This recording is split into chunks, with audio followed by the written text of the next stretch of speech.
Well, well, well. Well, well, well. I've only been back 3 days. 3 days is all it took for me to be proven right once again. Send me to the black ships. Send me to the black ships. When will the lesson be learned? When will the lesson be learned? From this day forth, you put your faith in me. Today is an auspicious day. Perhaps it's fate, it's 4th of July. But today, once again, I have been proven correct. Because we got the 11th edition launch box price confirmed today. It's as though I heard the cry of 1,000 wallets cry out in pain, only to be suddenly emptied.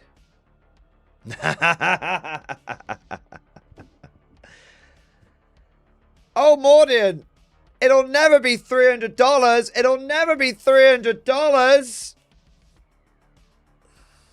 Why did you doubt me, chat? Why did you doubt me?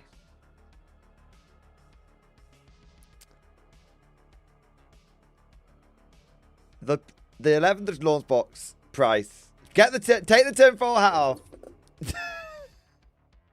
No, it's not. It's $2.90.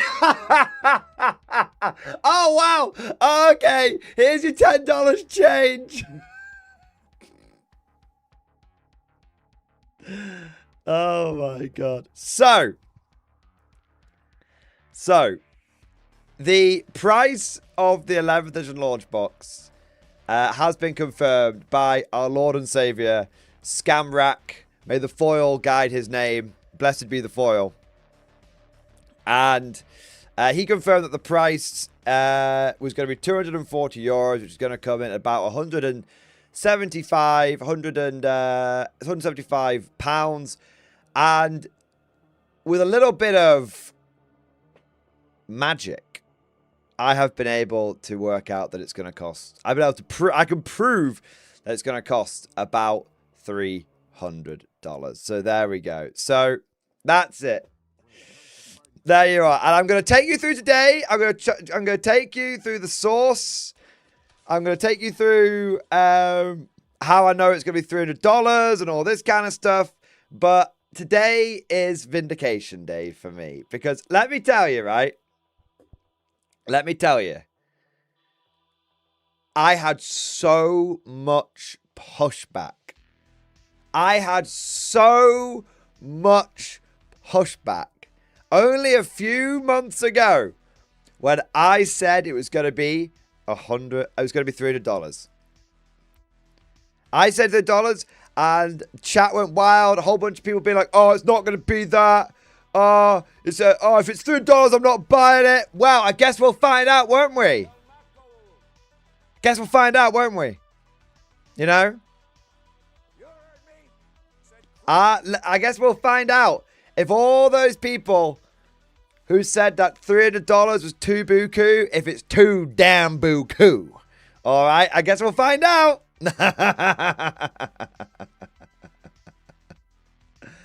I guess we'll find out. But I think that the box set is coming in. Stop lumping me with these a-holes. Mad Larkin, you are a reformed Mordian Glory doubter. You see, Mad Larkin, the majesty of my vindication, time after time after time again, plus your consciousness being expanded by the rift, has led to you converting from an apostate, from a heretic, from a blasphemer, into a true believer. Don't worry, my son. Don't worry. You are one of the Rift's chosen flock. You are one of the true faithful. But yeah, $300. And what we're going to do today, guys, is I'll take you through the source of where the price has been confirmed. We'll go through how you can work out converting it to dollars and all that kind of stuff. And to be clear, and by the way, you can't just take the euro price and put the conversion rate into Google to find out the American dollar rate, because the Google only does actual currency conversion. It doesn't take into account the GW factor of the currency conversion. So you have to be able to, you have to do a little bit of the old Mordian magic to find out the actual price. But I'll show you how. It's very easy. It's very easy. It's not difficult. But most of you will be able to figure it out yourself, to be honest. But yeah, I will take you through the source and for the price, and then I'll take you through the conversion, and then I will take you through several hours of me wanking myself off, and then there we go. All right. So we've got a lot to talk about tonight. We are going to be talking, obviously, about the 11th edition box set. We're going to be talking about the price. We're talking about whether we think it's worth it, you know, the value of it, and all that kind of good stuff. We also have a bunch of other topics that we want to talk about tonight. Re 11th edition and other game systems as well. So we're going to go through, we've got loads to talk about, but of course, like, the headline is going to be the box set price, because I think a lot, I don't think it's any exaggeration to say that it's probably been the most anticipated thing. Like, you know, rules are rules and blah, blah, blah. Who gives a shit about, you know, everyone loves new rules, but we all know that the first 6 months of the rules are going to be bollocks, right? So, you know, there's an element of, oh, it's all fucked, but it'll probably get fixed, probably, right? But I think for most people, especially in the modern world, in the current economic climate and all that kind of stuff, the big thing is how much of their hard-earned cash are they going to have to part with to get themselves the new box set. And the new box set, of course, being one of the earlier places you can get the rules, unless you want the digital ones, and where you can get the new models and all that kind of stuff. So the price of the new box is very important. So we're going to be obviously doing a lot of talking about that today. And some people, Wiznards is saying he wants like a cost per point analysis. We can do all of that later on. Yeah, so we're gonna, obviously it's a Mordy and Glory stream, so we could talk about anything and everything. But it's important to say, headline topic for tonight, of course, is going to be that box set and the price and the multi-faceted analysis that we're going to do on the whole topic. So there we go. There we go.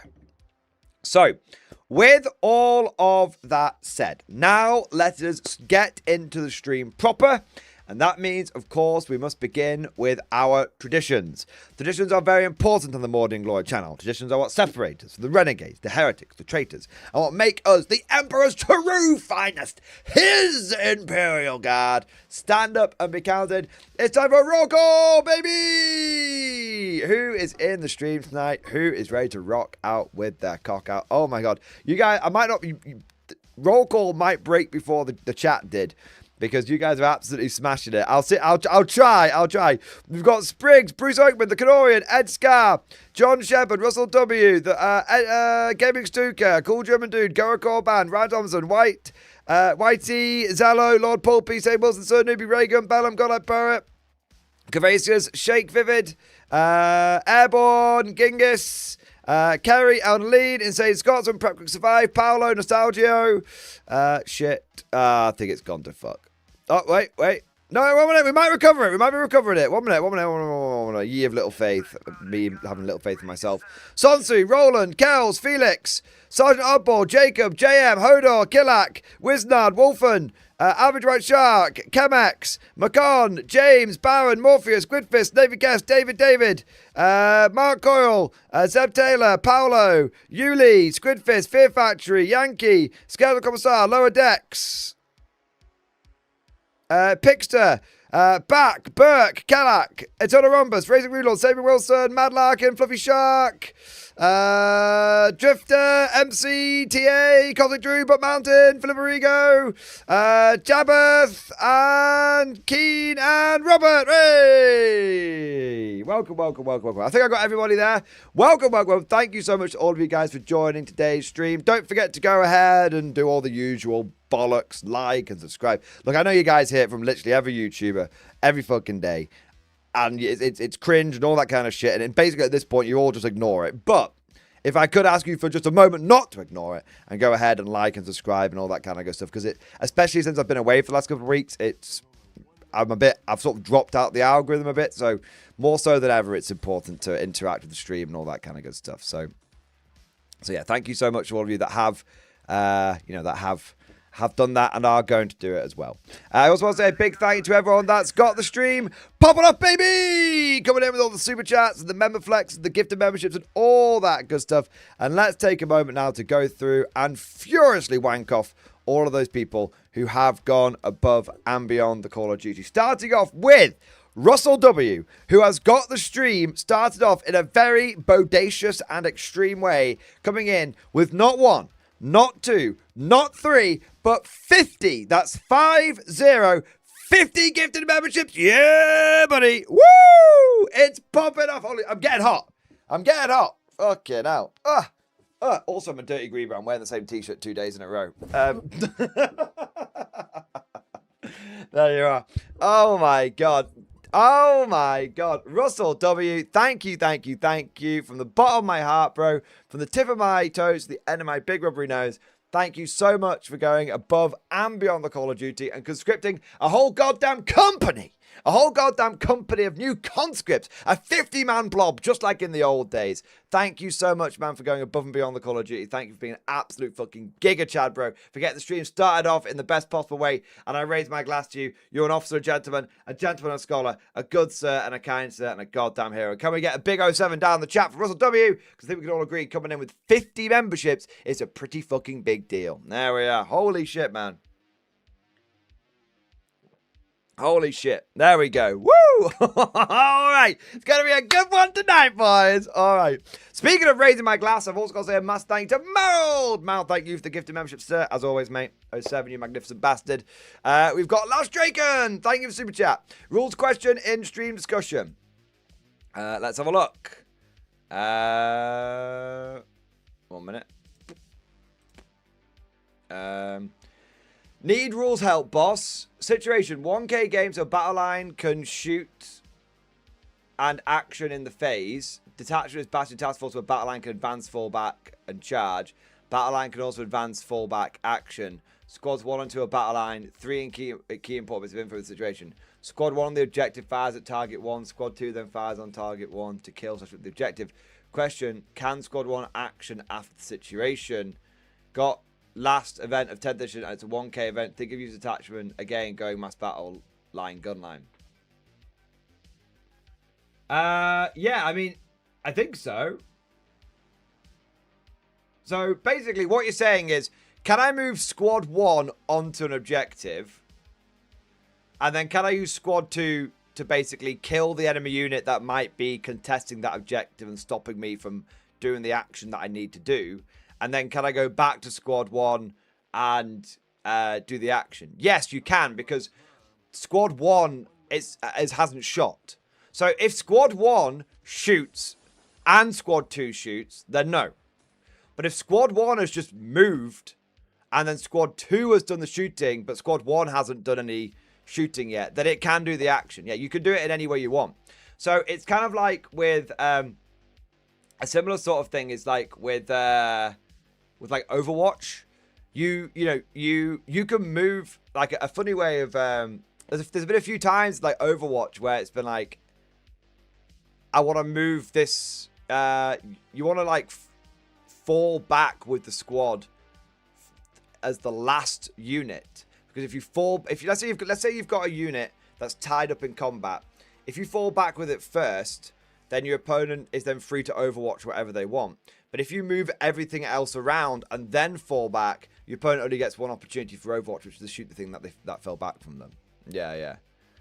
Rules state that in 1K or less games, battle line can shoot an action. Where does it say that? Is that like a rules pack thing, or is that like a main core rules thing that I've just missed? You know, I've never heard that before, to be honest. I've never heard that before. If the 1K rules say you can shoot an action, then yeah. Oh wait. Yeah, no, okay, so I see what you're saying now. So the 1K rules say you can shoot and do an action. Then yes, absolutely, you could shoot with one squad, shoot with a second squad, then go back to the first squad and do an action. Yeah.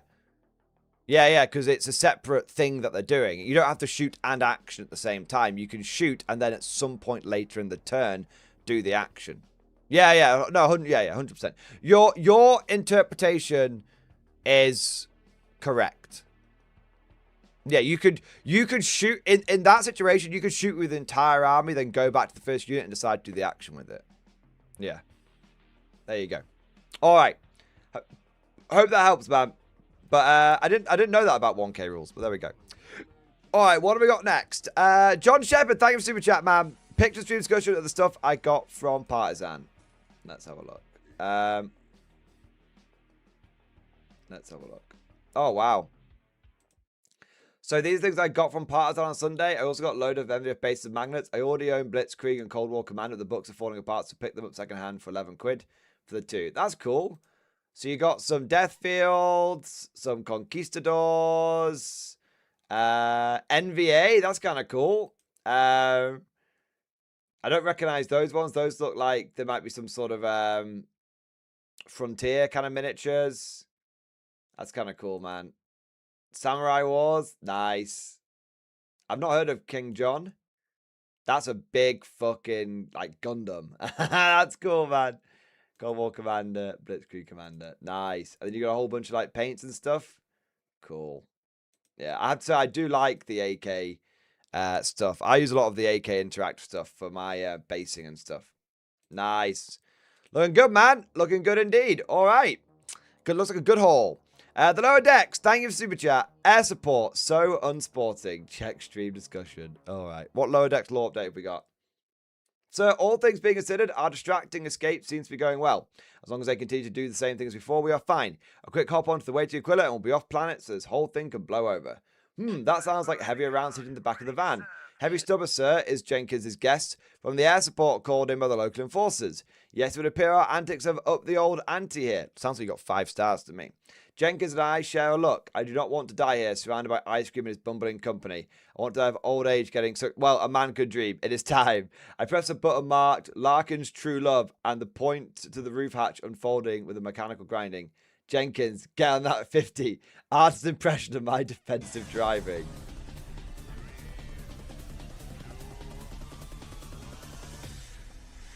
I knew it was going to be this video.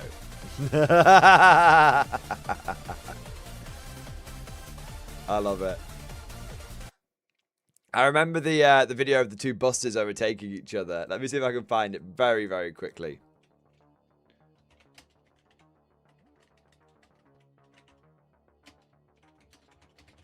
Let's have a look. Is it this one? Yeah, there you go. It reminds me of this one. Indonesian bus driver. If you've not seen this video, it's brilliant.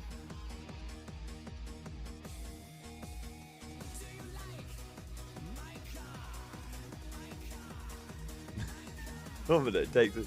Okay, it gets going pretty quickly.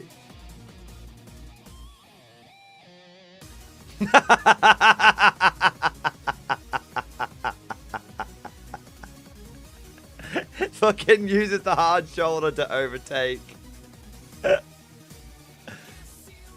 Amazing. That's basically it. That's the whole video, to be honest. I don't know if there's much more going on.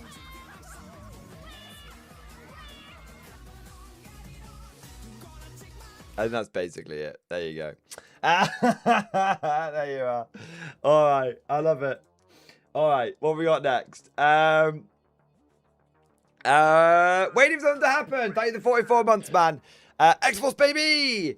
Welcome back, MG, and congratulations. Hey, thank you very much, man. Appreciate it. It's good to be back. And hey, you know what? It's not only is it good to be back, but it's good to be back fully vindicated. Yes. Don't worry, for those that have just joined us, we'll be getting to all the prize and stuff in a moment. We're just catching up on a few super chats.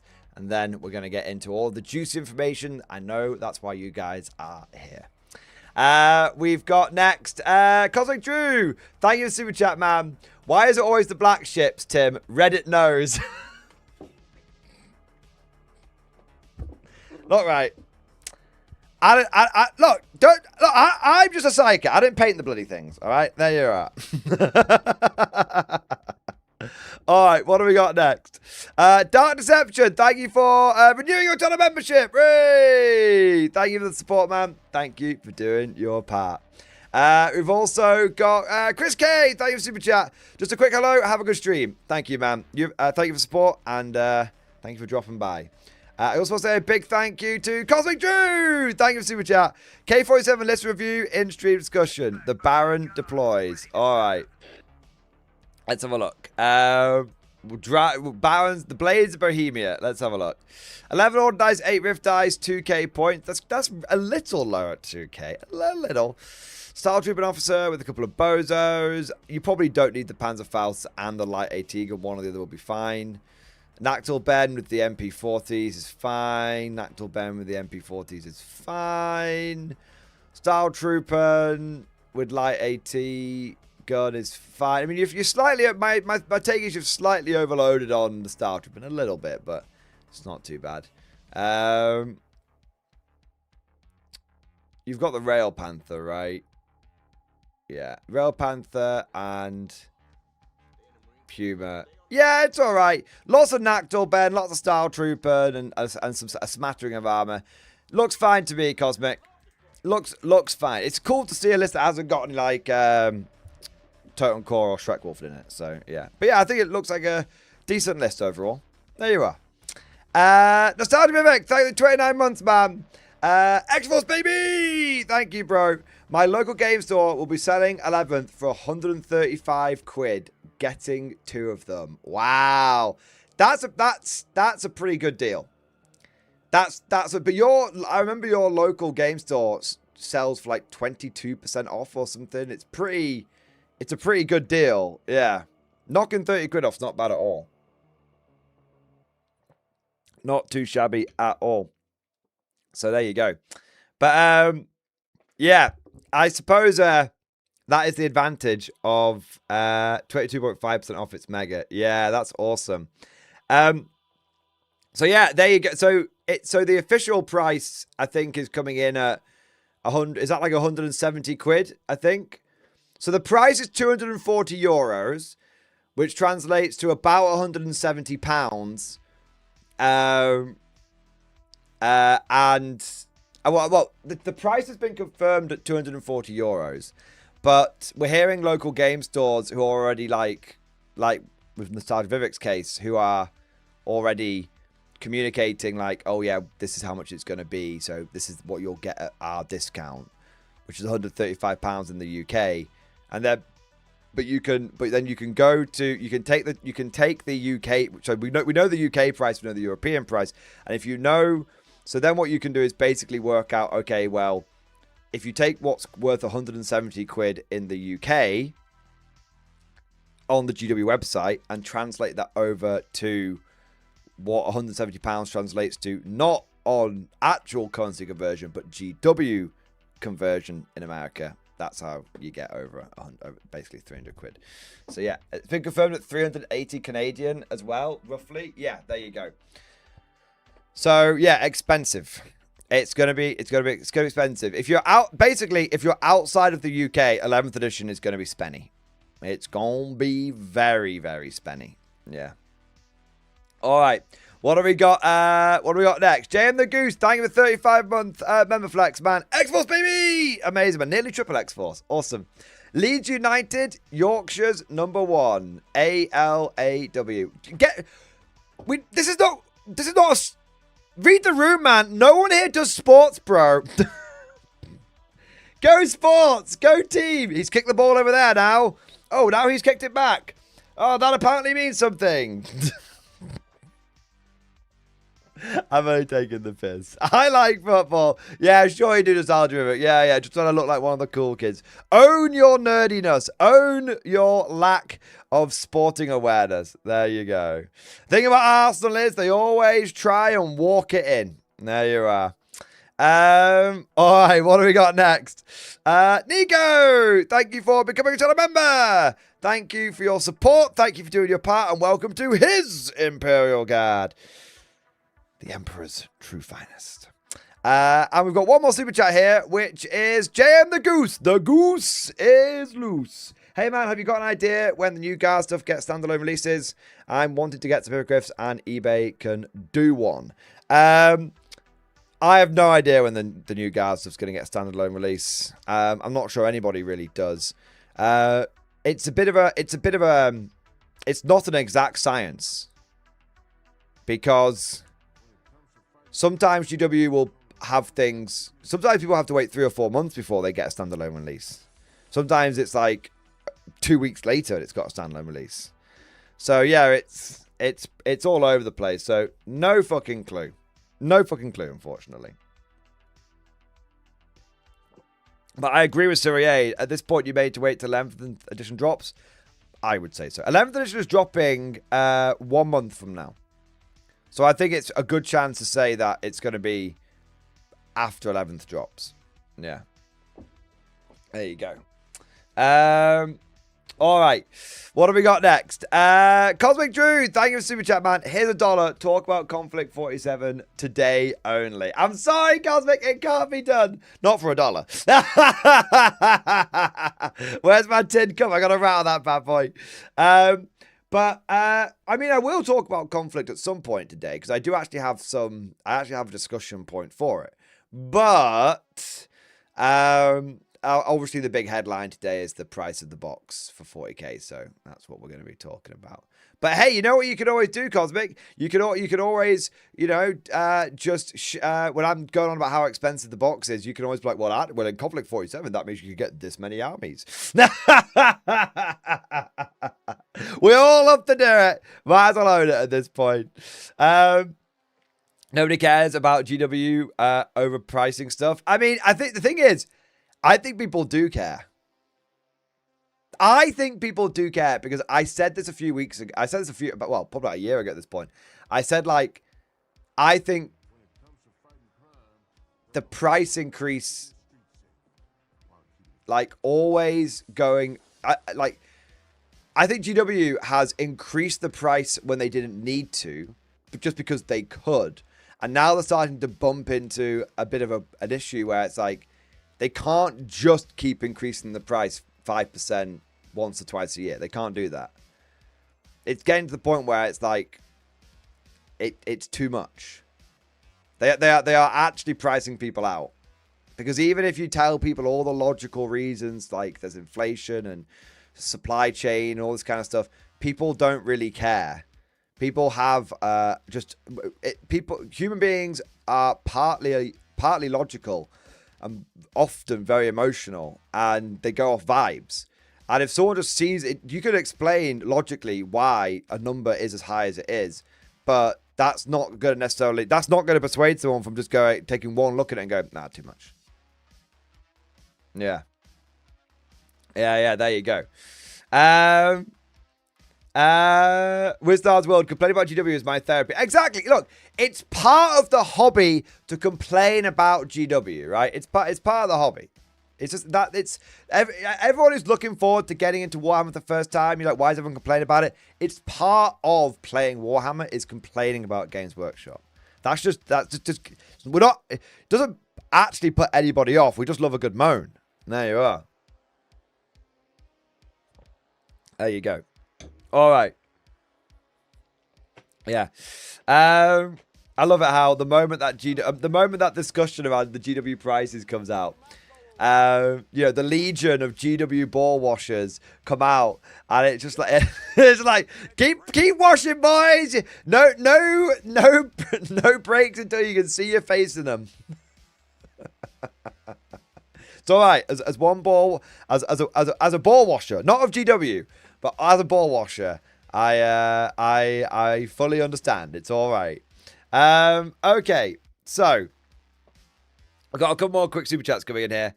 Macon, thank you, super chat, bro. How about $3? What? Is Tree Fiddy to talk about to sack off 40k and to talk about K47? Fuck's sake. All right. John Shepard, thank you, super chat, man. Pictures go through the rules that I'm using the mechs in. Let's have a look, man. Yeah, that big mech is I'm going to use in Gamma Wolves. It's sort of a mech-based Mordheim style game by Ash Barker. Oh, cool. Oh, I know that guy. Yeah, Guerrilla Merchants Games. That's kind of cool. I didn't know he'd made his own rule set. That's awesome. Nice. Mech-based Necromunda / Mordheim does sound kind of like a cool idea. There you are. John, thank you for super chat, man. Chansey, my boy, thank you for the 41 months, man. I must know the price as I need the book for the TO job. Well, the price is going to be £170 in the UK, £240, 240 euros, and it's going to be approximately $300, give or take $5 or $10. Yeah. There you go. So that's but the online rules, the digital rules will be free, Chancey, like they are now. So you don't need to buy the box set if you want to TO anything. Yeah. Wait, you can't get the book without the box? Yeah, you can't get the physical book without the box. You can get the digital, but like with 10th edition, the rules will be free. If you just want to get the online, the core rules. Yeah. Do we know the rough points you get out of the box? Yes, we do actually. GW, we do, because GW has shown off two example army lists that include the box points built up to 2k. So we can backwards engineer that to work out roughly the points costs. Yeah. It's around 750 points a side. Roughly. Yeah. Roughly. So you get 750 points. So you need to buy 1250 points to... You need to buy... Basically, you need to... If you wanted to use the starter boxes to get a 2k army with a bit of wiggle room, you'd have to buy 3 of them. So if you split that with a mate, you'd be looking at 225 quid. No, sorry, that's not based on 100. That's based on 150 quid. You're looking at 85, so it'd be 240, 255. So yeah, if you wanted to, just using the starter boxes, if you split 3 of them, if you and a mate split 3 of them, you'd both get about 2,000 points. If you wanted to. Or you could buy, if you want, that would be the cheapest way of doing it. Or of course you could, buy 1 or 2 of them and then fill out with units you actually want. Yeah. But yeah, there you go. But yeah, it's looking like it's looking like it's looking like £170, 240 euros, and $300 is the price point. Yeah. Yeah. There you go. That's what we're looking like. That's what it's looking like. All right, what do we got next? Godlike Poet, thank you for the 33 months, man. Welcome back, sir. Some small hobby pictures in stream discussion. Let's have a look, mate. Hey, Tim, hope you were the wife of the mate in Florida. We did, man. It was good. It's good to finally get married and enjoy the honeymoon. Been doing a little hobbying over the last few days and paid my first ARS mini. Are you feeling all right? Someone check on Godlike Poet. He's got a fever. Sigma fever. Yeah. Although it's actually going to use as a corrupted angel mini for D&D. Fair enough. And I built my Leviathan Nids. Only took me 3 years. Looking at getting some more orcs as well in prep for 11th. Nice. There you go, man. It looks like a cool model. Great paint job on the wings, man. Yes. Nids, nids, nids, nids, nids, nids, nids. I do have to say, it feels like you get the Leviathan box set does feel like it comes with a bit more, because you got 3 big monsters. You got the Psychophage and the Neurotyrant and the Carnifex. And then with the Orcs, the only big model you're getting is the Dakar rig, right? Or you're getting a War Track as well.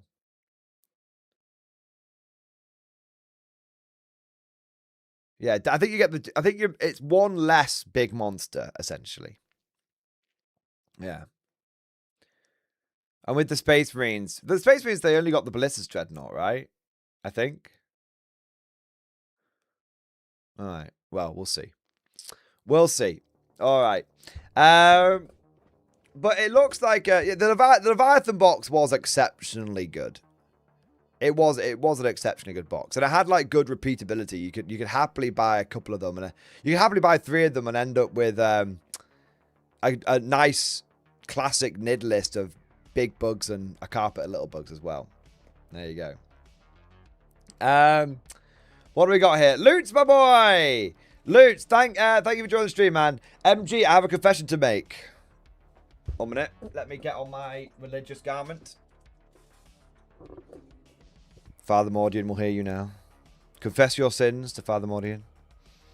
And I can't promise you'll be forgiven anything, but I'll judge you. I own some Destroyers now. I was too weak. Why is that a confession? Why is that a confession? Destroyers are cool. Look, there's a lot of beef and drama around the Destroyer made to order, and I don't think I've covered this, and I've got a video coming out probably tomorrow talking about it. But I don't think the Destroyer made to order is good or bad. I think it's pretty middling. Like it depends. It's like something like the Destroyer Platoon specifically is actually quite a good deal. Like, I would buy the Destroyer Platoon over the current Combat Patrol, obviously. Current Combat Patrol is a smorgasbord of random shite that doesn't look like a proper guard army. The Destroyer Platoon looks like a proper goddamn Combat Patrol kind of thing. So, yeah. So I think the Destroyer Platoon is good. I think the Destroyer Squad is okay. And then I think the rest of it is massively overpriced. Yeah. I think they're massively overpriced. But yeah, if you just bought, like, buying the platoon and you know, sprinkling a bit of other stuff on top of it, yeah, it's fine. There was someone in chat, I think it was yesterday when we were talking about it, who said they spent $3,500 on the Destroyer made to order. So I don't know, Luke. I don't know if that makes you. I don't know how much you spent, but I don't know if that makes you feel any better. Yeah. There you are. I didn't spend that. The video that I've put out has basically said, because I even touch upon the whole like recasting topic in it. I think it's coming out tomorrow, and basically the conclusion is, obviously when if GW brings back a cool guard regiment like this, it would be really hypocritical of us who have been like championing the old guard regiments to not be like, well done GW. But at the same time, we can't overlook their tomfoolery and their chicanery. And so a good way of if you've seen this made to order and it's inspired you to get some Destroyers, I think it's well within the realms of reasonability, of reasonableness, to buy the Destroyer platoon and fill it out. Buy a Destroyer platoon or 2 and then fill out the gaps with some recasts. So, for example, like the GW took the grenade launcher out of the command squad just to try and force you to spend an extra 22 quid. If you go look at that original Destroyer command squad, it came with a grenade launcher model. GW took it out with the recast, with the made to order one. So I said, well, if all you're doing is if you embrace the good bits of GW but push back on their chicanery, that's a good middle ground. Yeah.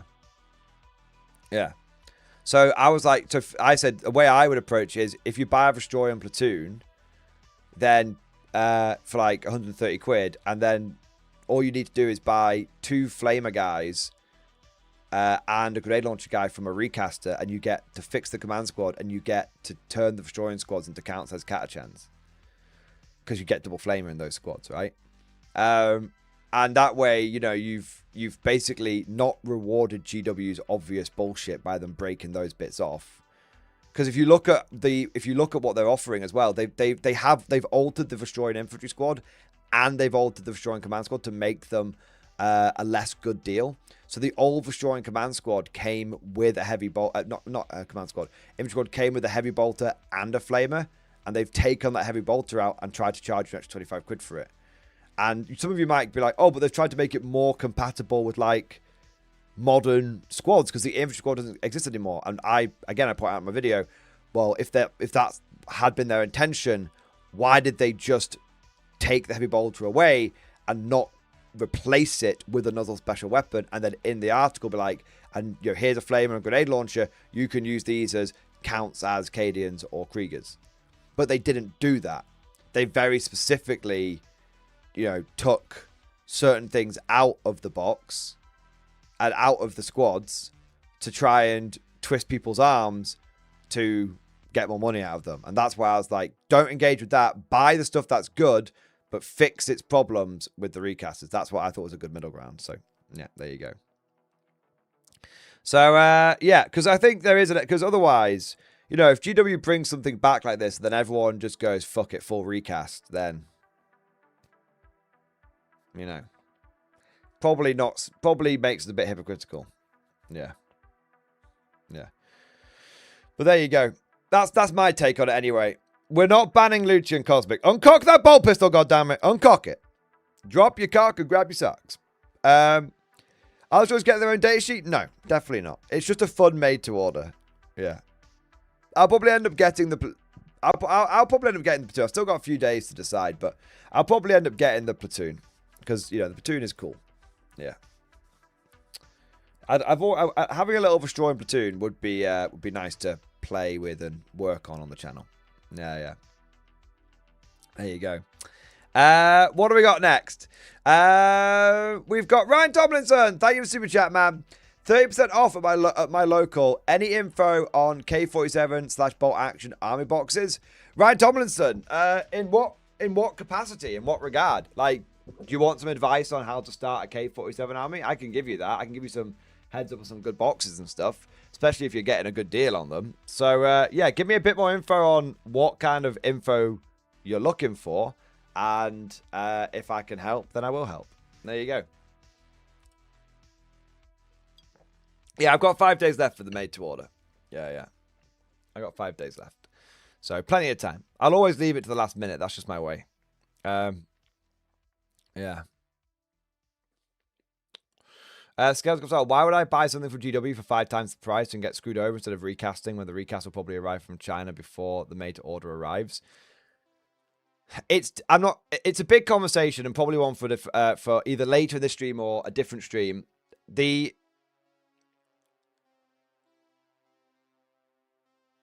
recasting is essentially video game piracy, but for miniature wargaming.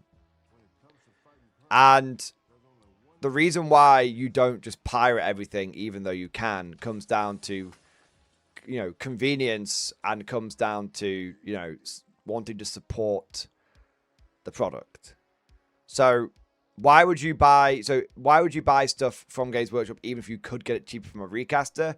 Because you want to indicate to GW that these old regiments, because you wanted to support the product and to vote with your wallet both positively and negatively, because the only communication GW understands is lines on a spreadsheet. That's why you would. Yeah. And the thing is, here's the thing, if GW isn't offering the product, then if GW is not offering it, then, you know, if they choose not to offer it, then, you know, it's up to, I think that's their money they're leaving on the table, and recasters will fill in the gap. I think that, you know, whilst they are offering it, it's probably like I said, it's each individual's choice and decision. Yeah, yeah. There you go. But we're not going to get into this because we got into it in a very big way the other day, and I don't want to revisit the entire conversation. If you... Let me put it this way. I'm not demonizing or advocating for recasting. It's each hobbyist's individual decision to make. I'm not judge, jury, and executioner. If you recast a whole bunch of shit, if you 3D print a whole bunch of shit, fine. Like, you do you. You know? You do you. I don't think there's... I don't think there is any real value in debating the ethical or moral qualms about recasting and 3D printing. At the end of the day, it comes down to each individual person's decision. Yeah, there you are. Let's have a look. So, Ryan Tomlinson, I was after info on the new boxes like the Gurkha box, mate. I've got quite a bit for everyone bar Soviet Cable 7. I've been hoping you'd get more guests like Simon to deep dive the lists the same way you do yours. So I haven't done as much K47 stuff in terms of like well, I haven't done as many battle bots recently because Mordy Bro's been a bit indisposed. But that's why I've been doing some more of the tournament reports instead. But let me have a look here. I haven't got any new info on the Gurkha box or anything like that. I do have the new Commonwealth book, but I can't talk about it because I'm under the NDA. I can say that I've seen the rules for the Gurkhas and they look really good. Yeah, they do look pretty tasty. As for like deep diving army lists and stuff, I never really deep dive other people's army lists. I only ever really do my own, just because I don't know, just because that's the way I've always done it. But yeah, so I haven't really got any extra info. The only thing I would say, the only information I have is at the end of this year. At the end of this year, every K47 faction is going to get a new starter army. And they're going to be 95% plus plastic. So, yeah, that's the only thing that I have. But I know that's the only thing I can share. I know a bunch of shit that's coming down the pipeline for K47, but I can't share it with you just yet.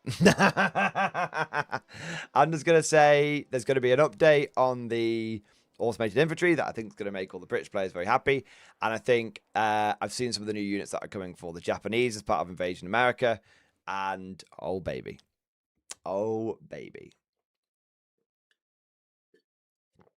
Japanese meta incoming, maybe. All right. Opinion on the new Soviet Walker. I think the resin one's very expensive, but I'm glad that you get a voucher for the plastic one. So it takes the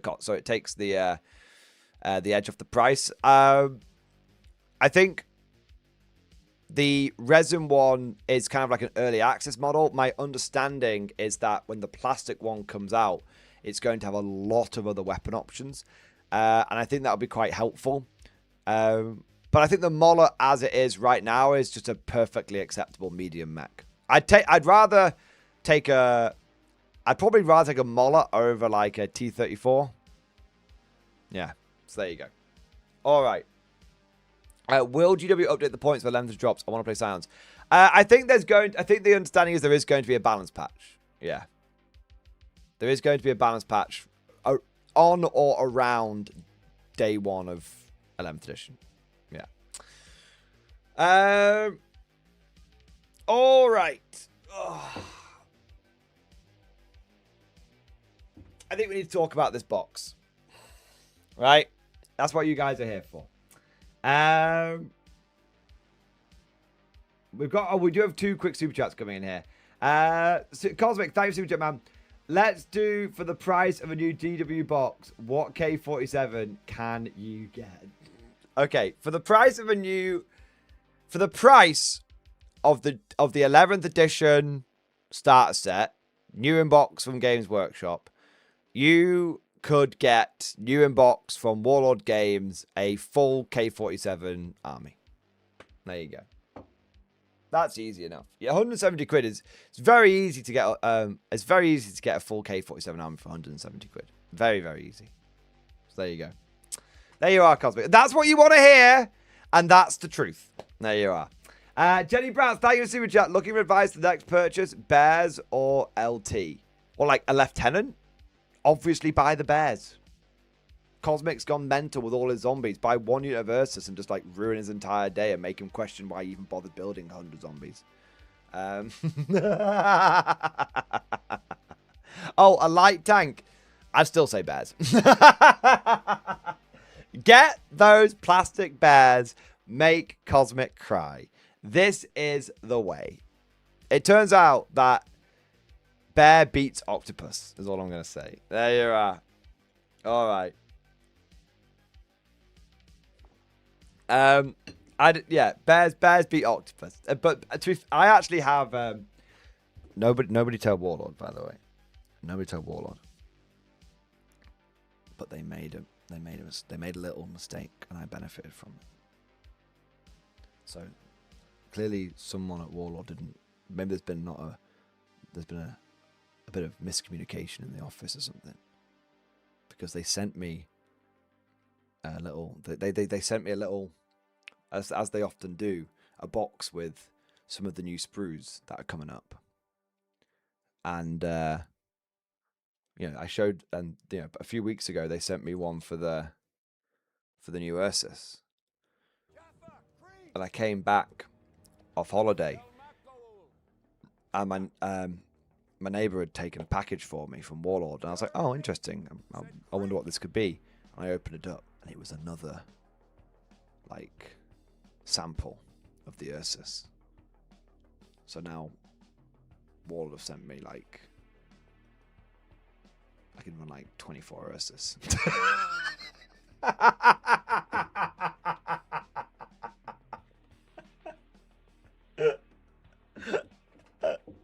I haven't told them yet. They'll probably, now I've said it on stream, they'll probably know.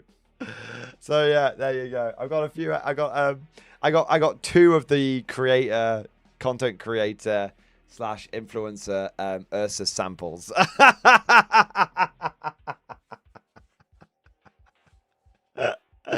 On the phone with them now. Oh, I wonder what it was. I was like, what, why have I haven't ordered anything from Warlock, because I was going away on holiday. Yeah. Anyway, there we go. Entropic Tyranny, thank you for the super chat.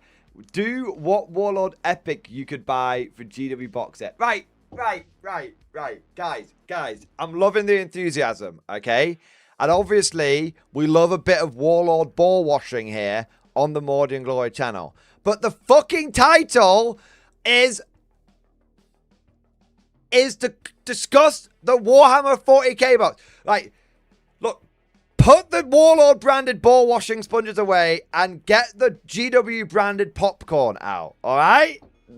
Everyone's like, no, Mordian, you've cultivated this community and now you must reap what you have sown. We're going to talk about conflict even on one of the biggest Warhammer 40k news drops of the new edition. It's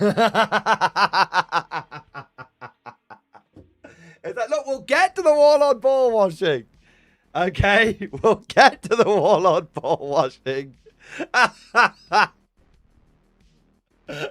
Alright, we'll get there, but we've got to cover the 40k stuff first. Alright? Alright, there you go. It's a slow blade which penetrates the rift. Alright? There you are. It's on you, mate. Just start talking about it. Who cares about 40k? 300 people have joined this bloody stream. They want to know what's coming in the new box. Alright? Fuck's sake.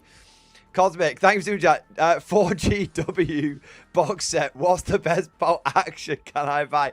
Ah!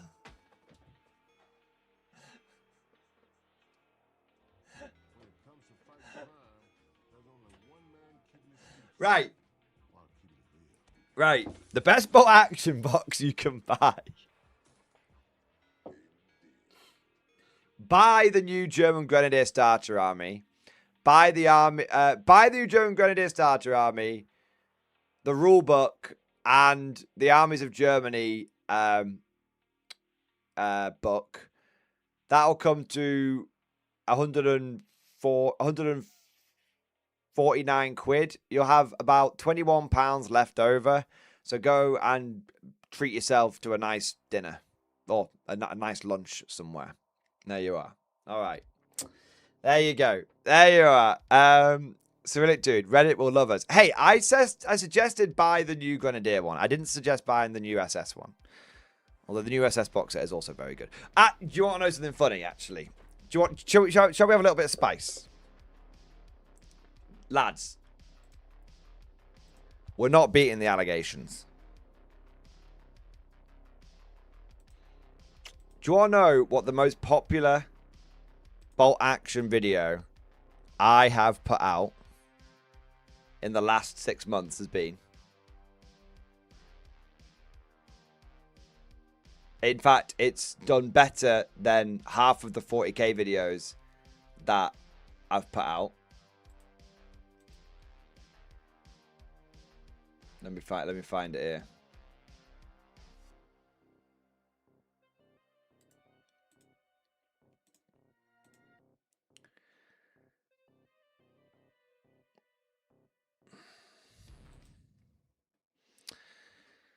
Yeah, there you go. Are we the baddies?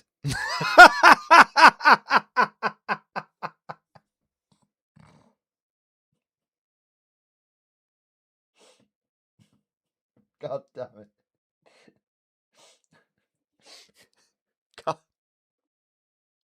God damn it. We are not beating the allegations here. My God. There we go. To be fair, actually, the German Grenadier one actually got more views in less time. So, joking aside, I think people were just excited for the 2 new starter armies because they are very, very good starter armies. There you are. All right. Anyway, memeing to one side. Macon, thank you for super chat. Warlord ball washing versus is greater than the 11th edition FOMO box. Right, we're gonna talk about this new bloody starter box. All right, we're talking about it. You're just gotta chill. Actually, you know what's funny? We're not gonna talk. I need to get a drink.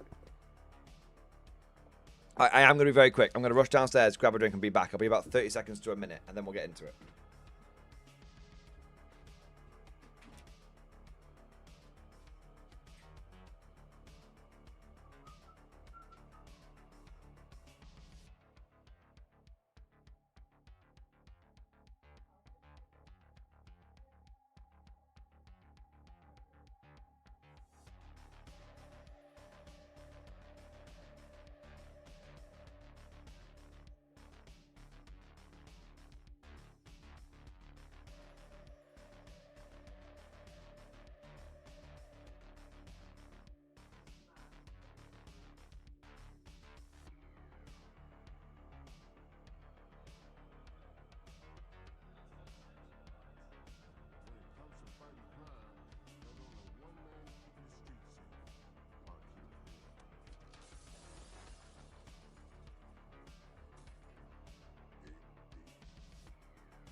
Right, I'm back.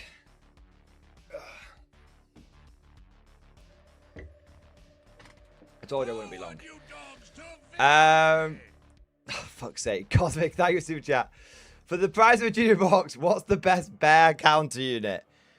For the price of a GW box, The best thing for countering bears is the big Schwerfeld projectors, whether they're on a tank or whatever. So you wouldn't even need to buy a full GW box. I mean, 2 Grav Panzers or Pumas.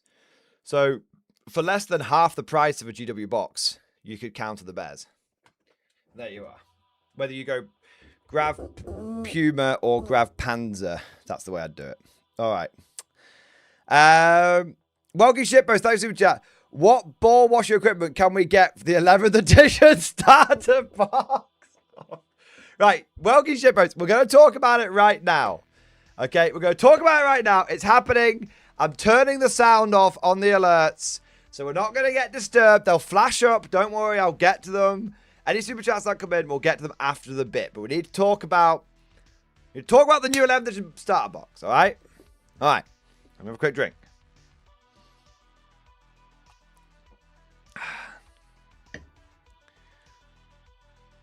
Well. Welly Wellington. It turns out, once again, that I was right. Send me to the black ships. Send me to the black ships. Many weeks ago, I predicted this price. And I got pushback. Non-believers. Heretics. And I have to say, when will the lesson be learned? At what point will you believe in my psychic abilities? And I just have to say, at what point will you put your faith in me? At what point? So, we have got the 11th edition box set price confirmed. This is confirmed 110%. Not only have we had the price leaked from everyone's favorite foil-based life form, Scamrack, but we've also had it confirmed by some local shops as well who have begun on the down low telling some of their regulars and stuff like, hey, this is the discount I'm going to be offering on the starter box. This is the price you'll be able to get it from this store if you want to give us a nod and a wink if you're likely to pick one up, kind of thing. So, and that's in UK pounds as well. So we've got the price confirmed. The one thing that hasn't been confirmed is the price in dollars. But thanks to the power of basic maths and a little bit of understanding GW pricing, it's very easy for us to work out what the price of the box set is going to be in dollars as well, give or take about $5 to $10. So there's a little bit of wiggle room in there, but this is going to give you a very good indication of where the box set is going to be. All right. And so for all of you that want to know what the price is going to be, I'm going to give it to you. In the UK, it's going to be 170 quid, give or take a fiver. In Europe, it's going to be 240 euros. And then in America, it's going to come in at $300. Again, give or take $5 or $10. Might be $295, might be $290, but it's going to be pretty much, it's going to be the better part of $300. All right. So that is going to be the price for the new Leviathan box set. And this is what I said. And let me wank myself off a little bit. Okay, please. Apparently in Canada, it's going to be $380, something mental. But anyway, but let me, before we get into the methodology and the sources and all this kind of stuff, because I'm going to give you guys some sources for this. Before we get into it, please let me wank myself off profusely on stream. And I think I'm owed this. All right? I think I am owed this. Because when I said that this box set was going to be $300, I had a lot of people say, no, it won't be that much. And then I had a whole bunch of people say, if it's $300, I'm not buying it. I'm out. I'm priced out. Well, all I'm going to say is this. Firstly, for all of those people who doubted me, suck my dick. For all of those people that said you wouldn't buy it for $300, you sure about that? I know you. You know you. And you know that I know you. How many people said they weren't going to buy X Battalion? How many people said they weren't going to buy X FOMO box? Because GW, they don't like the FOMO. They don't support the GW prices. And then what happened? Oh, that's right. All of you weak-willed, spineless motherfuckers went and hoovered up every bloody battalion that GW did a bloody limited run on. I don't blame you. I'm not mad. I'm not even disappointed. I'm just vindicated. On a serious note, I am just busting people's balls. And I'm not even... If you buy a FOMO Battalion box set or whatever, or FOMO Christmas box set, fuck it. You know what? Treat yourself. Do what you fucking want. It's your money. It's your hobby. Have fun with it. Look, I'm a bit reformed in this area. A bit like I used to hate on AOS, and now I don't give a shit. Like, if you enjoy AOS, just go and play it. I'm a bit like this. Look, if you want to buy Warhammer new in box from GW and spend the full whack on it, fuck it. You do you, sunshine. It's up to you. I honestly don't mind. As long as you're happy, that's the main thing. I don't really care. So I'm going to bust your balls a little bit and banter about it a little bit, but please, no, I'm not one of these people that's going to be trying to make you feel bad for fucking buying some models and enjoying your hobby. You know, nothing like that at all. Anyway, getting back on top, it's just mostly it's just a bit of vindication for me, because I had a lot of people who doubted me when I said it was going to $300. It was going to be about 175 quid and all this kind of stuff, and it's just nice for me to be, you know, validated a little bit. But there we go. So I guess the big question is, you know, going back to the more serious moment, I guess the big question is, you know, is $300 like too much? I mean, that's the question. That's the thing you're going to have to ask yourself. I think splitting it with a mate, $150 each, probably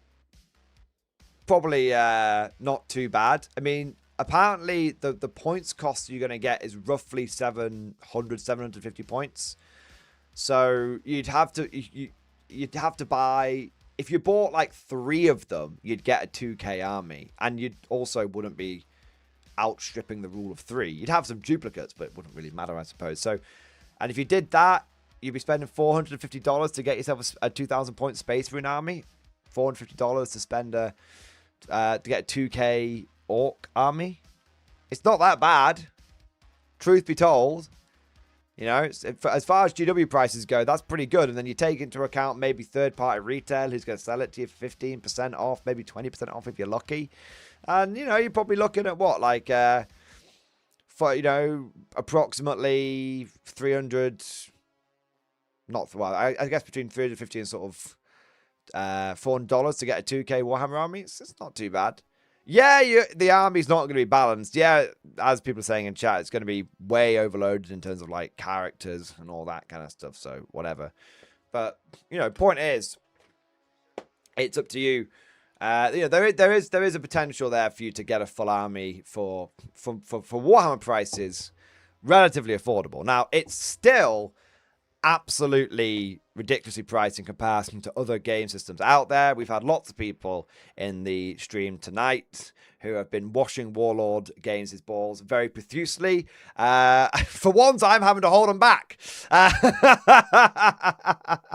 But, you know, as far as Warhammer prices go, it's all right. And I think 3 of them would probably be too much. I think probably the more sensible way of doing it is going to be get 2 of them and then spend probably another $100. That would come in about $300, and then probably spend another $150 or $200 getting yourself the other bits you need to build up to a more balanced 2K force. You still, I think using this, I think my headline would be using this box set, you're looking at $400 to $500 to get yourself a 2K Orc or Space Marine army. Whether you use just multiples of this box set in its entirety, or use a couple of them to get the bulk of the army sorted out, I think you're looking at $400 to $500 to get a full 2K army with 11th edition off the back of this box set. So when you say is $300 too much, I think if we then break it down into the sort of more realistic approach that this is probably going to have,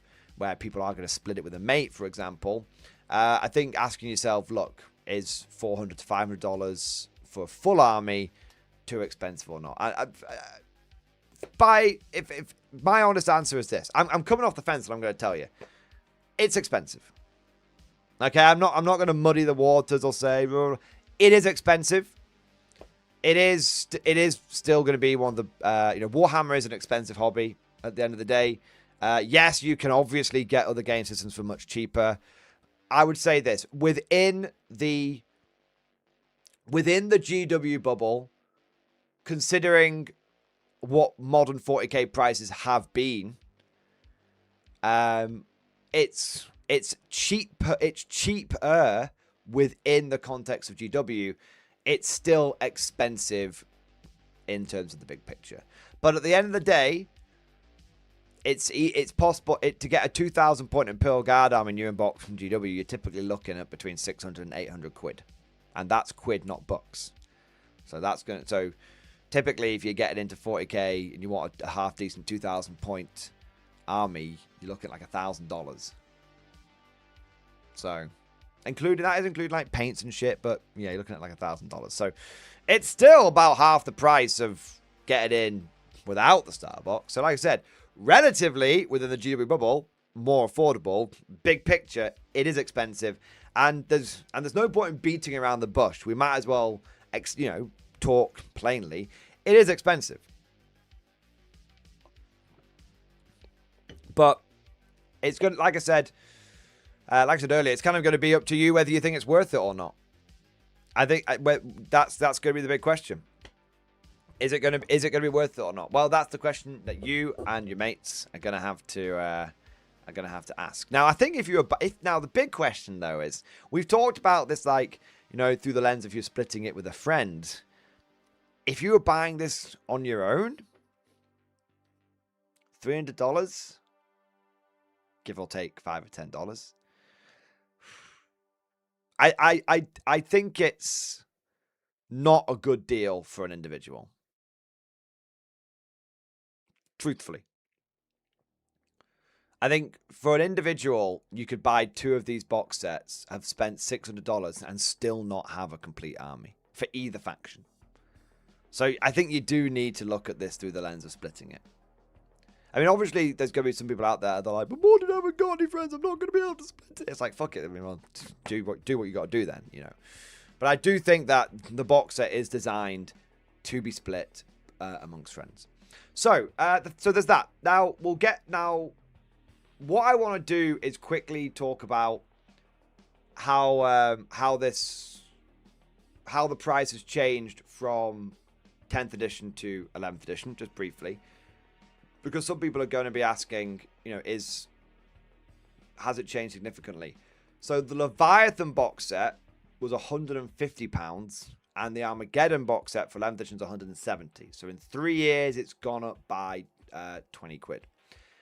But, so within the UK, that's not a particularly big jump. I mean, it's still a jump, but the usual ball washing arguments of that's in line with inflation and stuff like that can sort of come out and sound sensible, even though putting everything up in line with inflation, not every fucking company does it all the time, right? But anyway, point is, it's a bit of a jump in the UK, but not a massive one.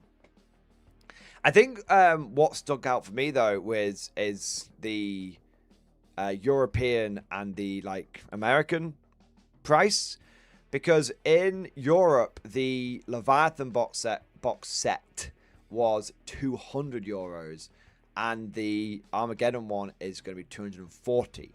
So because GW does some strange regional pricing, even though it's not a massive jump in the UK, it's actually a full-blown 20% price increase in Europe. That's quite big. Yeah. That is quite big. And you got to think a 20% price rise in 3 years. That's going to cause some people to have pause for thought. And when you go over to the US, I believe that Leviathan was $250, and this one is going to be $300. So that's a $50 increase, which is going to be again 20%. So in the UK, it's not that much of an increase. It's 20 quid. It doesn't seem that bad, but and also take into account that I think the UK tends to have better third-party retailer discounts. Like in the US, you tend to get like 10 to 15% off, and that's like contracted by GW. They can't go much lower than that for a lot of stores. In the UK, you can sell it as low as you want. There's no contract with GW. If you could sell it at a loss if you wanted to. That's what we saw with the Saturnine box, right? But in the UK, typically people sell for between 20 and 25% off. So that's why like UK prices have definitely been more insulated against this. Like we've already seen multiple third-party retailers say, "Oh yeah, I'll be selling it for £135." You're like, "Fucking hell, that's not too bad, is it? That's not too shabby at all." If you split a couple of those with your mates, you're looking actually pretty tasty. Like you're getting a Warhammer. If you're in the UK, you get this box of £135 and you split 2 of them, and then spend a little bit more on top of that to get 2k points, you're probably looking at 250 quid to 300 quid for a Warhammer army, 2k points. That's a fuck. Now, when you say it like that, that's a fucking good deal. Right, so the UK, I think, is fairly insulated, but the US definitely, and Europe is basically seeing a 20% price increase over the course of 3 years, which is, it's noticeable. People, it is noticeable. They are, people are going to feel that. They're going to talk about it. They're going to say things about it. 3 years, because 3 years ago, it cost me $50 left. $50 is not an insignificant amount of money. So it's definitely worth pointing out that the increase is not equal. The increase is not equal across the world. The increase is going to be felt harder in certain regions over others. Yeah. Now that just covers the contents of the box. That just covers the price of the box. Then we have to talk about the contents. So the contents of Leviathan versus Armageddon has been criticized a little bit. It feels like there's a little bit less coming in Armageddon. I think it's because if you actually look at, we can bring it up.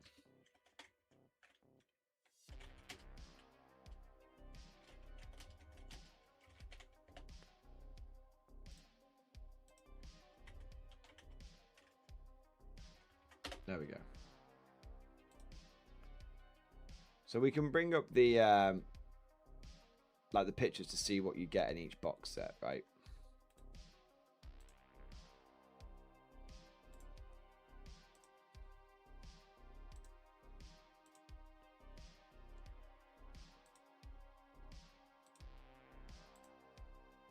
Okay. There we go. So Leviathan came with 3 big-ish monsters, plus, well, I'd say it came with 2 big monsters, 2 medium monsters. It came with 8 medium infantry, and then it came with basically 30-ish small infantry for the Tyranids. And you compare that to the Orcs, and you've got a small monster, a big monster, and then about the same amount of infantry but then you're missing the elite infantry, but you've got like a few more of like the smaller characters. So it is less. It is less. You're getting about half the big monsters, half the little monsters, and you're missing out on the elite infantry side of it. So you are getting less. And then likewise with the Space Marines. You know, the Space Marines, you're getting a smaller vehicle. So you're getting the same amount of vehicles, but the Ballista's Dreadnought, I think, is a significantly bigger, chunkier, more imposing model. And that is going to have a psychological effect. So, and then you've got, in terms of the infantry, you've got 10 Flamer Dudes versus 10 Intercessors. The question there is, which one of those do you value more? I think the Flamer, ironically, in 10th edition, the Flamer guys were a bit maligned and lambasted. I think in 11th, you're going to want those Flamer Dudes. I think you're really going to want them. I think, do you know what's funny? I think if they put the new Intercessors in the Leviathan box set, that would have gone over better. And they put the new Flamer guys in the Armageddon box set, that would have gone over better. Because the 10th edition was a hard reset edition, so putting more basic infantry in there made sense because there'd been more people coming into the game and needing that foundation. But with 11th edition, with the way the to-hit modifiers have changed, and covers changed, and all that kind of stuff, you want the Flamer guys instead. So neither one of those is particularly happy in the box set that they've come in. Then you've got Vanguard veterans versus Sternguard veterans, and then you've got the same amount of characters roughly, because you've got like 3 for the Space Marines, just like I think 4 in 3 in Leviathan, 4 in Armageddon. So it's pretty similar. So you are getting less. You're getting a smaller vehicle. You're getting. Oh no, maybe not, because you're getting the Space Marine side is maybe a little worse. I think the Orc side is notably worse. I think the Space Marine side is a little worse. You're getting the same amount of vehicles, but one's a smaller vehicle. You're getting basically the same amount of like normal Space Marine dudes, but they're like sort of intercessors, which people would probably prefer more specialist things. It's a continuation edition. You're getting basically the same amount of characters, and you're getting basically the same amount of elite infantry. You're getting 5 Sternguard versus 5 Vanguard, and you're getting 5 Terminators versus 3 of the Eradicators, whatever they're called. So it's pretty similar. So I think the Orc side is definitely more reduced. I think the Space Marine side is slightly reduced. Yeah, slightly. So there isn't. But taking that into account, people are going to be more sensitive to that kind of shit because GW is asking for 20% more money off them, whilst offering potentially, 10% less in the box set. Overall, we'll say it's maybe like sort of 20% less for the 50% less on the Orc side, 5% less on the Space Marine side, so it balances out to about 10% less. So there's kind of like a 30% switcheroo up there. Yeah. There kind of is. So there is definitely reasons to be excited for the new box set, because there's new cool shit in there. And there's definitely reasons to be excited because, hey, just learning more information about upcoming 11th edition is exciting. So there's definitely reasons to be excited, but there's also perfectly valid reasons for people to grumble. And I know, listen to me, GW ball washers, listen to me. I know, I'm a fellow ball washer, okay? I love washing Warlords balls. But listen to me 1 second. You're going to hear people grumbling about the box set. And your instinct is going to be to rush in and try and defend the £6 billion mom and pop shop. You don't need to. You don't need to, okay? There are absolutely legitimate reasons for people to grumble about this box set. Just like there are absolutely legitimate reasons for people to be excited about this box set. If you're someone who is, and on the flip side, if you're someone who's very excited about the box set, and you see someone grumbling, you don't need to try and persuade them to not grumble. And, sorry, like I said, if you see someone who is really excited about it, and you're grumbling about the box set, you don't need to yuck their yum. Your reasons for being annoyed with it are probably two things could be right at the same time. Do you know what I mean? 2 things can be right at the same time. We're not sitting on the fence and saying both sides are as bad as each other. No. Both sides have got, in this case, both sides do have valid arguments. But the crossover is, they're like ships passing in the night. You know, they're not arguing the same points. They're arguing different points, and both sides, both of the points that are being argued are valid. Yeah, it's so that's which is sometimes a bit. Sometimes that can be a bit of a funny one because, you know, nuance on the internet and all that kind of shit. But I think there genuinely is nuance here. Now, the last thing I kind of want to sort of say on this, and then we'll maybe get some takes from the chat and stuff, is where have we heard this information from? I probably should say. So like I said, I've had some information from some stores on the down low about how much it's going to be, and they're saying like 170 quid. And that's, you know, the discounts that they're offering. Also, it is worth shouting out because, you know, support your fellow content creators and all that kind of stuff. It is worth shouting out that Chatmaster Valrak, the foil-based life form himself, did do a video on this. And I'm going to link this video down in chat. And if we're doing a stream highlight of this, I'm going to link this video down in the description or a pinned comment or something like that.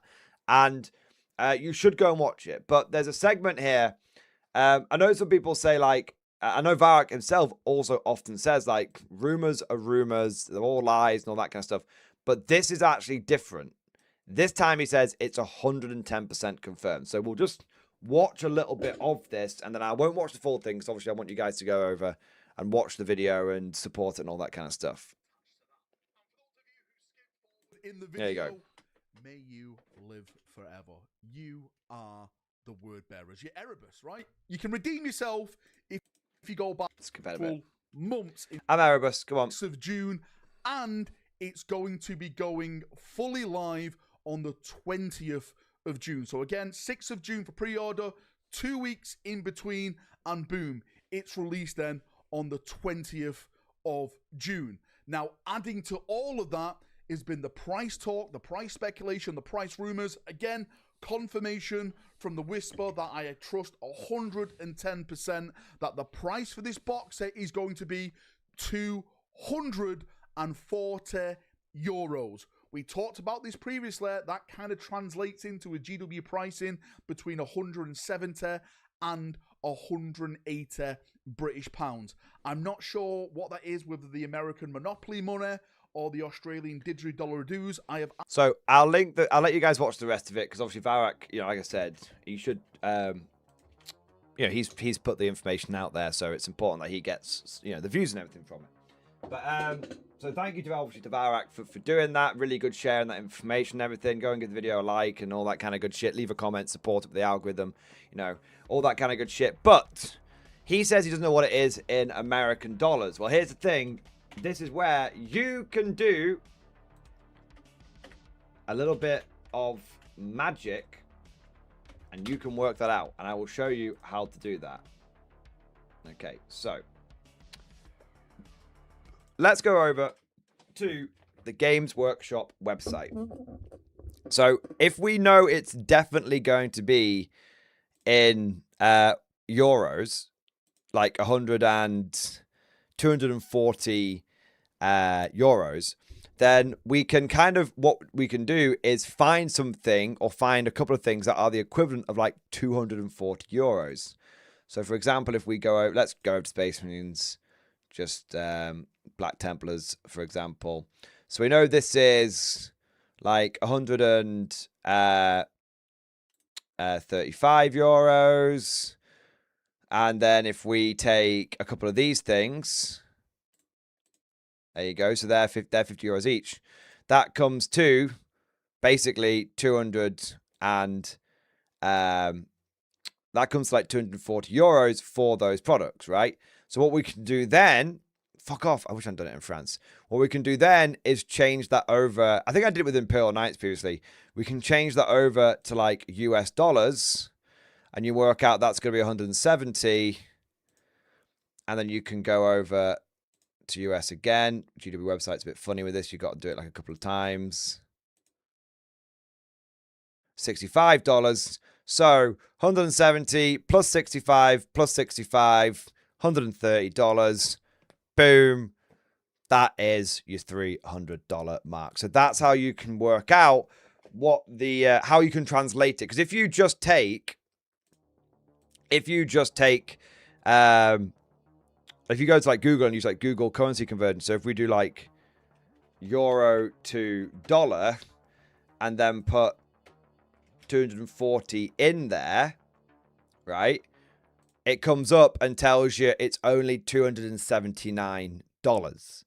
But GW doesn't use normal currency conversion. GW has the American shadow tax. A lot of American people might not be aware of this, but GW charges you more outside of currency conversion. And they've done this for years. It's not even a tariff thing. It's genuinely not even a tariff thing. They've done it for as long as I can remember. They've always charged the Americans a percentage more above standard currency conversion. Basically, you get the burger tax, basically. So if you just took 240 euros and plugged it straight into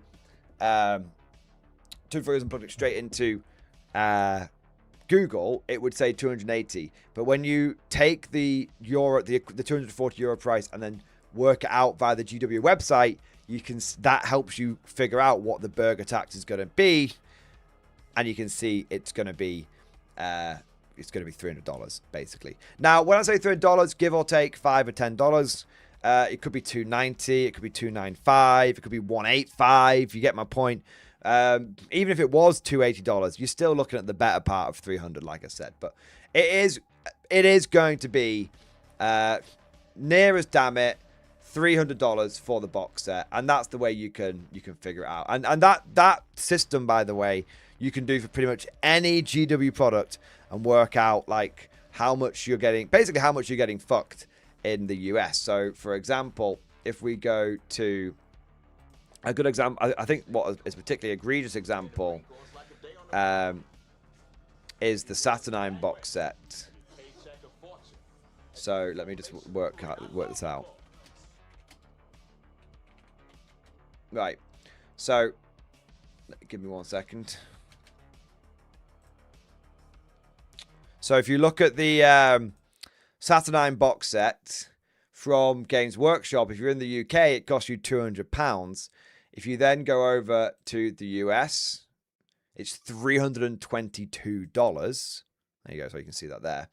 But if you go over to Google and do the currency conversion, £200 should be $200 and basically $69. So GW is actually charging you an extra $21.44 on top of what the standard currency conversion should be. So yeah, so you can see I'm not just pulling like this random methodology out of my ass. This is something that a lot of American players know about, but a lot of new American players probably won't know about. And this is something you can do with pretty much any GW product. You can see how much the shadow tax basically is on any Games Workshop product. So that's why it's possible to, once I knew what the value was definitely going to be in euros, that allowed me to work out what it was going to be in dollars, but using GW's website. And that's the key. You have a whole bunch of people that say, oh, no, it's going to be this. Look, I plugged it into Google with this. They're not taking into account the shadow tax. There you are. So I think that just about covers, the majority of it.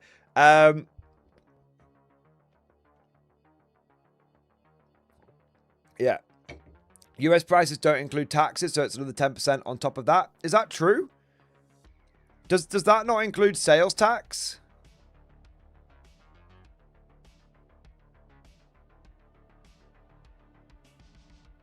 It does not include sales tax. Oh my god. Sales tax, what's the average sales tax in the US? Let's have a look. Because it'll be different per state, but we'll look at the average.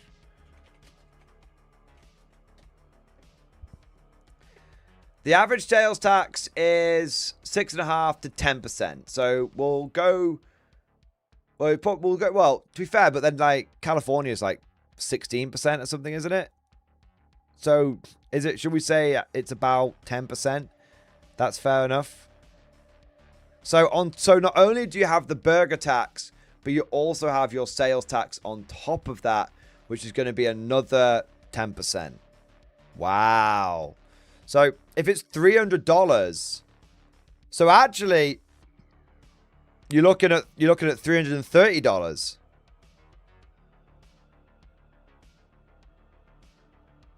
Yeah. So about 330. You're looking at 300. You're looking at about three. Or well, if some people are saying it's like 8.8%, 6.5%. So should we say 320? You're probably looking at about $320 for that box set in America.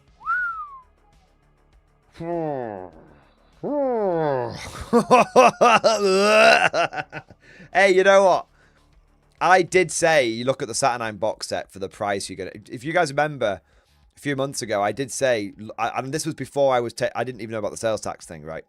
This was, I said, look at the Saturnine box set to get an idea of what you guys would be paying for the box set, for the 11th box set in America, and Saturnine is $320, and it send me to the black ships. I got it right again. Ah!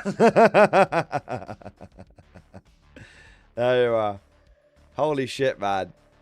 Munitions detector. For me, it's $0 tax because I'm not buying it. Fair enough. So, there you go. So, 300, you're including sales tax, you're looking for about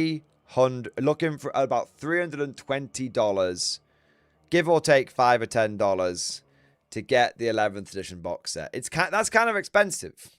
Now, bear in mind, like I said, it was $250, $250 plus sales tax, but percentage, because it's a percentage of the sales tax, that's a smaller increase. So, yeah, you'd be looking. It is the more they put the price at, the more that percentage fucks you even harder, right?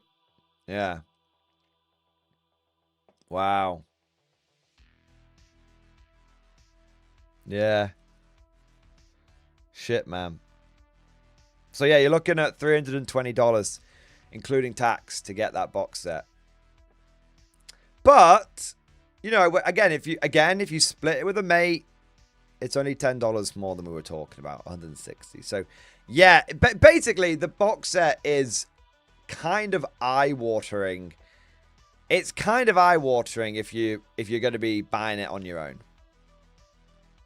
It's definitely going to be one of those things that you're going to want to split with a friend, or buy it for one half and sell the other half on like eBay or something like that. Yeah. Yeah. All right. It's basically 2 combat patrols with extra stuff. Yeah, and to be fair, if you 2 combat patrols extra stuff at a reason, that's actually it's cheaper than 2 combat patrols, isn't it? So, yeah. I might eBay off half the box. I mean, I'm probably going to be getting a couple of those land speeders off eBay. Yeah. I'm not committing to anything. I probably won't be buying this box set because I don't need the orc half in like any way, shape, or form. But I do quite like the idea of basically making a modernized firstborn style army using some of the new Space Marine stuff. So I like the intercessors and I like the land speeder, so I'll probably get those bits. Not that bothered about a lot of the rest of it. But yeah, I reckon but the thing is, the land speeders will probably be a very sought after items. They probably won't be that cheap on eBay. But yeah, there you go. To be fair though, I might buy a bunch of the really old land speeders off eBay because they're going to be valid again now. This old thing right here, you know, got exactly the same loadout as the new land speeder coming out. So there you are. All right. So long story short, the new box set price is confirmed at 110% confirmed at $240. If you use the GW website, you can convert that into what's going to be for your local currency. And so you can see that for Americans, that's going to be about $300. And for the UK, that's going to be about £180. And obviously with the Americans then, so it's going to be a $300 box set plus sales tax. You're probably looking at about, even if you get it from like a discount retailer like 10% off. That all that really does is sort of cancel the sales tax out. So I think it's fair to say you are looking at, however you try and wangle the numbers, this is a $300 box. And that is expensive, but if you split it with a friend, it can take a bit of the pain out of it. But all of that is irrelevant. All of that pales in the face of the most important thing about this entire bit that I'm doing, which is I was right. Praise be. Send me to the black ships. Vindication. All right. There you go. Let's have a look. What are people saying in chat? Shall we do a poll? Shall we do a poll and see what people want?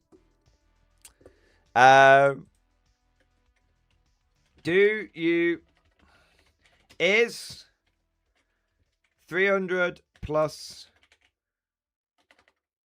is approx $300 too much for the 11th edition starter box? Yes, no. Very simple. There you are. There you go. Vote away, and we will analyze. We'll see what the results of the poll are once we've caught up on some super chats and some stuff that chat's been saying.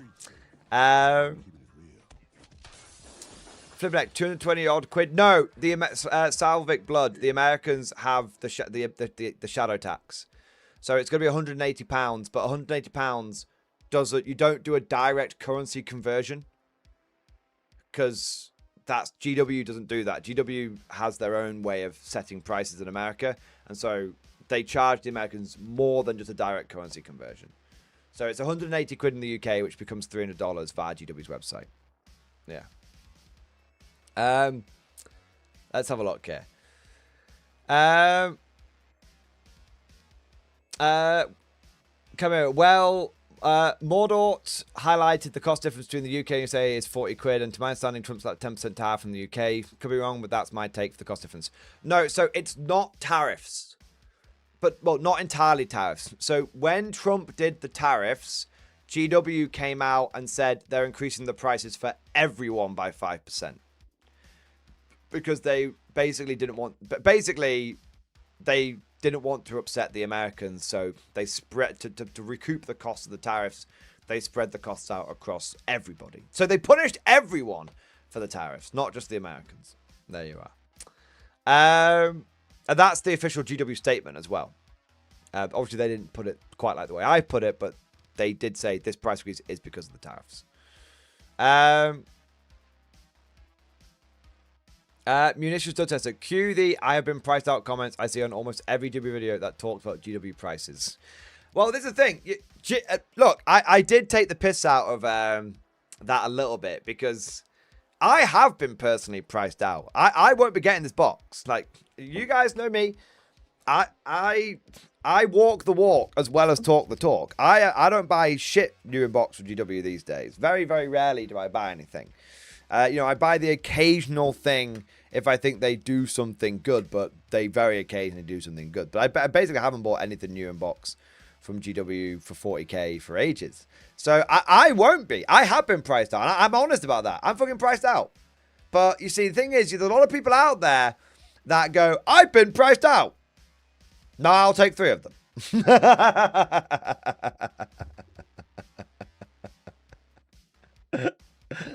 There you go. There you are. Are you grabbing Caiaphas? If he's a straight to Legends model, if he is a permanent model that has permanent rules and is going to become a proper character for the guard to run, I'll buy him from GW. If not, I'll probably 3D print him or get the alternative model from like RTLW. There you are. What have we got here?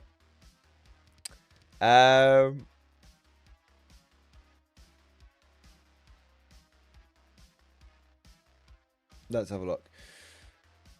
Got some super chats coming here. T13. Oh, well, it's not super chat. It's a normal comment. T123H123. Who are these massive boxes for? The concept seems for noobs to get into the hobby, but the prices would scare them off. That, detective, is the right question. You got to ask yourself this.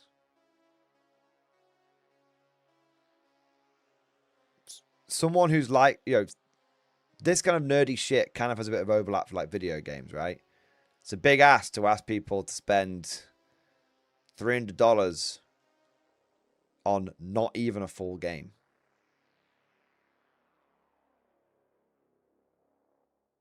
It's a big ask. Even if you can get your full army split in the box with a mate for $500, it's a big ask to ask someone to spend 500 quid on a single army for a single game, right? It's for someone who isn't addicted to wargaming, it's a big ask. Yeah. I think, but I don't know. I don't think this is necessarily for new players. I don't think it is. I think it's for existing players. And the reason I think it's for existing players is GW is pulling on a lot of nostalgia right now. Look at the new intercessors. Look at the new land speeder. That's pure fucking nostalgia bait right there. And look at the fact that it's a continuation edition. Look at the fact that what have they been doing with the rules they've been revealing? They've been showing more depth, more complexity.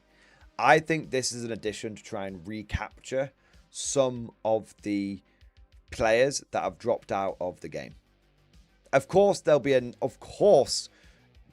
aim will be to get new players in, as it always is. GW is a bucket with a hole in the bottom, and they're always trying to refill that bucket, right? But I think this is a double doozy. I think the plan is it will naturally capture new players, but it will also recapture old players. That's what I think my guess is with this. They're aiming for 2 markets.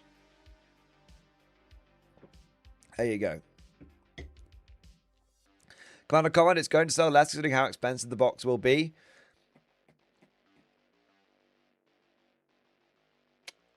I think there's a chance that could happen. I think we'll have to see. I wish we don't get any. We don't get the only indication that we will have that the box set hasn't done well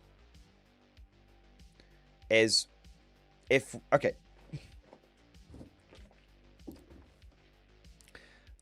we don't get figures from GW for the sales, right? So the only way we're ever going to know if it's shit the bed is if a whole bunch of social media posts go around saying my store still has like 700 boxes of Armageddon, they can't shift them, and that ends up going viral and loads of stores end up jumping on that and loads of people end up jumping on that. That's the only way we'll know, and we'll only know if that's actually had an impact and it's not just hot air if we see the stock price go down. Now, the stock price could definitely recover again, don't get me wrong, but if we see the stock price go down, basically, if GW massively overproduces this, it's too expensive, so not as many people pick it up, and there's this general perception that they can't shift the boxes, and this will create the general perception of it not being a success. And because it's the flagship product, that it causes the stock to go down a bit. That's the only time we can really say if the launch has been a bag of shit. If the launch goes off, and even if we see a bunch of people saying they can't move them, but the stock price go up, then it's probably considered a success. Yeah. I mean, GW has released a couple of stinky starter boxes in the past. Dominion for AOS was hugely overproduced to the point where they were giving away. I was there at Adepticon a few years ago when Dominion came out, and as part of the swag bags that you can get at Adepticon, some of like the top tier ones were You got like, oh, you got the swag bag, and then you got like the new Dominion box set. And Adepticon normally sells the top sells out of all tiers of their swag bags. And I remember that year because I got one of the sort of the normal level swag bags, and I remember one of my mates saying, "Have you seen all the Dominion box sets they've got left over?" And I was like, "No." And he went, "Go down there, go over there." And you could see like they've got all the different sections for the swag bags, and you could see all the other ones were empty, and all the swag, and then there's this huge section at the end, which is the biggest section for the swag bags, like the top tier ones, and they were barely touched. And you had all the bags, and you had all of the just stacks upon stacks upon stacks. I'm talking hundreds of Dominion boxes just there. And what ended up happening is at the end of Adepticon, they just started giving them away. Even when they just gave them away, the Dominion boxes, they didn't even get rid of them all. They ended up having to take some back with them. The Adepticon like organizers and shit. So that was a bit of a stinker. And then obviously Saturnine. Yeah, that didn't shift so hot because of all the drama that came out around Heresy 3.0. Look, what I'm going to say is I visit multiple local stores in my area. I'm very fortunate. We've got a bit of a saturation. And I think every single one of my local stores who stocks Warhammer has a Saturnine box sat on the top shelf gathering dust. They've never been able to shift it. Even one of my local stores only ordered one Saturnine box and they still couldn't shift it. Yeah. So, but that's not 40k. That's Horus Heresy. That's Dominion. That's AOS, I should say. I think it'll sell out. Personally, I think it'll sell out. Massively so. And I think it'll sell out. I think it's guaranteed to sell out for one simple reason. Scalpers. It'll sell out instantly on the GW website. And then don't be upset. By the way, if it sells out instantly, don't be upset. Just go over to eBay and basically buy it from there. Because what the scalpers will do is they'll hoover them all up in the first 30 seconds, go over to eBay and then list the items individually, and it'll kind of be a win-win. Well, not really, but it won't actually be the end of the world. If you were there for Leviathan, you know what I'm saying is true. You'll still be able to get the stuff as individual products at a discount off eBay. Not quite as cheaply as if you just bought the box set, because obviously the whole point of the scalpers have to make a bit of profit, but it's cheaper than buying them individually, but more expensive than getting the half the box set on its own. Yeah. Yeah. So yeah, it will sell out because of the scalpers, and then basically you'll have to get it on the secondhand market. Like what someone will probably do, like a good example is like if someone, I think so this is something I saw on with Leviathan, is the box was 150 quid, and the Leviathan box basically instantly sold out, and then you went over to eBay, and obviously if you bought that box, if you split that box with a mate, it would cost you 75 quid for half, right? And what the scalpers basically did is charge you like 85 quid plus postage, or 95 quid including postage. And so basically they made, 20 quid on top of it. Yeah, but you still got it at a discount, massive discount, than buying each of the items individually. So the scalpers got their money, and most people didn't really grumble about it because they ended up getting it at a discount anyway. Yeah. Yeah. The big one will be if scalpers have been burned a couple of times though now, because a lot of people, like we've said like Dominion and stuff, we've seen a lot of things like that sell out, and then scalpers just getting stuck with it. So yeah, is there a chance the scalpers will hoover it all up and then get burned? Maybe. I think realistically, people are gonna. I think it will be. I think the box set will be well produced, and I think it will sell like hotcakes. And I think that it'll get scalped to absolute buggery. Yeah, that's what I think will happen. If you want to be, the sweet spot is to wait until after the hype's died down and get it on discount when half the scalpers are still stuck with stock. Yeah, get the Hawk for $60. Yeah, exactly. Yeah, they'll get stuck with a lot of intercessors. Most of the kit should move quick. Yeah, exactly. I think you'll be able to. I think there'll be certain bits which will be really expensive. Like, I think the Land Speeder and the Death Company Chaplain will be like, you're getting gouged, big time. I think intercessors. I would not be surprised if you see on eBay 10 intercessors for 10 quid. The new ones. I wouldn't be surprised if you saw that. Maybe 15, but it's gonna be like that level of saturation. That level of race to the bottom. Yeah. And hey, if they end up selling intercessors for 10 to 15 quid for a squad, I'm getting 6 squads, and I'm gonna run a big intercessor horde. We're gonna make Tactical Marines great again, whether GW wants it or not. There you are. There you go. There you are, man. There's only one variant of Primaris army I would get, and that's 60 intercessors backed up by 3 to 4 big tanks. Yes, that's right. Basically, the guard army and power armor. All right. Shall we see some of the super chats that are coming in around this topic? Let's have a look. We'll let the super chats come in, and then we'll see what the results of the poll are going to be. So, I want to say a big thank you. To Cosmic Drew. Thank you for super chat, man. How many super chats can we get for a GW box? How many? Cosmic, just buy the GW box directly from GW, man. Or from a third party. You're like, or are you saying how many you'd have to give me to make me buy one of the FOMO boxes? I mean, I probably wouldn't buy it, mate. I thought you were saying, can we give you the money, Mordian? And then that will make us bad. I don't know what I was thinking, to be honest. I don't know what I was thinking, but I'll probably end. I'm not interested. Ironically, everyone else is complaining about the Space Marine side. I'm not interested in the Orc side. I think the Orc side is going to be.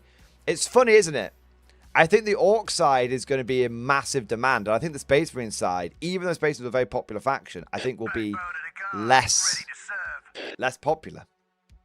Like I said, I think I'm going to be hoovering up some. I'm going to be hoovering up them new intercessors like hotcakes. I've been looking for an excuse to get my Black Templars back out on the battlefield. Maybe it's time for the Lazarus Crusade to ride forth once again. You know, maybe. I'd have to convert. What if I was to do it? What I'd probably look at doing is I'd have to see how the models balanced out, but I'd probably be looking at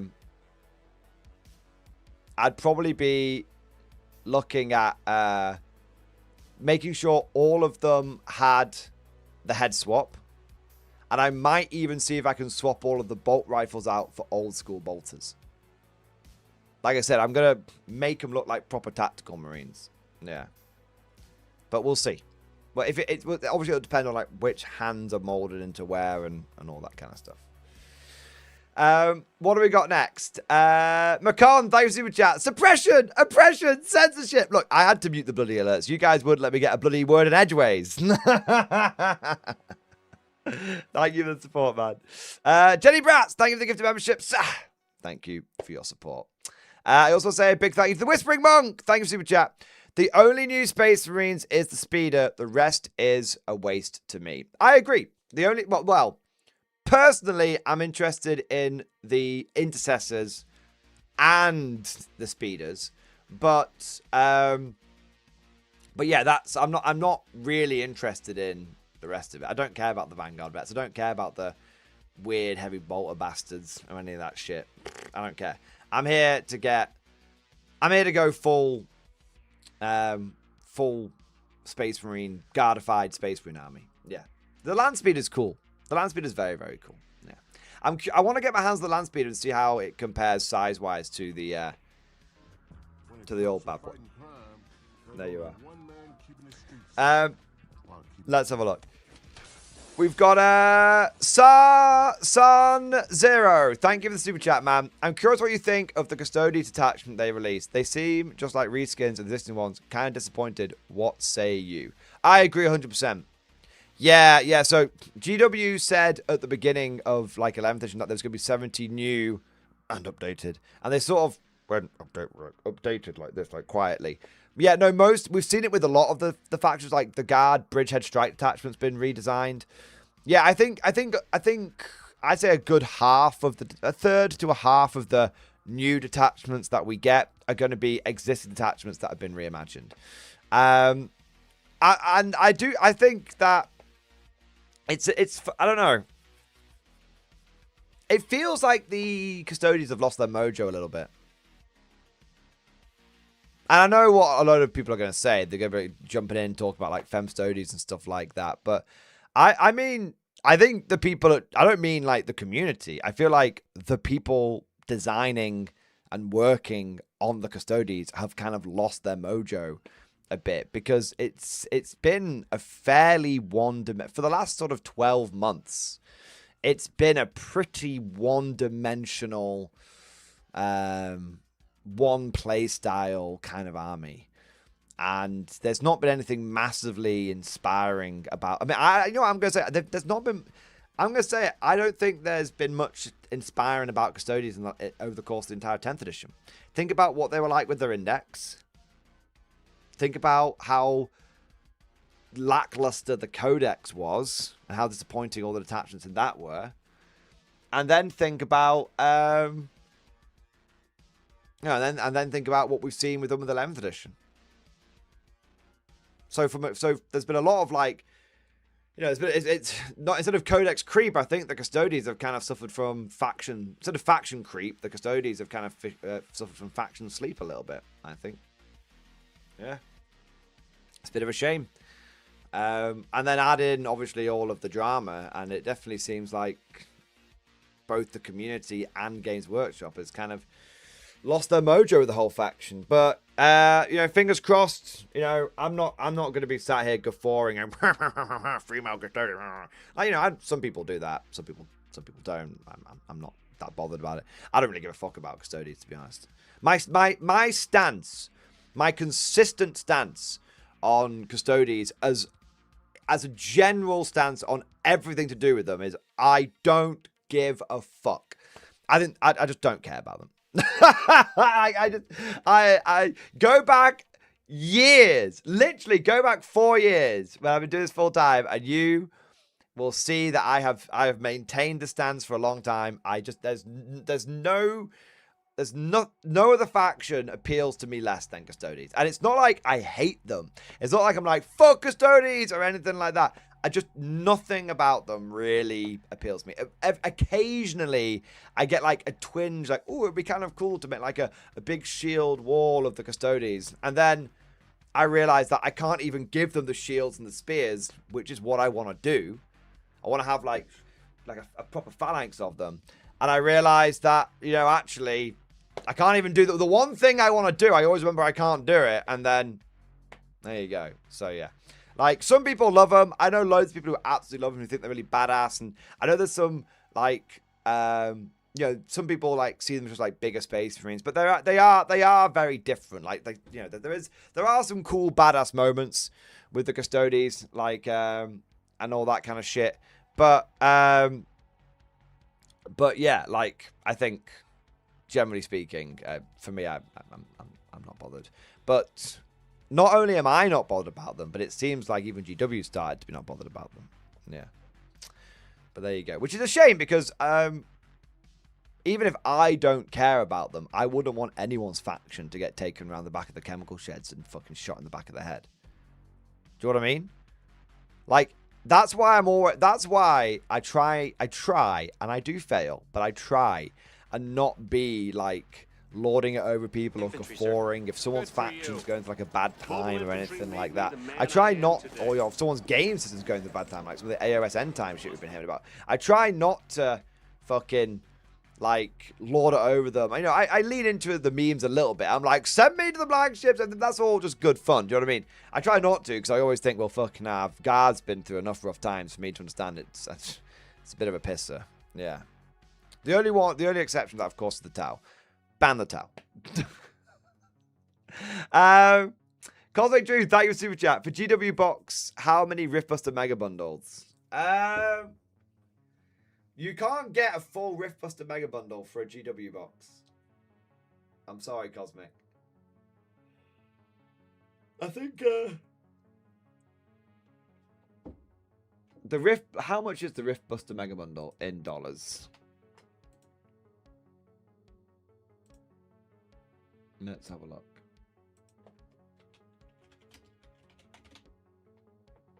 So the Riftbuster Mega Bundle is $568, and it comes with 2 full Conflict 47 armies.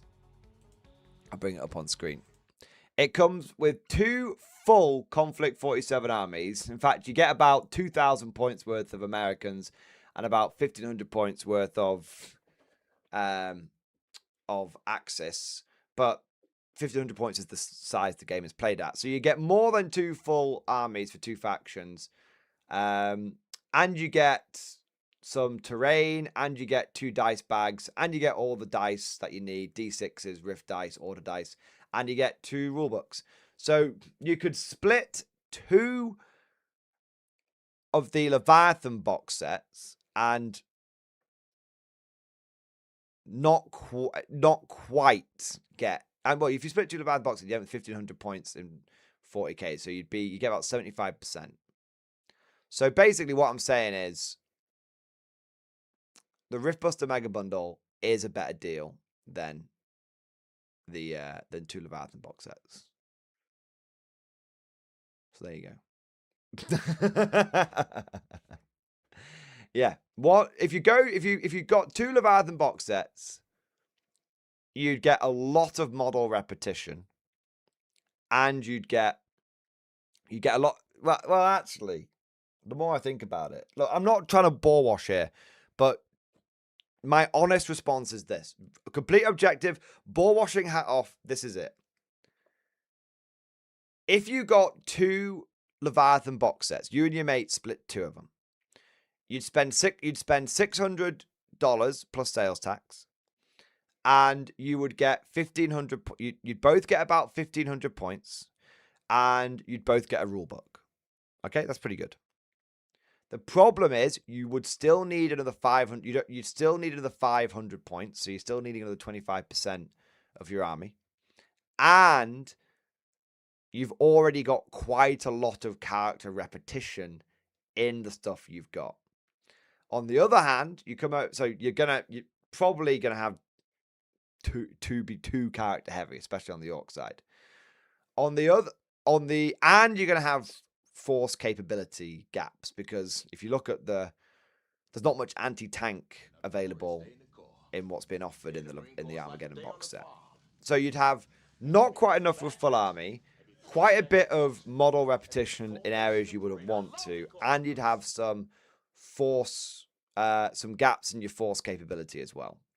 On the other hand, you could go for the Riftbuster Mega Bundle, save $32, plus you'd have to take into account sales tax, and you get more than 2 full armies, plus you'd get 2 rulebooks, plus you'd get all of the gaming accoutrement that you would need to play the game, and you would have 2 armies that don't have too much model repetition, a little bit on the American side with 3 linebackers, but not too bad. That's the only area. And the armies that you would get would be very capable with no capability gaps whatsoever. You'd get 2 competitive, balanced armies. There you go. So it's no I'm not just ball washing. I'm not lying to you. I'm not being a dickhead or anything. I'm not just like, you know, sucking on Warlord's teeth or anything like that. That's with my hat off and me just giving you my honest take. That's the difference. So you would save money, get more. You'd save money, get 2 full armies, and get 2 more capable forces at the same time. But one is 40k and one is Conflict 47. So it doesn't, for some people, it won't matter how good a deal the Riftbuster Mega Bundle is, because they're like, I'm just not interested in the IP. And to those people, I say that's fair enough. But I would also say you're missing out. It's a great game. Also, I would say this: you don't need to play one or the other. You can play both. Like, I enjoy 40k and I enjoy Conflict 47. And I know some people might say, well, look at you, Mr. Moneybags. Well, Conflict 47 doesn't change as much as 40k does. Like, you know how like in 40k, everything's constantly in flux and it kind of feels like you're on like a treadmill all the time? You don't have that in Conflict. Conflict, to give you an example, though that Riftbuster Mega Bundle we just saw at, you could buy that, split it with a friend as we described, and both of you would end up with 2 very nice, capable, balanced armies. And in a year's, 2 years time, 3 years time, you know, like those you wouldn't need to if you didn't want to add a single model to either one of those forces, and you wouldn't have been left behind. You'd still have, and there wouldn't be, and your list wouldn't be invalidated or out of date. It doesn't get fucked with as much as 40k does. So it's worth bearing that in mind. It is possible to play both games, because what, you know, Conflict is like, you just get your stuff and then you kind of, that's cool. You don't have to get any more if you don't want to. And so it doesn't actually cost that much. It doesn't actually cost that much more to play more game systems than just 40k. If you play 40k, I play 40k Old World and Conflict. And if I was starting all 3 of those games from scratch now, 40k would probably take up about 90% of my hobby budget, and the other 2 games combined would take up about 10%. They're just much, much less demanding of you. Yeah. There you go. Yeah.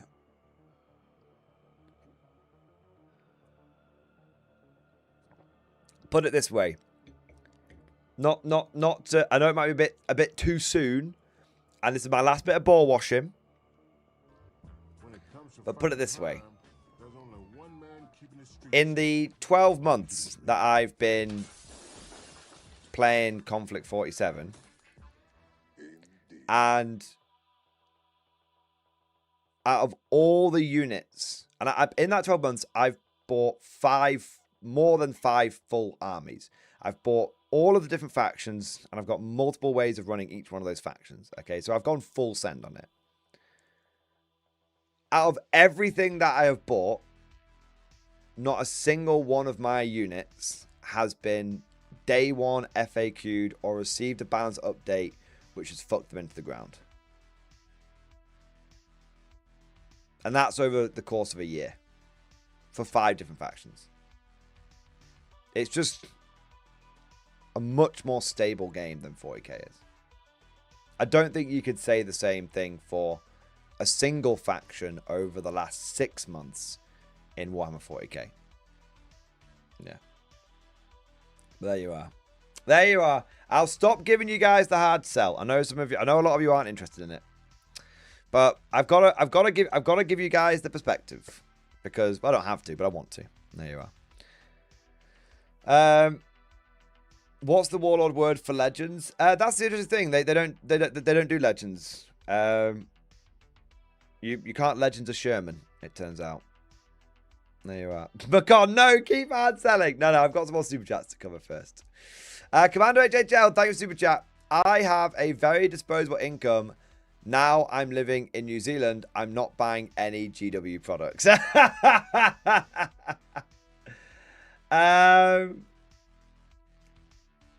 I know what you mean, man. And I'm not you know, over-egg the pudding, but I haven't bought It's amazing how much more hobby and stuff I've been able to afford since I stopped playing 40k. My budget hasn't gone down. I'm just getting a lot more for the same budget. Yeah. What have we got here? Hokum Paints, thank you for the 17 months. X-Force, baby! As a Space Wolf player and a Nib player, the box has 0 interest. That's fair enough. I guess because Space Wolves, you don't care about the intercept. I mean, the Land Speeder, maybe? The Land Speeder might be kind of interesting, and the Vanguard Veterans. You know, because... But I guess you don't care about the Intercessors because you've got Grey Hunters. And you might not care about the Vanguard Vets because you've got the Head Takers, right? Yeah.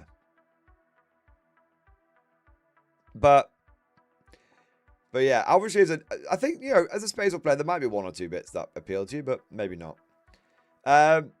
San Zero, thank you for super chat, man. If they come out with the plastic Custodians Forge World box, I'll probably throw money at it.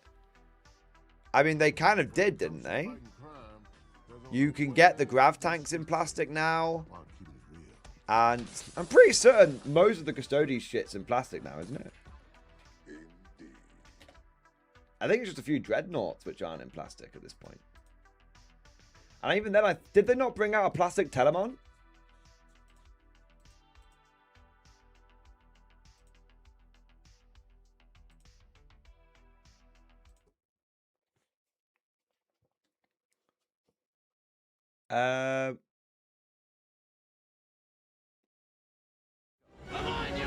Wait. I thought they brought these out in plastic. Wait,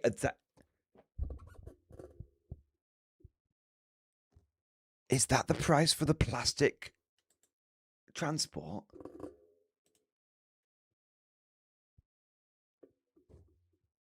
What? That's like a fucking fancy Rhino. That's not an expert kit. What the fuck? It's not...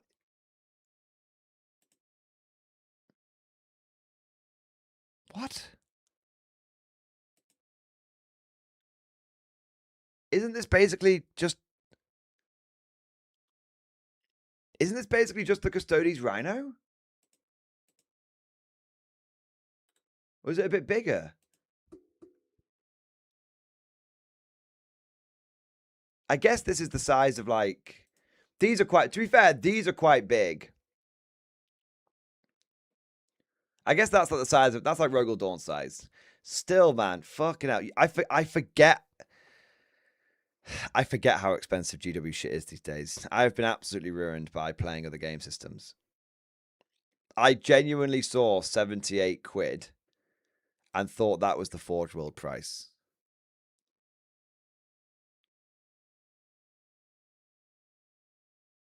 Wait, is it? It's Land Raider size. Oh, okay. Still. I guess that's not too bad then. It still seems kind of pricey. No. It's not. I suppose it's not too bad. Did they make a plastic Telemon? Is this in plastic? This is in plastic, isn't it? Ah, that was it. So it wasn't a plastic Telemon. It was a plastic Custodian Dreadnought, which could build the Contemptor Galastus or Contemptor Achilles. Ah, okay. I thought they brought out plastic Dreadnought. Still, it's kind of spenny. Does GW still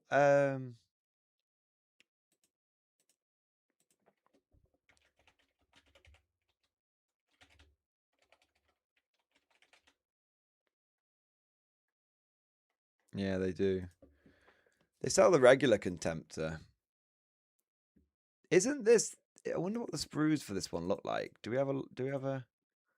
Oh, no, they have updated it. Okay, that's good. So, the reason why I was looking at this one is... the Contemptor Dreadnought used to be available as part of the... I think it was the Betrayal at Calth box set. And I think at one point you could buy these things for like £10. It was ridiculous. Yeah, that was about 10 years ago, to be fair. and it was monopost, and it only came with the assault cannon and whatnot. But still, it was cool. Yeah. Yeah, custody stuff is expensive, Zan. Very expensive. I mean 40k is just expensive these days, isn't it? It just is. Yeah, I've said this a few times. I feel so lucky that I got into 40k when I did. This was one. So just a slight tangent here, but I do think it's important, and it's important for me to recognize it. I also think it's important for other veterans of the hobby to recognize this as well. You know, if you're someone who's like me, you've played since the Midhammer days, right? You're a Longbeard, you're a Grog, and when Midhammer, I'm talking from sort of 3rd edition onwards. If you're an honored elder and you've played since Road Trader and 2nd edition, you're also included in this. Don't worry. But if you're someone like me who's played Midhammer to now, and you've retained a lot of your collection from that time, like I have, it is important to remember that the world that we bought Warhammer in is very different now. And it's a lot harder for these new guys coming into the hobby. Really is. I was there when you could buy 20 Cadians for 15 quid in plastic. My sort of eye-opening moment on this is when, and I've mentioned this before, so you guys know I'm not bullshitting here. When I was doing, sort of middle of last year, I was doing some of the videos where it was like how to start guard, best way of getting a guard mechanized army, 500, 1,000, and 2,000 points, right? And like my competitive mechanized guard army and some other stuff like that. And I said, this is the way you want to do it. It's a good way as a beginner to build up. And I got a few comments that were like, this makes a really good force, but there's no way I can afford this. And I was like, what do you mean it's not that bad? Like Chimera, but then I realized that like none of the units that I had suggested as part of building the army were based on any sort of like discount box or deal. And it's like, if you actually looked at the price of buying the army that I'd laid out, we were looking at like 600 to 800 to £1,000. It was crazy because Chimeras aren't 22 quid anymore, or aren't £20 anymore, brand new from Games Workshop. Chimeras are now £40. They've doubled in price since 8th edition. Now that's the crazy thing. I bought 6 Chimeras for my Steel Legion when they were £20 each, new in box from GW. And that was the beginning of 8th edition. So that's admittedly like 9 years ago now. In that time, they've doubled in price. And to ask someone to do the same thing as I did is actually much, much harder. And that's from 8th edition. And that doesn't even take into account, like I said, in the days of Midhammer when I bought 20 Cadians for 15 quid. And so we definitely need to, it's important to recognize, like, we are very, very fortunate that we bought into Warhammer when we did, because the prices have gone a little bit out of control. And I honestly, in a funny sort of way, I have mad respect for those people that are getting into Warhammer in 2026. I do. In the year of our Lord 2026, with the prices the way they are, I don't think I'd do it. And that sounds crazy, but I'm fucking tight-fisted. Look, I think I'd be one of those people that would, if I hadn't grown up with wargaming, if I was getting into it now, right, at the age that I'm at, or even like, if let's say I was in my mid-20s and I was looking at it, and I'd probably be looking at this and going, fucking hell, no way, I'm not getting into that. It's too expensive. I'll get a video game instead. Yeah. It's so yeah, I genuinely have a lot of respect for those people that are buying into the game now, because it's tough. It is fucking tough to do so. Yeah, it's a lot harder now than it used to be. Even if you take into account like changing economics, like inflation and all that kind of bollocks, I still think I still think it's a big ask to get into Warhammer these days. Yeah. Minimum wage in the UK also approximately doubled in 10 years. No, I don't think it doubled. But minimum wage has gone up, but I don't think average wage has gone up all that much. Minimum wage UK 2016. So minimum wage. So, okay. So it's a bit more complicated because, and this is not cope, I promise you. Minimum wage is not that common in the UK. We actually had something. We had minimum wage and we had living wage, and most people outside of doing a paper round were on living wage. But I'll have a look at it. So in 2016, the minimum wage was £7.20. And then in 2026, it's £12. So it's not quite doubled. But what is? Oh no. Oh no, it's no. But the minimum wage became the living wage. Okay, so what was the living wage in 2016? Oh, okay, so it's different. Living wage 26. That's what we need to look at.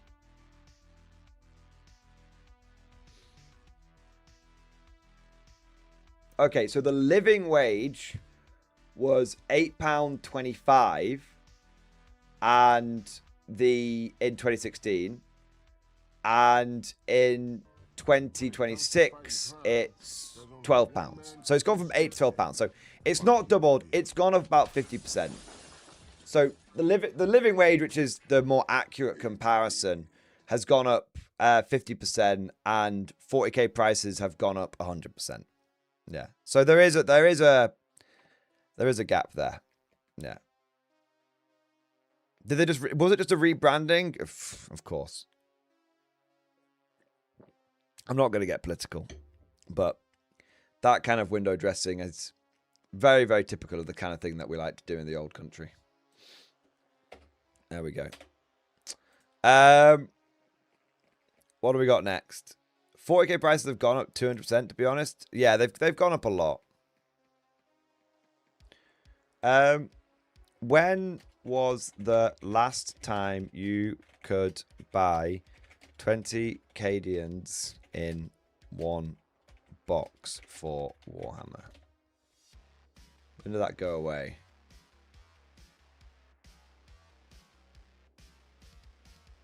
That was 20 years ago, to be fair.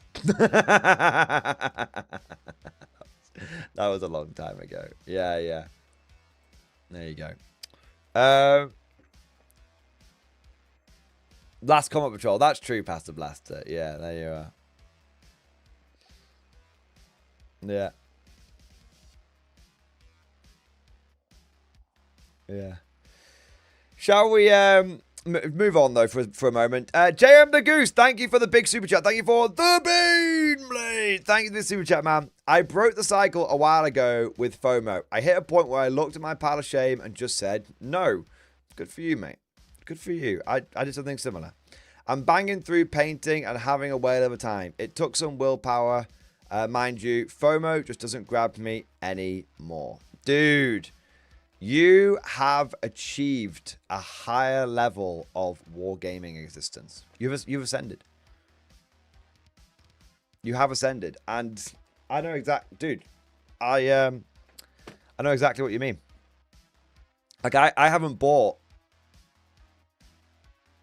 I didn't buy the last two Christmas boxes, even the Double Dawn. I didn't buy the Kree Combat Patrol. I didn't buy the what do you call it? The Armageddon Battalion. I was just even with all of these with having new models, I was just like, no, it's all right. I don't need the FOMO. It's fine. Yeah. But, again, Jay and the Goose, it's all well and good us sit here wanking ourselves off. But for a lot of people, those FOMO boxes are a lifeline. Because, again, you've got a pile of shame to draw upon. You've got that legacy armory, which takes the sting out of the price. But for a lot of people, the only way they can really realistically afford Warhammer is the discounts that come along with the FOMO boxes. Like, asking people to buy 2 Dawns, 20 Cadians, and Cadian Command Squad separately, then just getting the Christmas box set is a big ask. That's why they're so popular. Because it's one of the last lifelines that GW offers that allows people to get into the game without completely getting rinsed. Yeah. Yeah. And also, obviously, as Tobacco Dog says, but this is exactly what I'm talking about, Tobacco Dog. All these chimeras, all these Lieben Russes. Like, honestly, I'm gonna say some prices out to you guys now, which is gonna actually upset you. Right? This is what I mean when I say I was very, very lucky to get in. Myself and other Longbeards were very lucky to get into the hobby when we did. Right? Each one of those chimeras, on average, cost me about £18. Because some I got brand new from Games Workshop for 20 quid. And some I got for 20% off from Element Games. So on average, it was between 16 and 20 quid. So on average, £18. The average those Lieben Russes, I got 6 Lieben Russes. I got most of them on discount or secondhand, 20 quid. I'd say the average price I spent on each Lieben Russ was £20 to £25. It's literally, and this is all, I'd say 8 years ago. All of this we're talking. All this was after the first year of 8th edition. I don't know how much Lieben Russ is these days. Someone in chat will be able to point it out. But yeah, how much is the Russ now? Actually, I won't be lazy. I'll look it up.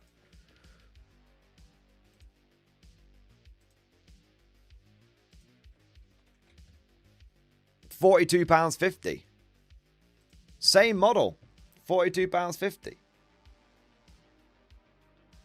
That you see that Bane, you see that super heavy down there?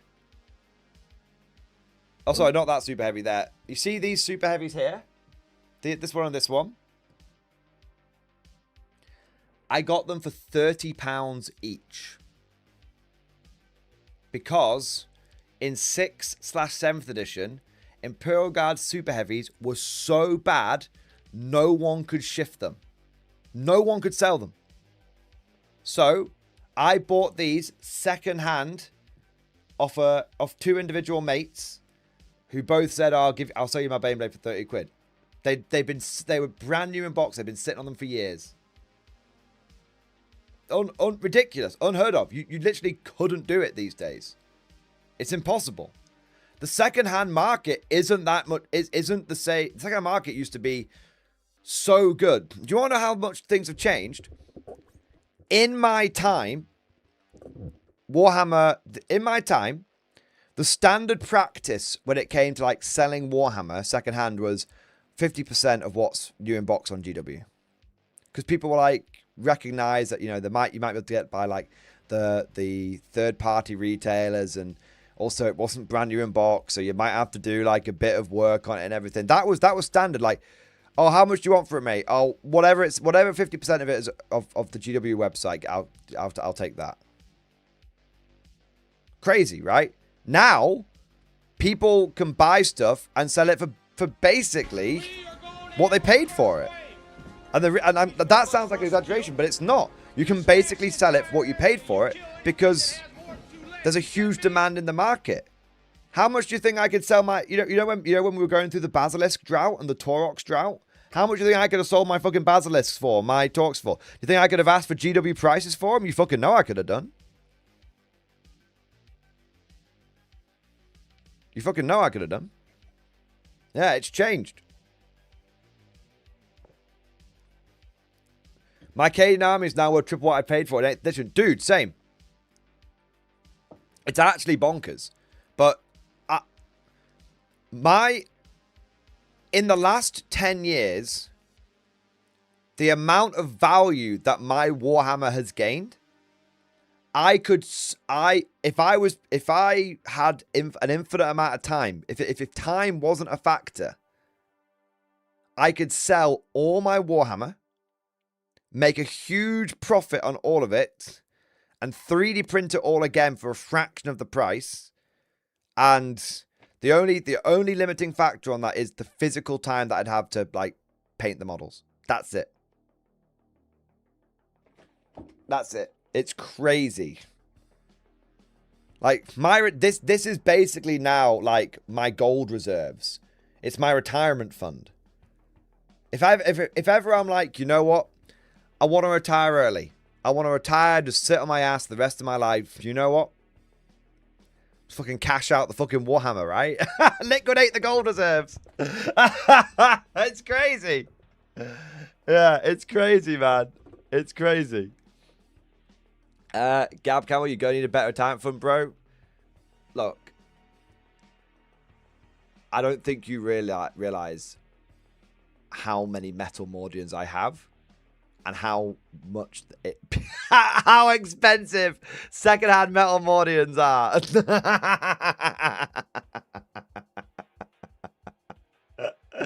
Yeah, man. I could probably do a made to order on metal Mordians and probably fulfill the demand for it, right? I'm sitting on fucking tons of the bastards. There you are. Yeah, absolutely tons of the bastards. And what I've got painted is just a fraction of what I actually have. Yeah. Yeah. Metal Mordians are... Because the thing is, like, there's only a limited amount of them now.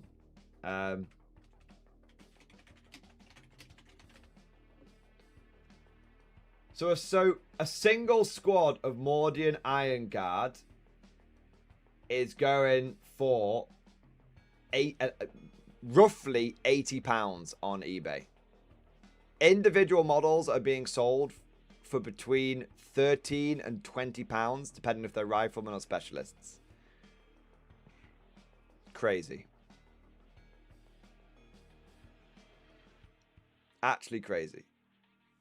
Yeah.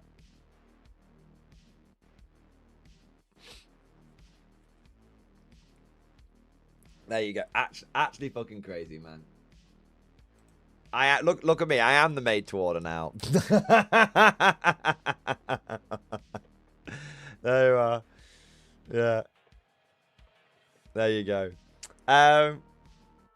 You've been single-handedly keeping the Mordians relevant too, so it bumps up the price even more.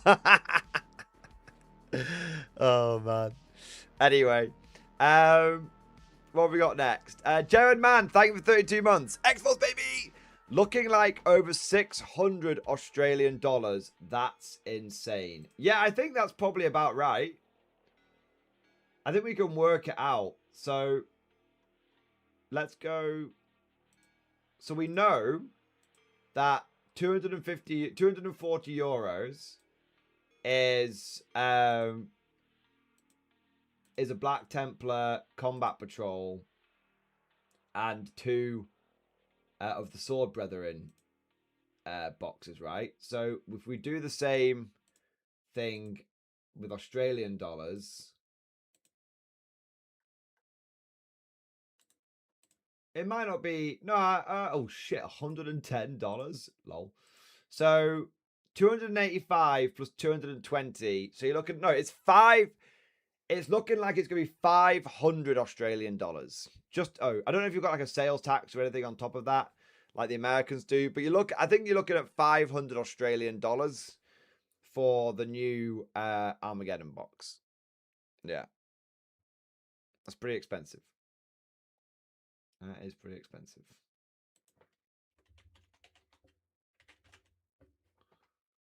How much is Saturnine?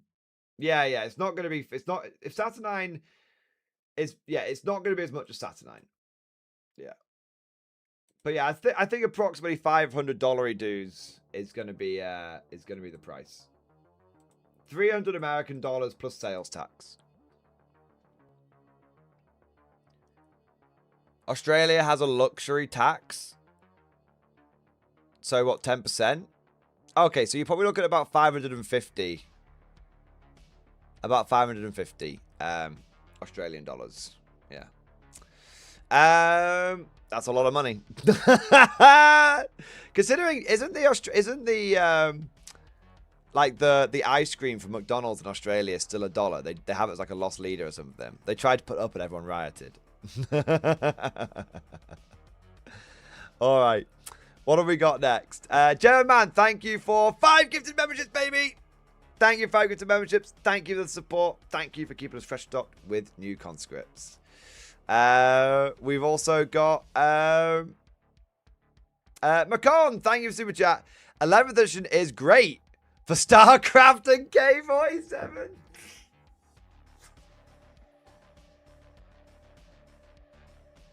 Right, okay, I'm going to level with you. I got to say something. All right. It feels like the turntables have turned. It feels like the tables have turned. Okay? Oh, how the turntables keep turning.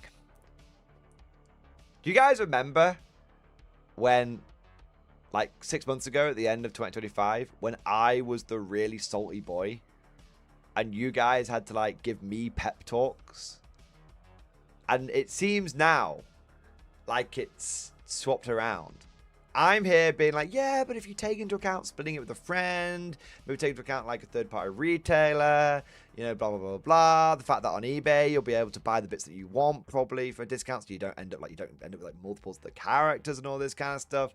You know, it feels like I'm now giving you guys the pep talks. It's our time to be salty.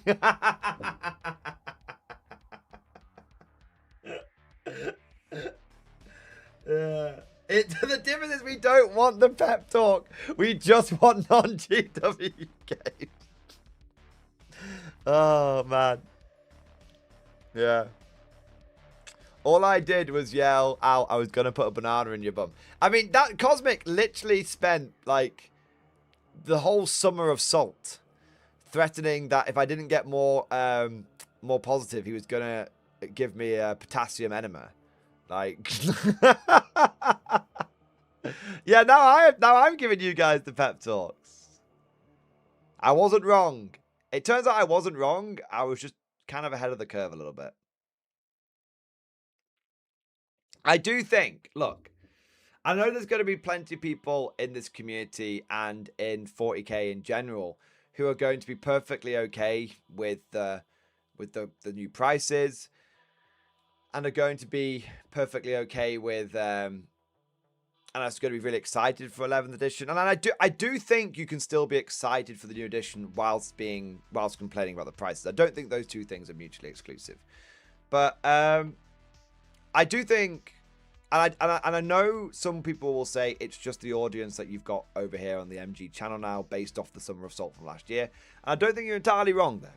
I'm acknowledging that. But even taking that into account, I do think that the tone has shifted. I mean, look outside of this channel. Look at, like, it's like basically like every content creator is either at best neutral on 40k or like just bitching about it. Maybe that's just my algorithm, but it seems that there's very few people who are like, yeah, 40k, yeah.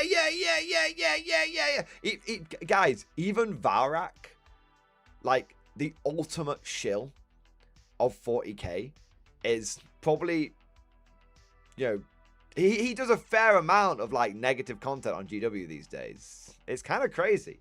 The tone has shifted. The narrative has shifted. But I think what's basically, I think, if I'm going to be honest, I think the reality is people are complaining about Warhammer more than I have seen in a long time, but they're still buying just as much of it. I mean, that feels like it, because the stock price keeps going up. Well, no, I don't know. I've seen quite a few boxes sitting on shelves in game shops. You know, seen it, not just like the ones that people love to meme on, like the plastic custodies. I've seen a few Maelstrom battalions sitting on shelves and stuff. I don't know.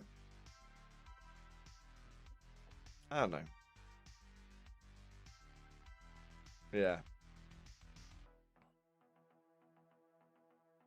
Their sales numbers have gone down, but their profits have gone up. I mean, how do we know that, Skeletal Commissar? They don't publish the raw numbers of units shifted, do they? They just publish the number of how much money they've made. So I don't think we know that. I think we could maybe guess that's what's happened. I think you can make an educated guess, but I don't think we know that for sure.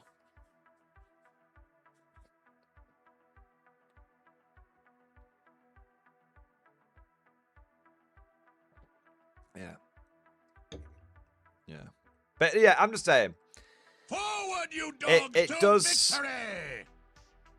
it does feel like the tone has shifted.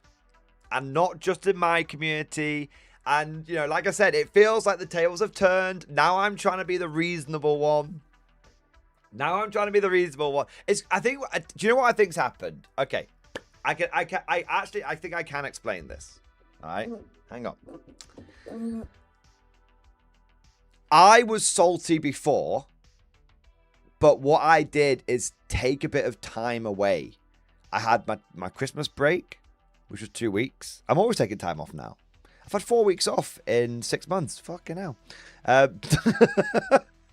So I had my 2 weeks off, which allowed me to reset and get some perspective over Christmas. I've had 2 weeks, and then obviously things have changed in my life where, you know, real life things have been going on where, like, I've been, you know, with family, and I've been, you know, getting married and all that kind of shit. So, and then I've also had 2 weeks off as well.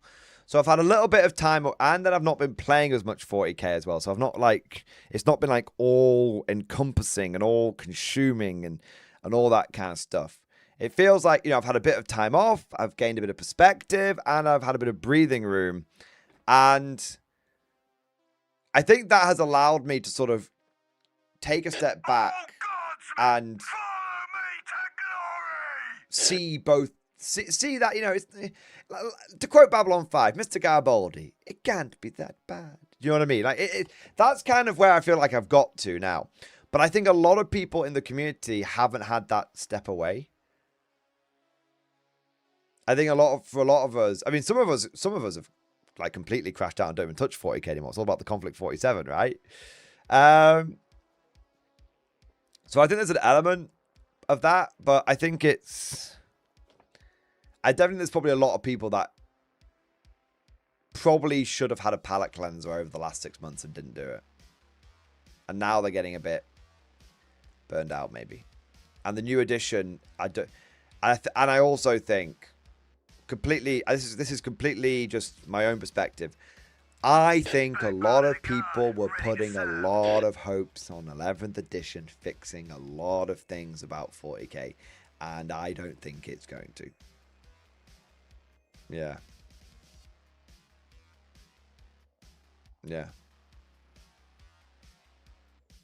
That's the big one, I think. Everyone was going, the next balance patch will fix things, it'll be okay, and then it didn't. And they went, it's okay, but the next balance patch will fix things, and it didn't. Catan spam still running around. And then they were like, but the next release will be all right. And then Defilers has made everything worse. And they're like, but it's okay, the new edition will fix everything. And now everyone's looking at it like, it's not fixing it.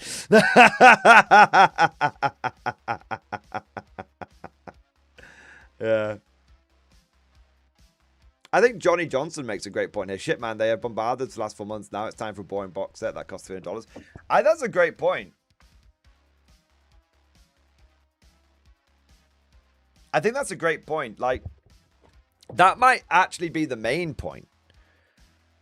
You know, I think, you know, there's been a lot of amazing releases over the last 5 and a bit months.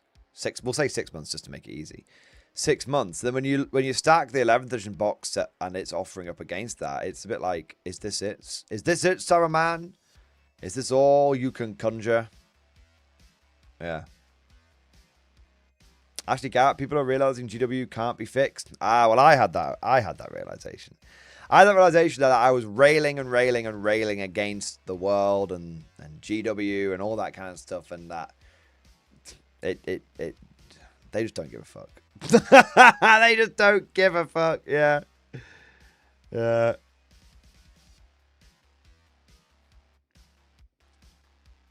Yeah, they just don't give a fuck. GW is just gonna do what GW does. You know, it's that simple. But I've definitely come out the other side of the salt. And now I think I'm in that acceptance stage, right? Like, I just accept things the way they are, and if I don't like something, I just don't buy it. And if I do like something, I still don't buy it because fuck GW.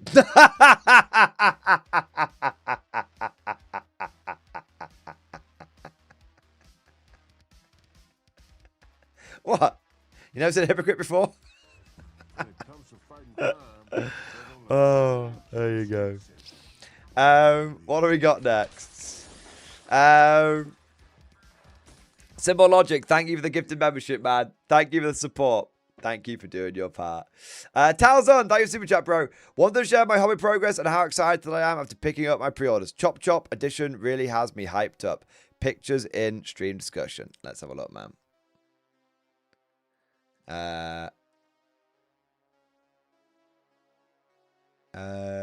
I see the pre. Oh, let me have a look here.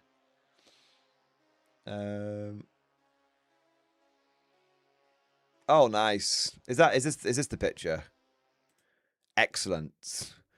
Excellent stuff. 2 of the Armageddon battalions, freshly pre-ordered, on the shelf, alongside the 10th edition starter box for Guard, 10th edition Codex box for Guard, where they will stay. Excellent. It's good to see you have put them in their natural environment.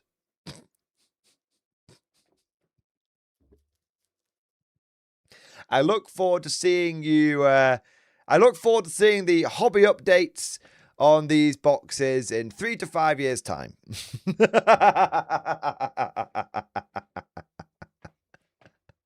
I do exactly the same thing about it. I'm not even taking the piss.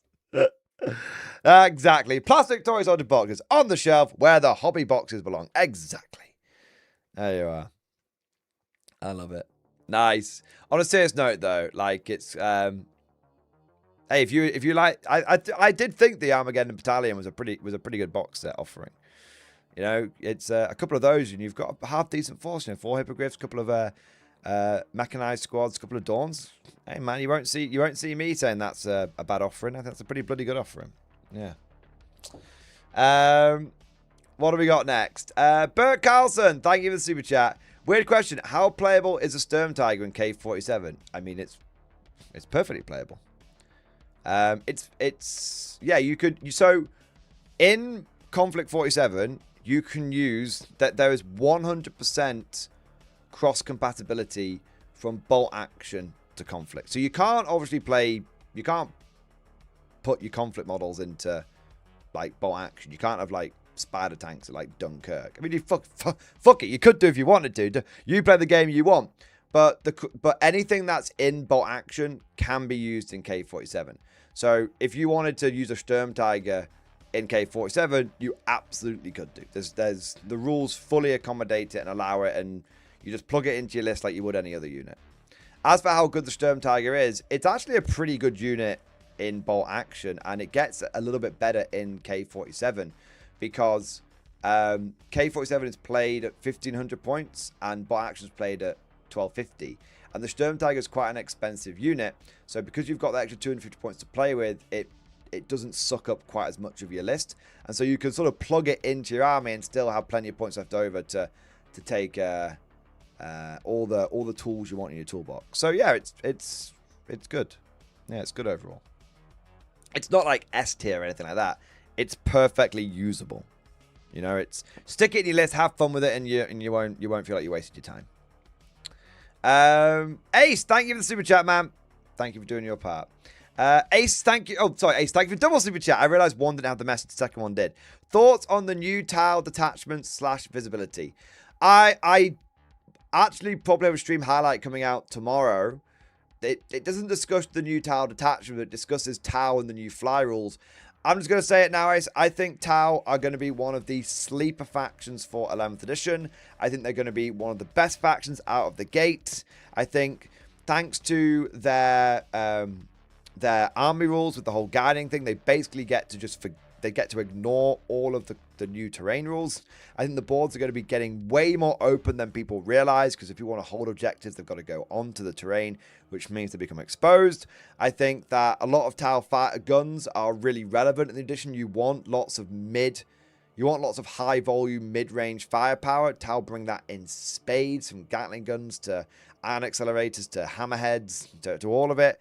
I think that the Fire Warriors the Tau have are great for a good battle line unit, because they can give enemy units -1 to hit, so they can debuff. I think the new Tau detachments, they all work. I think some people are a bit like, whoa, well, you have to take them and they work well together. I think they do work well together. I think the way I would probably approach them is I'd take Montcar and then I'd take Montcar and then the new visibility detachment, because I'm presuming that Montcar is going to be 2 detachment points. But in general, I also think Montcar is going to be very good in 11th edition as well. So my general take, Ace, is I think people are sleeping on Tau.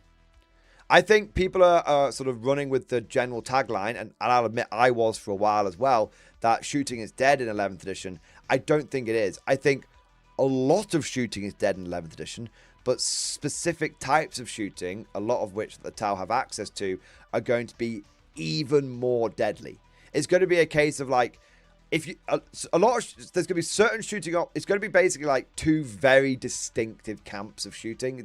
This is fucking useless and this is fucking broken. And I think out of those different kinds of shooting, out of those 2 camps, I think firmly a lot of the Tau firepower falls in this is going to be fucking broken 11th. So yeah, I think Tau are going to be. I think they're going to be a sleeper faction coming out the gates swinging. Yeah, I think so. Johnny Johnson, thank you for super chat. I am not excited for the 11th edition box set. Dude, that's fine. I don't blame you, man. I honestly don't blame you. You know, there's some new, there's some cool bits to it, but it's not, I don't know. I think I'm more excited for it than most people are.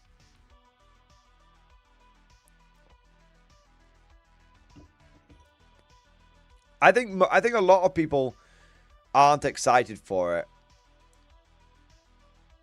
for good reasons. I think I'm more excited for it than most, but if I was to dig down a little bit into it, I'm excited for exactly 2 things: the land speeder and the intercessors. I don't really care about any of the other stuff. So I guess when I actually stop and reflect on it for a moment, I too am not excited for the 11th edition box set. But I am excited as a general concept. There's 90% of it has no interest to me. But 2 specific things that are coming as part of that box set, I will definitely be hoovering up on eBay. Yeah. But yeah, I'm not interested in the rest of it. What we got here? Commander 8HL, thank you for the 5 gifted messages, baby. Thank you for the 5 conscripts. Thank you for doing your part. We'll make sure every single one of them can fit through a hole in a piece of paper. The Barrel channel, thank you for super chat. I collect Space Marines, Guard, and World Eaters, and my friends collect Orcs, so we'll split the cost, and it becomes fairly reasonable in Japan. Fair enough. I actually don't know what the price of the box set is in Japan, but that's kind of what I was saying. I think buying this on your own is not really that great in comparison to buying it with a mate. I do think that this is a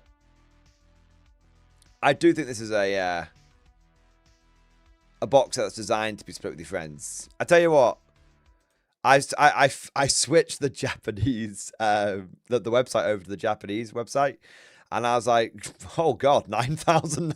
Maybe things are too expensive, but I realized that yen is a very different currency. Is it yen? Or am I getting? I might be getting mixed up. But I realized that it's a very different currency over in Japan, and like the rates are very different. Yeah. That's fair enough. Warhammer is very cheap in Japan. Really? That's interesting. Let me have a look. British pound to... It is Japanese yen. Okay. So if I buy a combat patrol... So £105 for a combat patrol is 22,000 Japanese yen. But how much is the combat patrol on the GW website?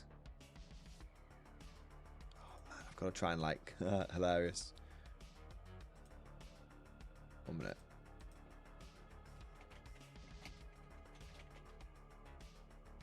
Yes, excellent. I mean, GW is still adding a bit of a shadow tax on there. They're still adding the sushi tax on. Because if I bought a combat patrol in the UK, it's £105. And that translates to 22,500 Japanese yen. But if I buy a combat patrol from the GW website, it's 24.1 thousand yen. So they are still charging you basically an extra 1,500 yen over the raw currency conversion. So I don't think it's cheaper. Yeah, I don't think it is. It is cheaper. Yeah, this is the Tokyo prices, I say. Fair enough. I guess you might have some different, like, the discount retailers and stuff like that, yeah. If you go outside of Tokyo, it's cheaper. Fair enough. I imagine Tokyo's a bit like London. Everything's much more expensive in the capital. Yeah. Is the sushi tax more or less than the burger tax, though? I don't know. Someone else would have to figure that out. I can't be bothered. I'm not a numbers guy at the best of times. I'm definitely not an economy numbers kind of guy. Yeah. That's interesting to know, Baron channel. Good. Yeah, that's interesting. Thank you for the support and thank you for the information. Chicken Detonator, thank you for super chat, bro. Deus Cluck, a new man joins the cloister. T-Dog278, by recommendation of Jenny Bratz, is commissioned as a new officer. Let's have a look. A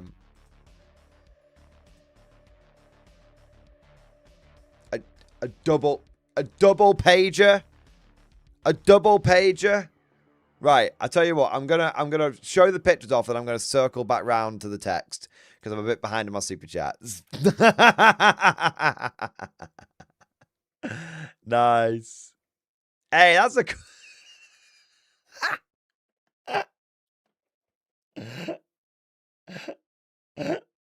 That is amazing. The chicken on top of the guy's helmet is actually amazing, man. That is so good.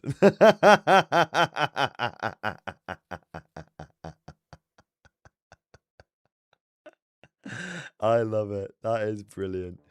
All right, we'll circle back round to text in a bit. Let me catch up on some of the super chats, man. We're not that far off. New man, thank you for the 34 month flags. Xbox, baby! If people show interest in 40k, I tell them don't. Whoa, spicy. Yeah. Oh, I'm kind of just 40k. Yeah, don't. It's too expensive. Yeah. Crazy, man. You know what? I don't do that because I always say, look, if you're interested in it, you know, play it. But I've heard a few people. I know a few people that are like that. Yeah. And they're not doing it because they're horrible. They're doing it because they're trying to save people's wallets. Yeah. What have we got? MB Bros, thank you for a new channel membership. Thank you, bro. Hobby up, Florida Eccentric, thank you for super chat. Hobby update in stream discussion. Nice. Let's have a look. Couple of bills today and painting some aquas on commission. Let's have a look. Hey, Wazdaka and Yarrick. Nice. Wazdaka is expensive at 50 quid, but he is a pretty big model. I was surprised he was a bit more expensive than Gaz, but I guess he is a bit big. He is quite a big model. And I have no idea what these are, but these are cool as fuck, man. I literally have no idea. I've no idea, but I kind of feel like you could use them as maybe like battle droids or like automated infantry or something like that. They're cool as fuck, bro. Is it Star Wars Legion shit? I recognize like the base shape that they do. Huh, cool. Yeah, I've not seen those droids before. What have we got next? Vivid Crayons, thank you for super chat, bro. Just coming in. Current thoughts on Gaunt's Ghosts? I think Gaunt's Ghosts are a very good unit, but quite an expensive unit. I think some people swear by them, and if you're going down a more elite guard route, then they fit in with that. But personally, I'm a bit of a cheapskate, and well, I don't mean like in terms of like money. I mean in terms of like I squeeze every point. I'm more of a yield guy, more of a quantity guy. And I'm always like, well, why would I take Gaunt's Ghost? If I want an infiltrating unit, I'll take a unit of Ratlings and save 50 points. And people are like, yeah, what about the uppy downy? I'm like, yeah, but you know, Gaunt's Ghost is my theory on Gaunt's Ghost is this. It's a unit that has a lot of capabilities, but it could only ever do one of those abilities at a time. And so sometimes it will die having only done one of those abilities, and then actually it's more expensive than if you bought one unit which only does one thing but does that same thing that Gaunt's Ghost could have done. So, but for me, I feel like if Gaunt's Ghost to be worth it, you have to get more than one thing out of them. If you're only going to get one thing out of them, like you're only going to use them for infiltrating, you might as well go for fucking Ratlings, for example. There you go. So it's that's my kind of take on Gaunt's Ghost. If you can get a lot out of them, they're worth the points. But if you're a smooth brain like me that just does one thing with every unit, there are other options. CB Cooper, thank you for the 20 gifted memberships, baby! Yes! We are going in with the first wave! Means more bugs for us to kill. You smash the entire area, you go anything more than 2 legs, you get me? We get you, sir! Cooper's company. Oh, thank you for the whole extra platoon to hold the line. In the name of the Emperor. Thank you, bro. I also say a big thank you to David D. Davidson. Amazing name.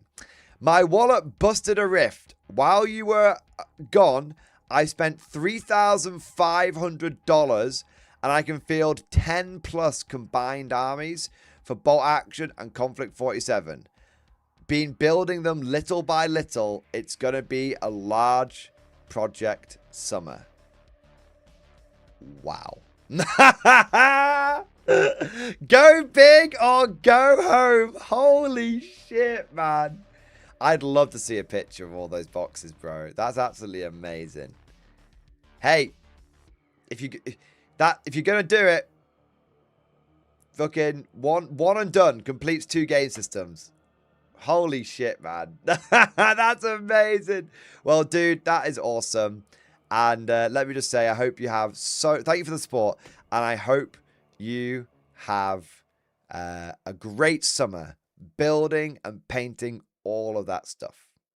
I mean, I'm just going to say $3,500 of Warhammer is a lot. $3,500 of Bolt Action and Conflict 47 is an obscene amount of plastic. Oh, that's amazing. Did he use the affiliate link? We can only hope so, but if not, it's not the end of the world, is it? Oh, man. Earth Citizen 09, thank you for the Bane Blade. Yes. Thank you for the support, man.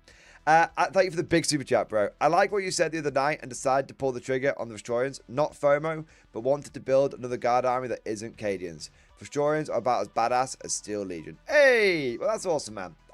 Dude, I'm glad that, because look, I'm glad that I was able to sort of help you make that decision and everything. Because I felt like I presented a very balanced take on the Vestorian thing. And I know that a lot of people just saw the prices and instantly doomed on it. But I was like, there is reason to doom, but there's also reasons to not doom. Right? And so, we talked about the made to order. We talked about the whole concept of like recasting, how you can use one or the other or a combination of both and all that kind of shit. And so I'm just glad that the discussion was able to... I'm glad the discussion was helpful.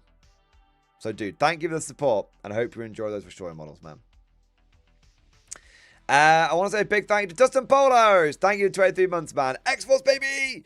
Welcome back, sir. Dude, it's good to be back. It's very good to be back. I've been very much enjoying getting back into the pre-recording and the content creation and all that kind of good stuff.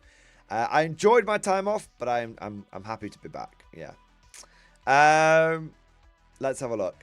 Cosmic, thank you for the super chat, man. 11th edition is coming. I'm going to start doing K47 content. It's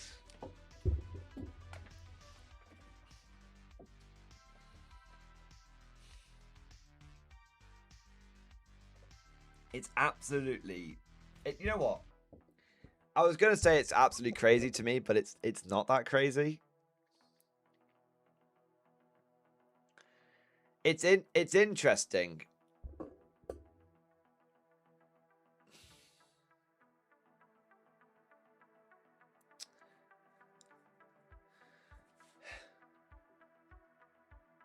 I bet that a lot of people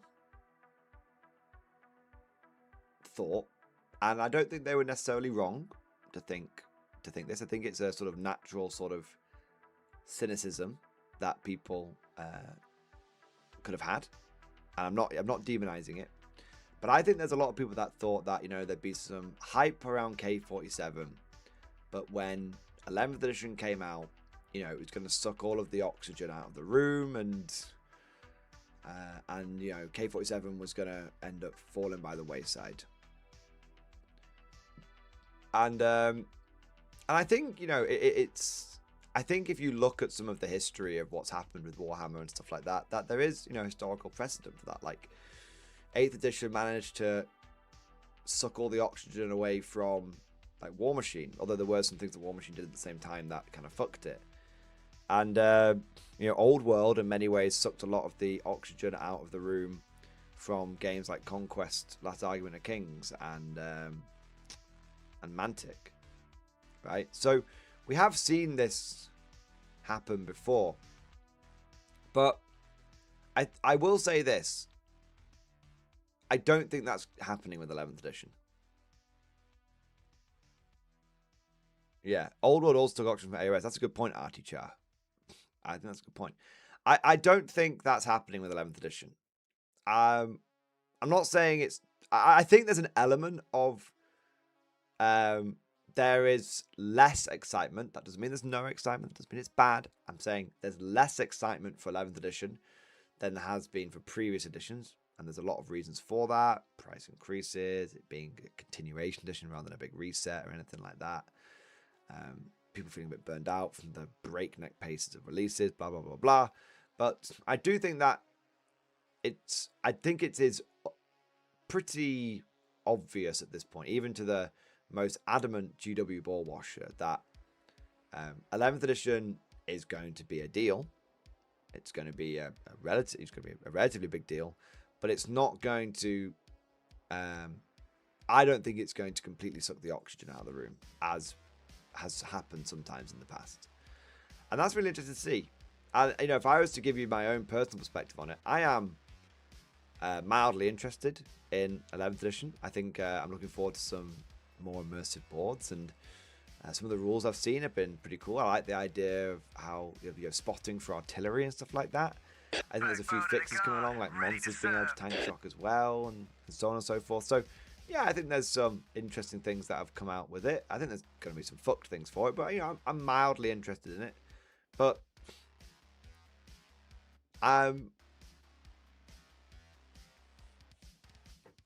as mildly interested and excited as I am in 11th edition, it has done nothing to diminish my excitement for Invasion America. Do you know what I mean? Like, it's like, oh yeah, cool, 11th edition coming along. I might actually get some of those fucking new intercessors, and, you know, maybe a Landspear or something. You know, if I can get some, you know, some cheap models from eBay, that's kind of cool. Yeah, I might new edition, new army. You know, I might do that. You know, I'm pretty mildly excited about that. And then I'm like, oh boy, Invasion America and what's coming with that. And I also know what's coming after Invasion America. And I'm just like, woo, baby! Woo, baby! Yeah. Yeah, there you go. So yeah, I'm mildly excited for the new edition of 40k, but it's not sucking away any of the oxygen from my burning excitement for the new update for K47. But I think again, like, I always try and present. I think some people see it as it's funny. I think people do get annoyed by this, and some people do see it as fence sitting, but it's not. I just don't have. I'm not very good at this whole internet thing. I don't have loads of like really extreme opinions that I don't ever move from. I actually keep an open mind, and I'm willing to change my opinion based on extra information. Like, I'm much more positive about shooting in 11th edition than I was. Do you know what I mean? Like, I am someone who tries to, you know, be reasonable on the internet. Fucking hell. So, yeah, so I think, you know, some people want me to be like super fucked off about like 40k, and I'm just like not. You know? There's some I don't know, I feel like I told you I feel like I've transcended the salt a little bit. Yeah. But I'm very excited for some of the K47 stuff that's coming out. Yeah. I only have one rule. Why are you guys kicking off? I haven't done Michael's super chat from the other night. I did miss it. I do apologize. Yeah.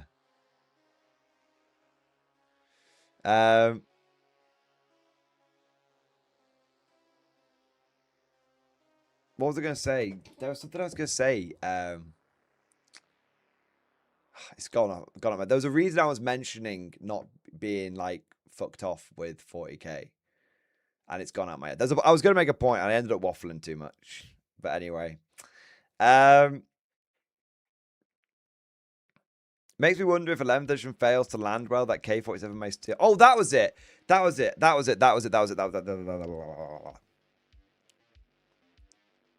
See, the whole point of me saying, you know, that I'm not fucking off 40k, and the whole reason is I was getting to this whole point of like having like a balanced viewpoint, right? And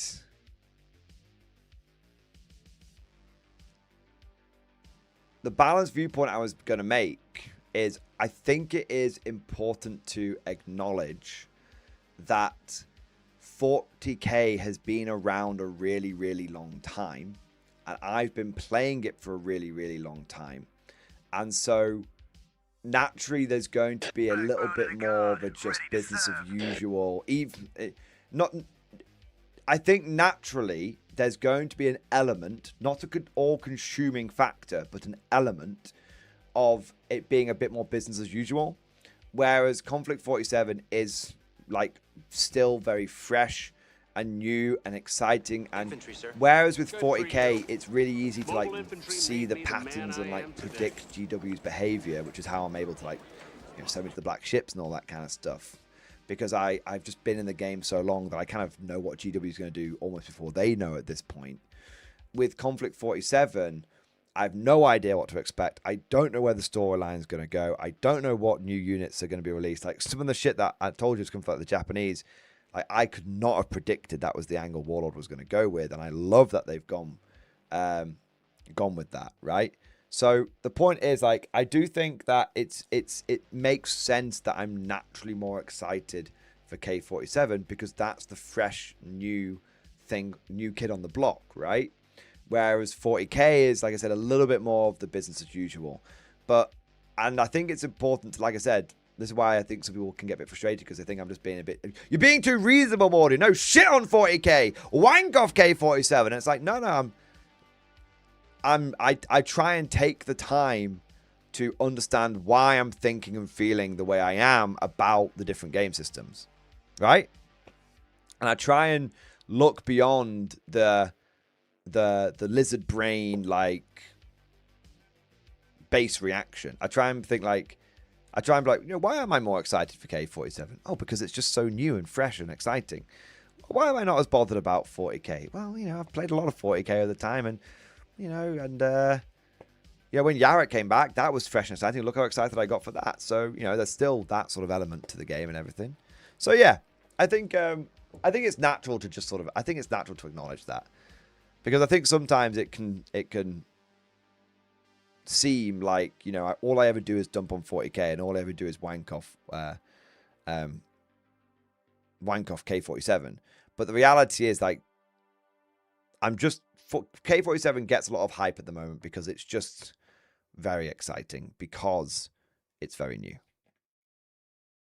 But I will say this, even after 12 months, it's still very hype. It's still very, very hype. Yeah, I actually want to do a bit of a I might not get around to it today, because obviously today is a very 40k focused stream, but I do want to do a video talking about, you know, Conflict 47 1 year on. How's the momentum looking? How's the hype train looking? I do want to talk about that. I might do it at the very end of this stream, or I might do it in tomorrow's stream. We'll see where we get to. All right, I'm going to make a note of it so I don't forget, if I haven't already. No, I've already made it. That's good. Yeah. I will actually add a little addendum to the note that I made. I might just look at I've got a pen here.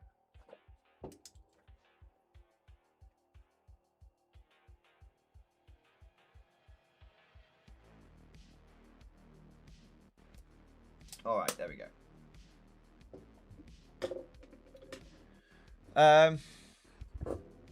Let's have a look what we've got here.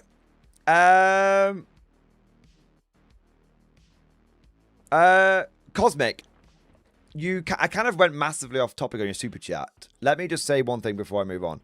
I'm really looking forward to seeing your conflict content. I am. That's awesome to hear, bro. Very, very awesome. Roshi, thank you for super chat, man. As an OG player since Rogue Trader, this just confirms my decision to quit 40k in 9th. Love the lore of 40k, but I now prefer K47 bot action and 3D printing for my miniature hobby itch. Dude, that's awesome. Like, obviously, obviously I'm always sad when I know someone quits 40k.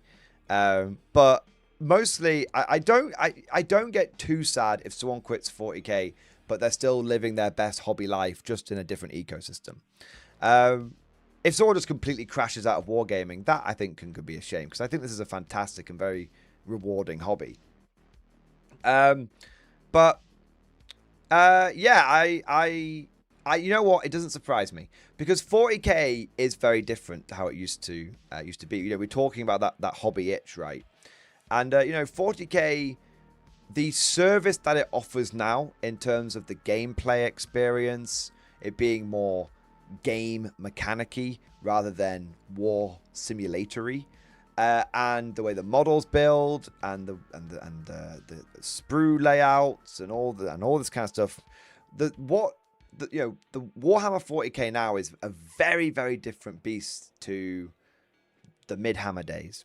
Very, very, very different beast, from the way the models are built, to the way the game plays, to the way the lore is written. It's very different. Some people would say it's got worse. Some people would say it's got better. But I will say that as an OG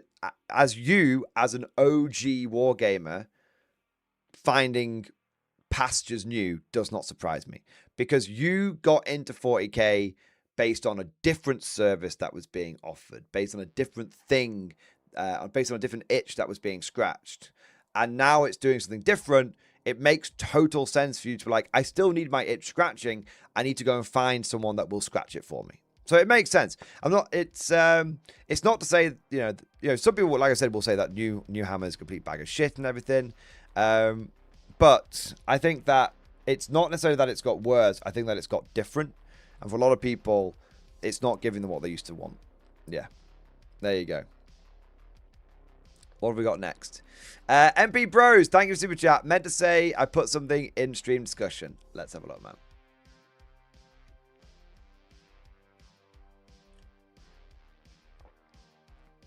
Let's have a look.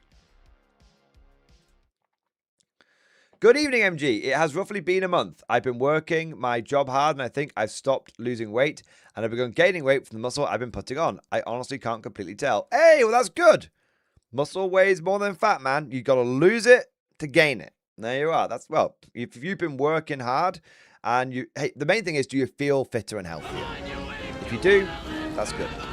But on to the hobby updates. On the heresy front, no updates. It's a bit of an art project, and I don't want to rush it just to get it done. On the 40k front, I've ironically put myself in a pickle. I kit bashed myself a Kaifa's K MIDI with Jurgen, and now GW have put out theirs. We both base ours on a book cover, but I made sure to equip him like the books say. It's a funny problem to have. I kit bashed the new Graves model, and I think I improved it just a bit with the stubber swap. I also have been kicking around the idea of kit bashing myself a Rust Conqueror with the coax heavy bolters and putting Pask on top. I need to get my bits in order before I pull that trigger. On the Orwell front, my vampire counts are almost all based and ready for priming. I don't have a ton of pictures of them as my room is a mess at the moment. I've been doing so much kit bashing, I've put sprues all over the place. Pictures will follow when I've cleaned my hobby room and I can see the floor. Hey, dude! Sounds like you've been having an amazing hobby sesh, so that's awesome to hear. You've been kit bashing, you've been engaging with multiple different game systems. Sounds like a fucking great time. In other news, I ran to Cosmic Drew out in the wild, and he was actually wearing an MG shirt, which is what tipped me off. That's amazing. He was playing a game of K47 and was having a blast. Well, that does not surprise me. A, Cosmic loves his K47 now, doesn't even know what 40k is anymore. And B, he always has a good time playing it. Speaking of K47 and bolt action, I think I finally sold myself on it. I think it would be fun to make the villains of the first and third Indiana Jones movies. I haven't looked super hard yet, but I think it would be funny to give my opponent a fedora-wearing character to swap in and maybe a small Ark of the Covenant and Grail. Dude, that would be so cool. Yeah. It was funny. I was actually thinking... because I went to when I was in America, I saw some like Disney's Indiana Jones stuff, right? And it made me think that yeah, you could absolutely do some Indiana Jones shit with K47. Yeah, you could do it with both the first and third movie, but you can also do it with like the Temple of Doom guys as well, right? So you've got a few options there. That seems like a fun idea that I may hop on. I just need to decide which game system I'll hop into next. Star Wars Legion or K47/bot action. Or buy a filament for a 3D printer and print 2 Macarises and a Gorgon transport. I want to do all of them, but I only have so much pocket change. Well, the good news is that of all the things that you're looking at getting into, Legion, K47, and the 3D printing stuff, none of it's like super urgent. Because the Macaris is a Legends model now, it's not going anywhere. K47 is a game that is nowhere near as in flux as 40k, and I imagine the same thing is true for Star Wars Legion. So honestly, just pick. You will get to all of them eventually. You don't have to pick which one you're going to do. You just have to pick which one you want to do next. Obviously, I'm massively biased, so I am going to say K47. But you go for the one that you think's best. All right, let's have a look. Nice. Hey, you done a good job on the model, man. And I love that you've given him the Las pistol. That's awesome. That's so good. Cool. Very, very cool, man. Hey, I like what you've done with the stubber. That, yeah, looks much better than the stupid bloody Gatling gun. Yeah, that's cool. Yarrick looking good. Graves looking good. Nice. Well, it looks like you've been doing some furious hobbying. And looks like you've had some very productive times. Nice. Nice. What do we got next? I think I missed something. That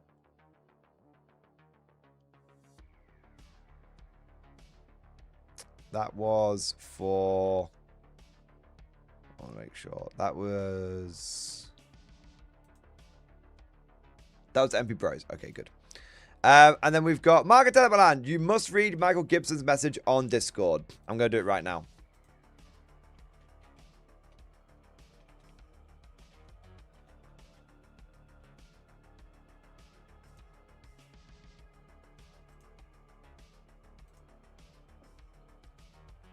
Um,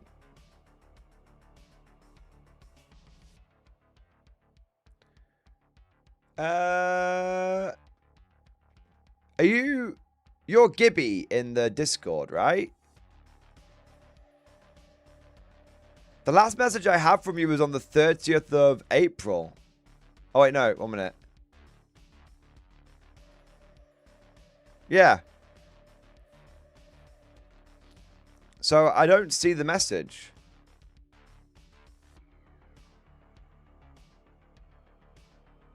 Did you put it in stream discussion? Was it a different channel, or did you send it to me directly as a DM?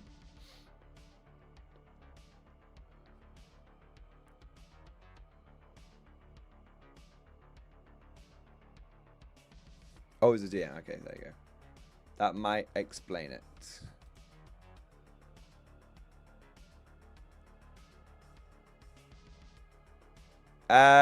Gibby, I was asking if you wanted to go to a boat action tournament in Nashville, Tennessee on the 11th of August. I said you could crash at my place, and I promise I went I went along you. I went lock you in the basement. Also, I got the last boat Scott Scar done for K47 boat action. I had to leave chat, so no. Let me know what you think about visiting the tournament. Dude, I very much appreciate the offer, but I can only really justify going to America once a year. And obviously, I've already been over to Florida, so I do appreciate the invite. And I have been to, tournaments in America before, so it's not a silly thing to, to invite me and the offer and everything. I do appreciate it, but it's just realistically, I'm not going to be able to do 2 trips to America in the space of like 3 months. But thank you for the support, man. I hope you're not too disappointed. What if I choose to finance it? It's a very generous offer. But it's not just about the money. It's mostly about the time I take out from streaming and the knock-on effect that has on things like, the YouTube algorithm and how it affects like how my videos and all that kind of stuff. So it's not. I don't think it's quite as straightforward as it would seem. But like I said, I do try and make. I will be in America in 2026, and I will be at Adepticon. So if you're someone, if that's you and anyone else in chat right now that wants to, meet up and have a drink or, have a chat or anything, I will be at Adepticon 2027. There you go. So I also try and do things that way. Because that way it kind of, it means I can meet loads of people at the same time as well. Yeah, and also you guys get to meet me at the con. Adepticon's great, so yeah. So yeah. So Mike Gibson, it's a very generous offer, but it's not quite. It's a very generous offer. It's a very, very generous offer, but it's not quite as straightforward as it would seem, mate. But thank you anyway. And hopefully I'll see you at Adepticon. All right, what have we got next? Squiggle Sean, thank you for the 10 gifted memberships, baby. Yeah, buddy. Yeah, buddy. Yeah, buddy. Woo! Thank you so much for the 10 gifted memberships. Thank you for the extra squad to hold the line. And thank you for doing your part. Bert Carlson, thank you 30 months, man. Xbox, baby. I'm excited about Legends being added to the 40k app. Yeah, that's a pretty big deal. I do think we probably need to fucking... I think we probably need to fucking address this whole Legends thing. I think so much stuff has gone to Legends now that if it's not getting replaced by Games Workshop, I think we need to... I think so much has gone to Legends. And I think if GW is true to their word about 11th edition being more narratively led, then we as a community should take the bull by the horns, and people should be open to running Legends in casual games. And not only that, I think there should be Legends allowed tournaments as well. I think there should be. But the vibe behind it should be, we're allowing Legends so you can bring cool shit, not so you can break the game. Kind of use that K47 I know I can break the game, but I'm not going to mentality and apply it to some 40k tournaments. I think a big way, I think that the way if I was to run it, the way I would do it is I would run a tournament, but instead of having prizes for like first, second, and third place, at most I'd have one prize for best general, so first place, one, and even then I might not have any. And instead, I'd have 3 prizes for most sporting, 3 prizes for best painted. Or coolest army, like most themed army and shit like that. So if you win all your games, it literally means nothing. It's not ITC registered. There's no points involved or anything like that. Like, the only way you can, like, get, like, prize support and, like, recognition and all that kind of shit is by having a cool army and being, like, a good sport. That's probably the way I would do it. And I'd run it as an RTT rather than a GT because the idea is it's like a day of fun socializing. I'd do it as an RTT and I would have like a social aspect to it. So either it would be basically there would be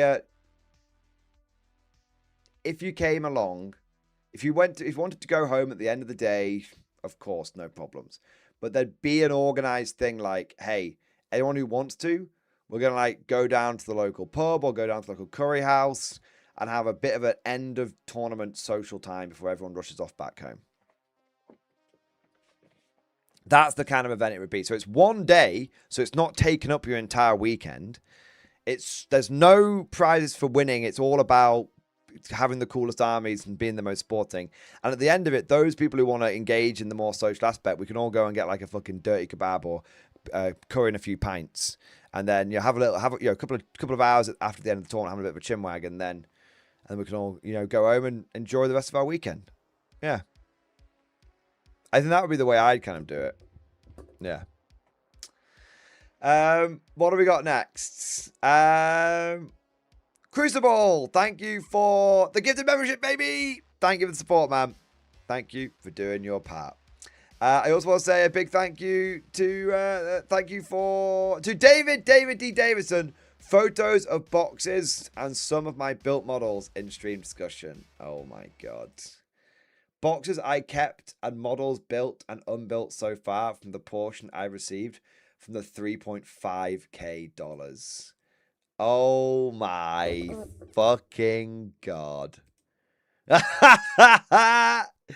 He wasn't lying. Wow. You said you bought 10 plus armies. Wow. Holy shit. Shit. And this is just a portion of it.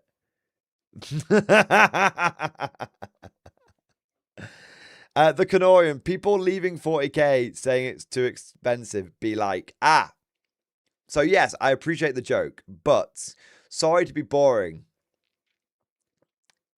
I actually have talked about this before, and it's not that 40k. It's not that those players will spend less money. It's that they want to get more for their money. So it's not that they are like, oh, I'm going to go over this other game and it will cost me less. No, that's not how it works. That's not how it works. A 40k player who goes over to K47 doesn't spend any less than he was spending on 40k. He just gets triple the amount that he was getting for his money. You spend just as much, you just get more for it. So that's the difference. It's not about it being too expensive. It's about feeling like you're getting your money's worth. That's the difference. All right. Sorry to be boring, but that's the explanation. Holy fuck. It's an actual bucket. It's an actual bucket of models. Oh my god. Holy shit, man. Hey, you're making a dent in it already, though. That's cool as fuck, man. Yeah, very nice. Very, very nice indeed. Oh, wow. Yeah, you've made a big dent. Look at all the tanks, bro. Holy shit. Got some Soviet tanks down here, Stugs, a whole bunch of American armor up there. Cool. I love the K-47 stuff. Holy shit, man. Holy shit. I love the Walker Panzer. It's such a big, badass model. Yeah. Cool. Very cool. Hey, I like the Japanese howitzer, man. Good choice. Damn good choice. And you got a lot of power armor as well. Cool. Yeah. Done good shit there, man. Nice. Very good shit. All right. That's amazing, by the way. I honestly think that is the biggest hobby haul we've ever seen on the channel in one go. That's got to be a new record. It's got to be, right? Sour Balls, thank you for the 5 gifted memberships. Thank you for the extra fire team to hold the line in the name of the Emperor. Vigo the Butch, thank you for the 47 months, man. Nearly quadruple exports. I'm going to have to come up with a new badge for next month, man. Thank you so much for nearly 4 years of support. You absolute fucking hero. Adepticon Flak Dice Survey in stream discussion. What is Flak Dice? I want to glory. Super late results, but better than never. I surveyed 10 players, including myself, at the 2026 Adepticon K47 tournament. 7 lists had 0 flak dice. 1 list had 6 flak dice. And 2 lists had over 40 flak dice. What the hell are flak dice? So my expectations about there being too much flak. Oh, okay. Too much flak for an air observer are slightly altered. 80% of the time, it works every time. Did you gather any flak dice data? I did not. I completely forgot. Also, yay, see you at Adepticon 2027. I go to Adepticon every other year. I can't quite make... Like I said, I go to America once a year. And I tend to go to Florida on holiday once a year, every other year. And I go to Adepticon every other year. Yeah, there you go. Sorry, I let the side down on the whole flak dice data thing. I have to apologize. But dude, that's awesome, man. So hey, maybe air observers have got some play after all. Maybe. Chicken Detonator, thank you, super chat. Some black powder models in stream discussion, and I've still got to obviously read out the new model. Yeah, the double pager. Some black powder share with Squiggle Sean. Together, we will build the Napoleonic gaming community. First Regiment of Foot, advance! Let's have a look. Wow, this is cool. Is this a American War for Independence? Or yeah, it looks like it. Although there's some French, is it a mixture? Because that looks like, are they Russians? They look like Russians. That looks like Americans. That looks like Russians. Cool. Very cool. I love it. There's something so damn satisfying about big bricks of ranked up infantry. I love it, mate. I love that you two are like, we will make black powder relevant 1 mega brick of infantry at a time. That's cool, bro. Earth Citizen, thank you for the Bane Blade. Yes, thank you for the Bane Blade, Joe. Dude. Don't know where the word Joe came from. Thank you for the Beyblade, dude. Thank you for the big super chat. I get it why some people... It'd be so funny if you're called Joe. If you're called Joe, I am psychic. Because obviously I don't know what your real name is. If that's either a massive coincidence or I am actually psychic. I get it why some people hate 40k these days because UW. I don't like UW, but I love 40k. Was introduced to it with second edition sisters and third edition box set. The hobby got me through some dark times. Yeah, man. I mean, that's kind of my sentiment in many ways. Like my take is this. I really don't like Games Workshop, and I think every single time GW has an opportunity or a choice to do right by the players or to engage in certain business practices and to gouge the players, they always choose the latter option. There's in the last 6 years, I cannot think of a time when GW's just been like, hey, here's a really good box and a really good offering, and guess what? It's just going to be permanently there for you to enjoy. They never do it. It's always a FOMO box. No, they don't have... No one's putting a gun to their head and making them do the FOMO box. It's always a FOMO box. It's always... You know... It's always a FOMO box. It's always, like, being gouged. Every made to order, you're getting gouged. Do you know what I mean? Like, there's just... They're just really annoying. So, and Gabriel, you don't have to engage with the FOMO, bro. I don't, but not engaging with the FOMO doesn't give me what I want. It just stops my interactivity with the negativity.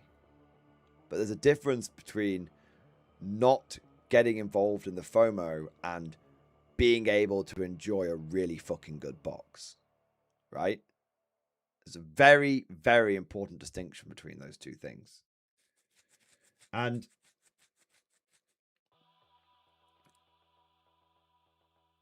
so I really don't like Games Workshop. And I don't think that any of the defenses that people trot out for them, like price increase with inflation, and it's, they do FOMO works. Oh, they're a business, they should make money. Like, none of that washes with me. I've heard it 1,000 times. I don't give a fuck. It doesn't mean that's what they should be doing. It can explain what they're doing.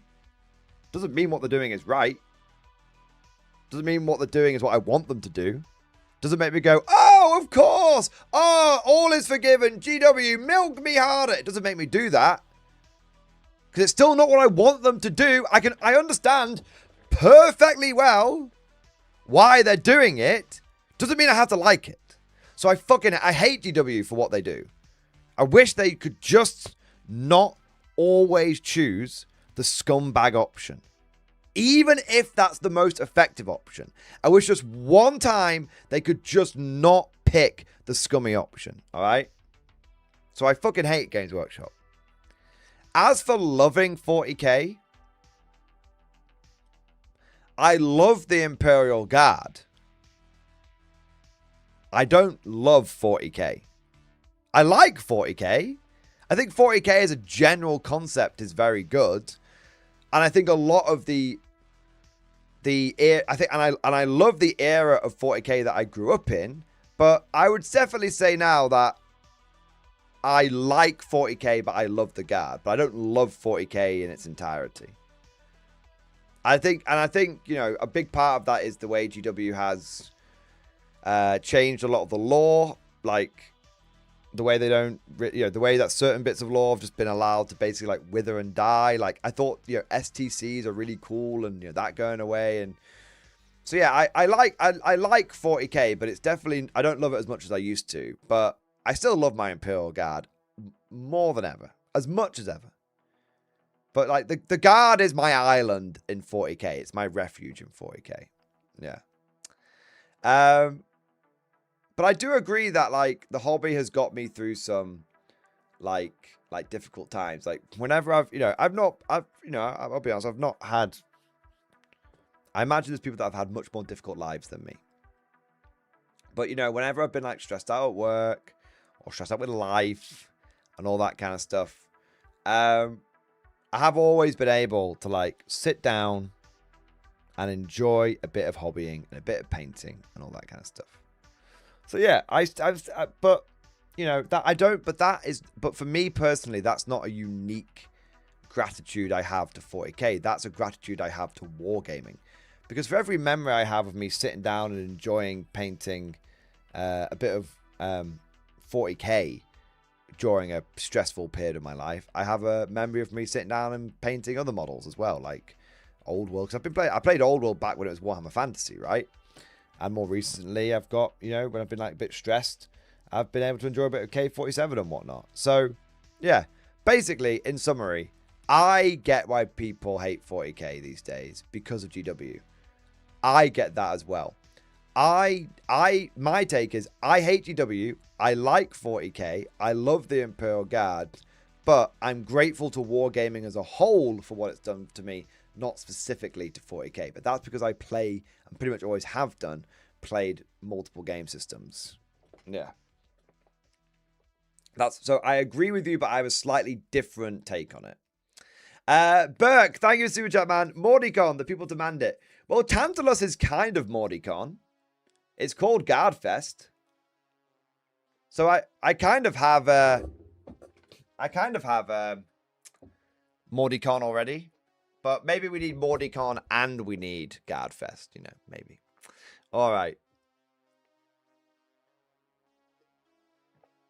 Yeah. He played all, but it was just World. There we go.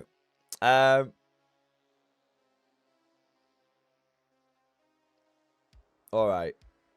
Let's have a look.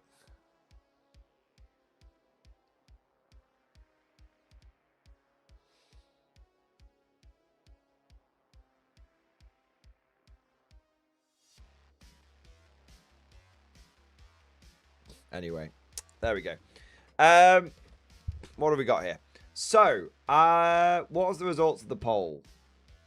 We have got... Oh, I was going to close the poll. We've actually got a member flex coming in here. Mr. Bob Wins, thank you for the 44 months, man. Hold a Morty Fest in Texas. We got the good eats. Look, right. It's going to be in the UK. I live in the UK. I like the UK. I like America, don't get me wrong. I enjoy visiting America. But, sorry, you're going to have to make the trip over here. I'm lazy, and it's easier for me to organize it in the UK.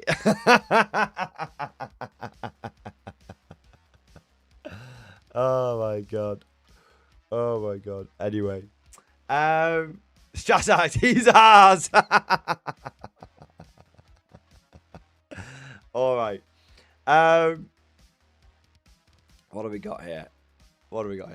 But yeah, I did look at doing some like big apocalypse stuff in America, and I did say at one point I was gonna do it, but and it might happen in the future, but it's just a lot hard. It's a lot harder doing it in a country you don't live in. There's a lot of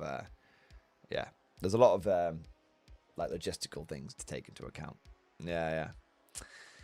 Prep Cook Survive, Mordicon, Erica playing on repeat, and all Axis factions. So, I do want to do like a big apocalypse narrative event like I do with 40k, but 4k 47. I did think that I probably would need to put something in the rules pack about cosplay.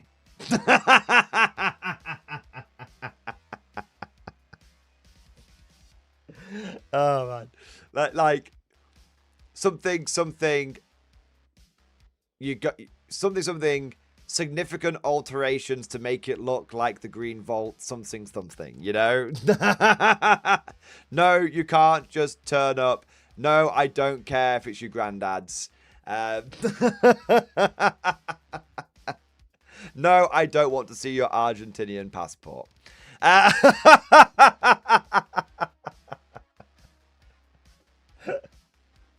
So yeah, there you go.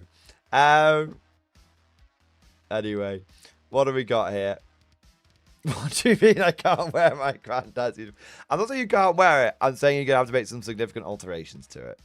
There you are. All right. There you are. I keep saying we're not beating the allegations. You know, between some of my most popular viewed videos recently being German Starter Army reviews and having to put some rules in for K47 cosplay. Yeah, we're not beating the allegations, are we? All right. Oh. Oh. Well, we're all caught up on the super chats, but I do actually owe Chicken Detonator.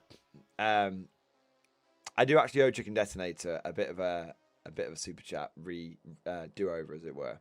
So let me take a look at it. So Chicken Detonator earlier, for those that don't know, Chicken Detonator is collecting an old world army, and the army has loads of the characters and like sergeants in the army are named after people in the community, and he often like converts models to represent them, and then gets a bit of artwork for them as well, which is kind of cool. So you can see here, that's the artwork and that's the model for it. So we've got a knight with a big chicken on his head, which is awesome. But what he also does at the same time is he writes a bit of a background for them, and often these backgrounds are based on they're written in the guise of like testimonies from they're sort of written in universe. So here we go.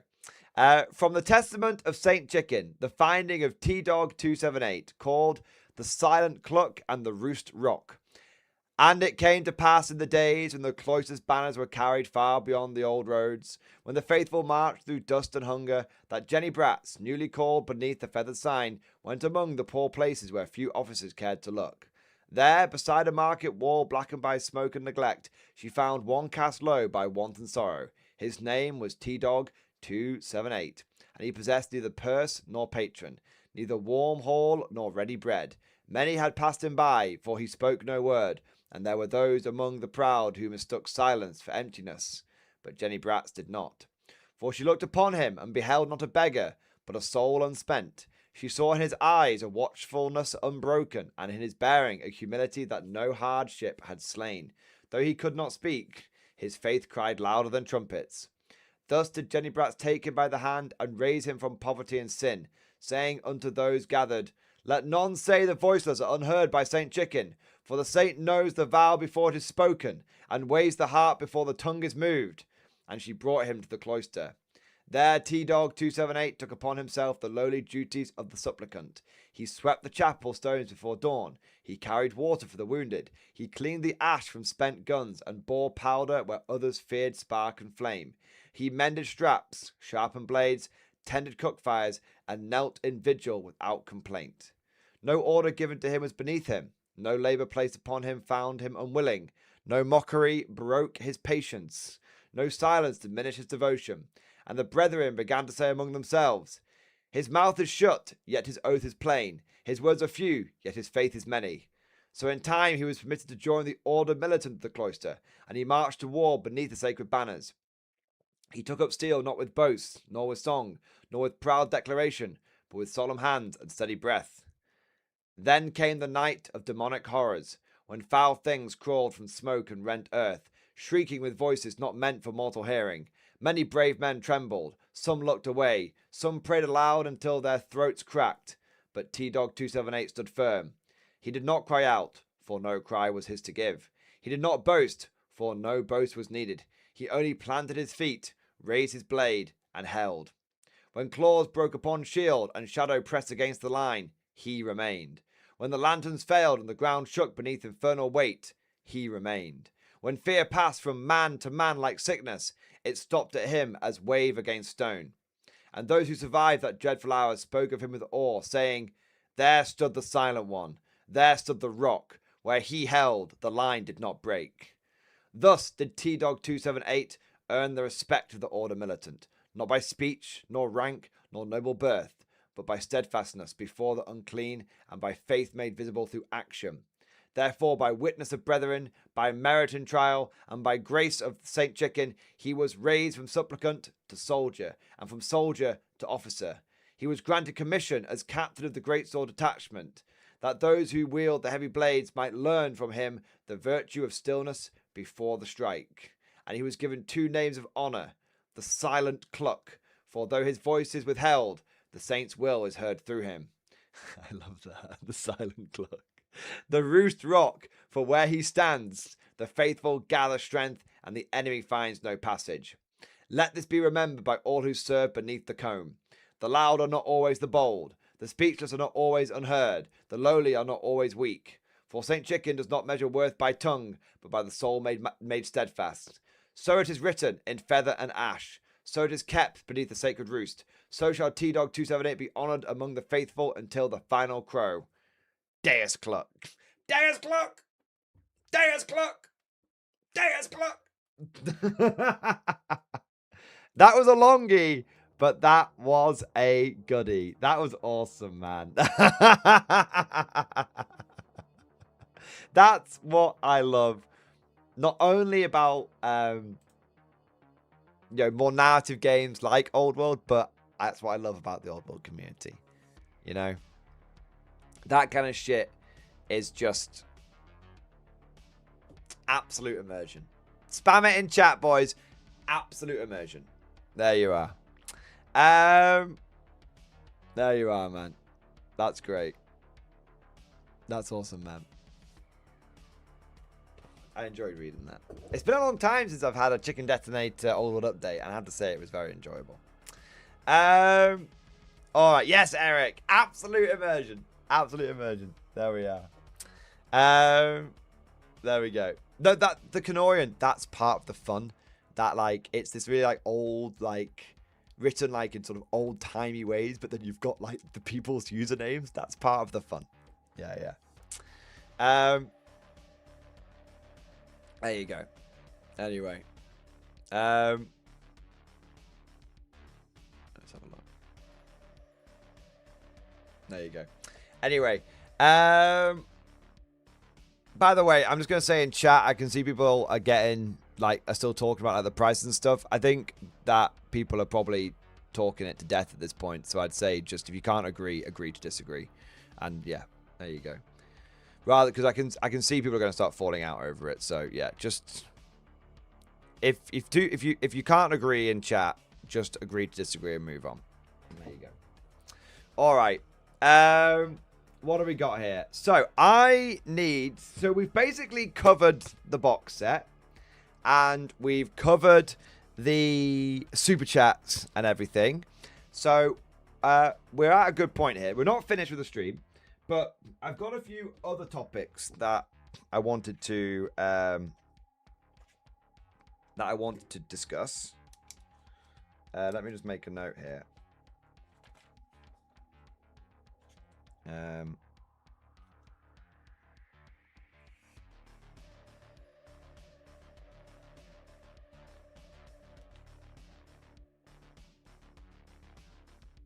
There we go.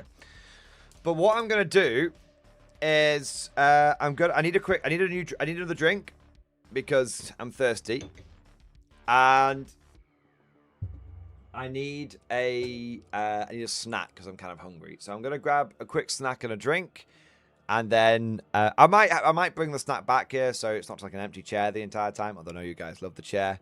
And when I get back, we're gonna dive into some other bits and bobs. All right. All right. Harry Big Noodle, you've lost 17 games in a row. I guess that can be quite disheartening. I guess what I would say is if you want to send me an email with what's in your list, then I can have a look. But the truth is, mate, I wouldn't worry too much at all because we're about to go into 11th edition and everything could change. So any advice I give you now might not be that relevant for 11th edition. So I would say honestly, if you play 17 games, you might be, you know when you play a video game and you keep trying and doing the same mission and over and over again, and you keep failing, and you go fuck it and you crash out, and then you come back like the next day, and suddenly you breeze through it the first time, and you're like, how come I was stuck on that? I know you've got a game tomorrow, but it might be worth, like, play the game tomorrow. Don't worry about how it goes. If you lose another one, you're 18 for 0, whatever. But it might be worth at that point, like, taking a month off. Because 11th edition will be here in a month. Taking a month off, focusing a bit of hobbying and stuff, resetting, and then coming back into it with 11th. Yeah. It might be. But I'll still take a look at your list. I'll still take a look at the list because no one wants to lose every fucking game. And a big part of that probably will come down to what's in your list. Yeah. But I'll be back in a moment. It's your first game in a year. Oh, okay, fair enough. Well, send me a list and I'll take a look. But I still think I wouldn't worry about it too much because, like I said, 11 is around the corner. Let's have a look.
When it comes to fighting crime, there's only one man keeping the streets safe, while keeping it real.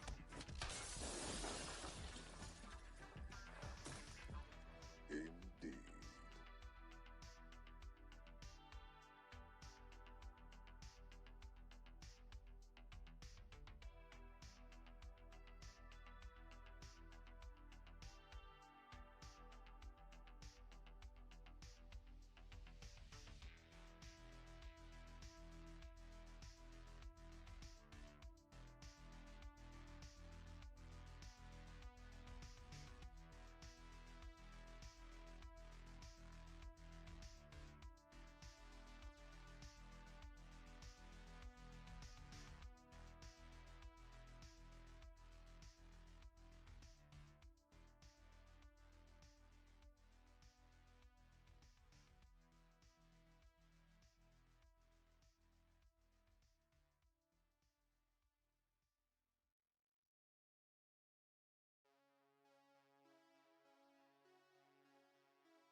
I'm back.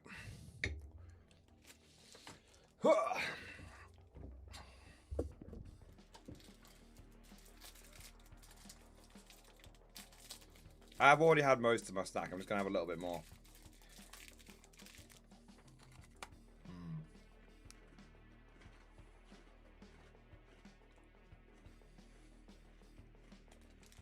No, I was just being slow and lazy. I didn't get lost.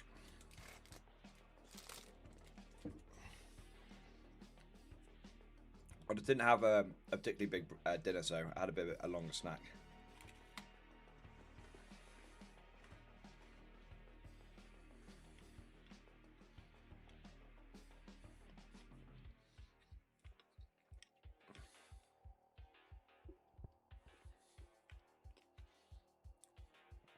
No, morning. Do you close all 7 doors to the dungeon where you keep your snacks? Nah, man. I left them open. Easy access that way. Only I know where the snacks are.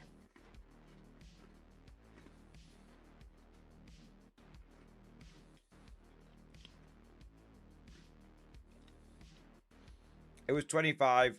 Games Snooker minimum was 25 men. You could have 55 men in a platoon.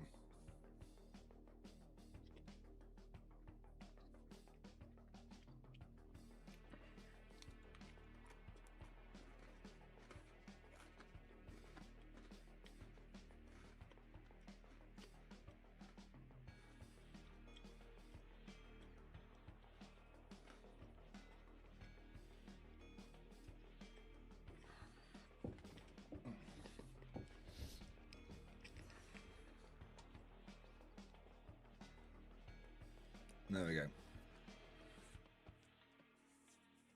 All right.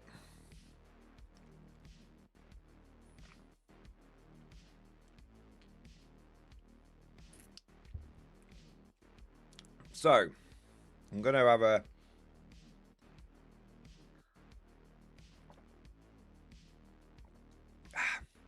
We're going to close the poll. That's been running for a few hours now. 2 hours. And interesting results. 400 and well, actually, do we close it or do we keep it going for the entire stream? I could give it more votes, more data, more validity, but I'm not sure the percentage are going to change all that much. Over 2 hours, we had 462 votes cast. The question was, is approximately $300 too much for the average starter box? And 83% of people said yes. 17% of people said no. That's pretty. That's a lot. That is quite a lot.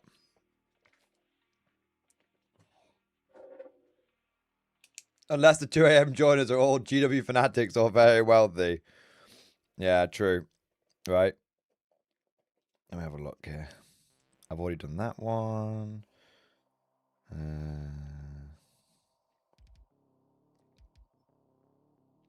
Okay, cool. So, there is a topic that I wanted to discuss. But before we get to it, I've got to look at the super chat to catch up on. Let's have a look here. Kelshin, thank you for the super chat, man. Thank you for the giga chat. Yes. Clearly some more time in the best world is needed. Crusadery in stream discussion. Let's have a look. Nice. That's cool, man. I'm loving the Errantry Crusade. Very, very, very cool. I love that. Very beautifully painted army. Holy shit, man. I love that big brick of foot knights, and I absolutely adore that huge brick of men at arms. That's awesome, man. Ah, the knights look good. It's good as well. They look very, very good. Yeah, I like the guy, the severed beastman head. That kind of reminds me of Luther Huss from back in the day. Obviously, he was an Empire character, but still reminds me of him. Very, very, very cool. Very, very cool indeed, man. I love that. Yeah. Get to I actually do need to build my men at arms. I'm gonna I might do them in sub-assembly because painting shields when they're glued on could be a bit of a ball ache, but yeah. But yeah, I do want to get on the peasant men at arms for sure. RPG Goot, hey, if Crusade is going away, what is the default for casual 40k? Is open world coming back? Crusade isn't going away. Crusade, I don't know where that's come from. I mean, maybe, I might have missed something. But my understanding is that Crusade is just... everything that works for Crusade in 10th edition is designed... it will continue to work in 11th. So I don't think Crusade's going away. It's like the campaign books from Act, all the ones in 2nd edition you can still use in 3rd edition. Yeah, so I don't think Crusade's going away, man. So yeah, unless it's changed, obviously. Maybe I missed something. It's not gone, it's just Legends? Wait, what? GW said that Crusade will no longer be in new codexes in 11th edition.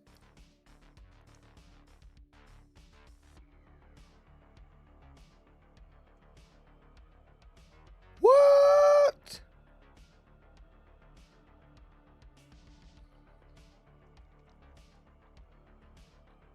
I need a link. Link me, bro. Link me. Because, let me tell you. Now that's a stream highlight. Crusade is dead? Oh, no. So Crusade is dead and they're doing the narrative campaigns in the boxes? I need a link. I need clips. This is a big topic. If I don't cover it in today's stream, I might cover it into... because that might be a topic... you know, I can see the stream title. GW kills Crusade. When it comes to fighting crime, there's only one man keeping the streets safe. Give me a... Tony, thank the link. Give me a timestamp. I'll check it out. I'll definitely check it out. Yeah, thank you, man. Just a rough timestamp. Doesn't need to be too exact. Just so I can like get close to it and then find it if I want to like watch the bit and like I said, cover it on stream and do a bit of stream highlight out of it. That would be awesome, man. Appreciate it. Right, well, right. I'm making a note for all the OGs that have been here since day one. The Pen of Prophecy. Not done that in a while. Let's have a look.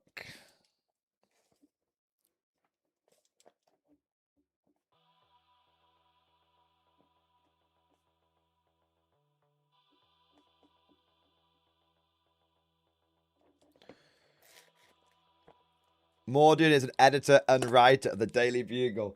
You know what's funny? I actually watched the 2002 Spider-Man movie again the other day when I was just chilling out. Yeah, it was good.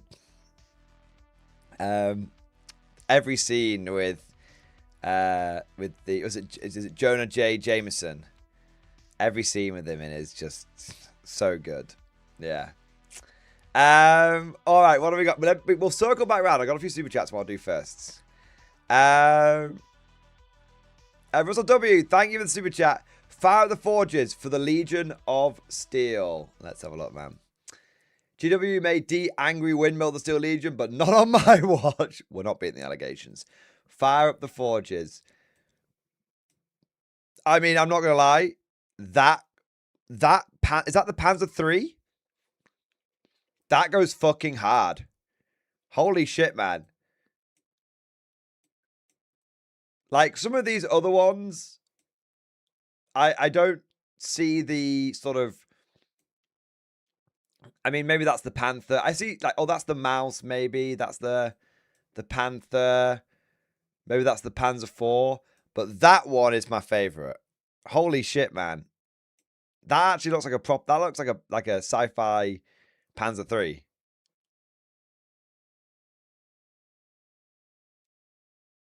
Yeah. That's cool as fuck. I like that one. I like that one's cool. That's really. I like them all. Don't get me wrong. That's my favorite. Yeah, it's the rat on the left, is it? Ah, okay. So it's Panzer III, Tiger, Tiger 2, Mouse, and the rat. Nice. Yeah, Panzer III is my favorite. I see it now that you've said it. Yeah, Panzer III is my favorite. Panzer III's always been my favorite. Yeah, that's cool. That's very, very cool. I love it, man. Wilson W's like, we're not beating the allegations, and we don't intend to. What do we got next? Crucible 76. Thank you for the 46 with member flex. X-Force, baby! Yes! 300 Australian dollars would be amazing. 300 US dollars? No. Yeah. Yeah. 300 Australian dollars would be very... How much would that be in pounds? 1 minute. 1 minute.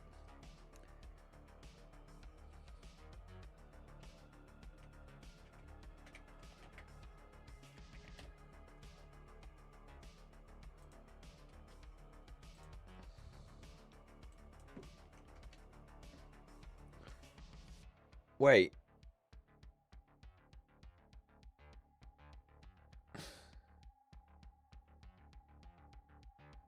Wait. Wait, what?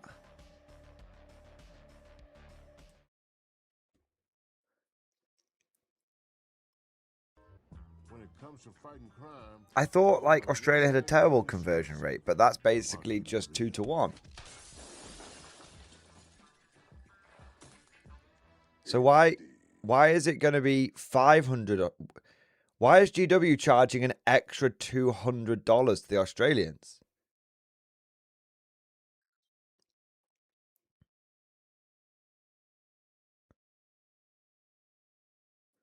Because the box is going to be about 160 to 180. I think it's about 180 pounds. What? Like, even if we say like 100, okay, we say 170, right? They're still, the Australians are getting charged an extra $180.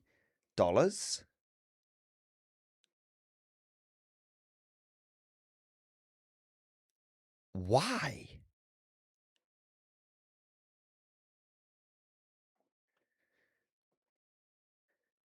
Like, why?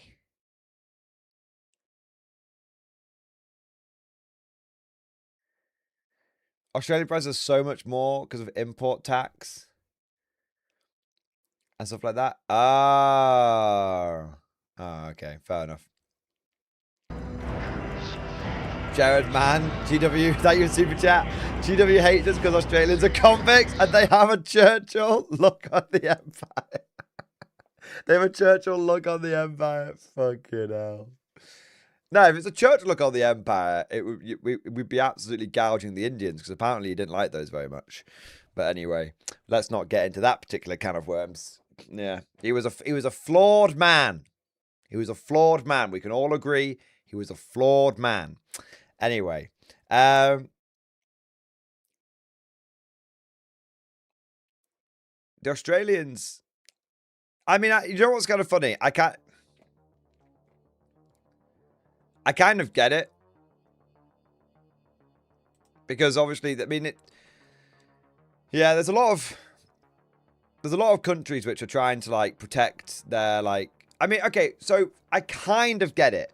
Because there's a lot of countries that are trying to, like, protect their homegrown industries. And, you know, we've seen multiple countries take, like, a stab at this. You know, tariffs, import duties, all this kind of stuff. So I'm kind of like, it makes sense. I'm not an economist, so I don't know if it works or it doesn't work, and I don't even want to have the discussion because it won't mean anything to me. I would say it's a bit strange though, because like there's no company. I mean, there's probably no company in Australia that's really like like, I can understand it from like a car point of view. We want you to buy like the Australian cars, so we're going to make the foreign cars more expensive, so that people are encouraged to buy a car that supports the domestic industry. Like I kind of like broadly speaking, I'm not saying I necessarily agree with it or disagree with it, but I can see like the logic behind it. But there's no like Australian Warhammer company, is there? Victoria Miniatures. Ah, it makes sense now. There you go. There you are. Anyway, yeah, you guys are getting fucked. You guys are actually getting fucked. But anyway, let's move on. Gandalf Smoke, thank you for super chat. Hey, brother, missed you. Check my post discussion. Dude, missed you too, man. Let's have a look. Check this out. The Mordian Glory average stream.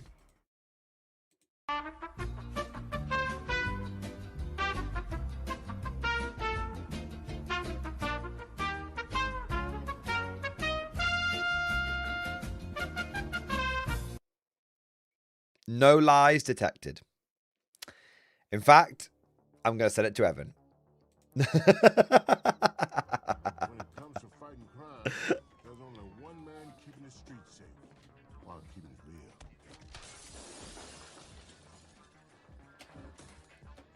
There you go. All right, what do we got next? Chicken Detonator, thank you for super chat, man. Old World Tactics in stream discussion. Let's have a look here. Old World Tactics question. So I'd like to take Russell's Rangers as their own company rather than a detachment. I have 26 of them. 4 are on the paint table. Sellsword handgunners. Is it feasible to run them in 2 ranks with halberdsmen or great sources detachments on the flanks to countercharge the inevitable cavalry push? I have the Rangers in the center with 2 big bricks of infantry on either flank. Probably take an elemental wizard to put over the ramparts on them too. Your thoughts? Also, picture of the ranger below. Okay, so yeah, it's absolutely possible to take them in a bigger brick. You just want to put them in 2 ranks on a hill, because if they're not on a hill, they can only fire in 1 rank. But if they're on a hill, they can fire in 2 ranks. So you kind of want to. So you might not want to take all 26 of them, because when you actually take like 10, even if you do them like 10 by 2, it's a very wide brick. You probably want to go about 8 by 2. So 18 of them is probably the number that you're realistically looking at. Now, an interesting idea.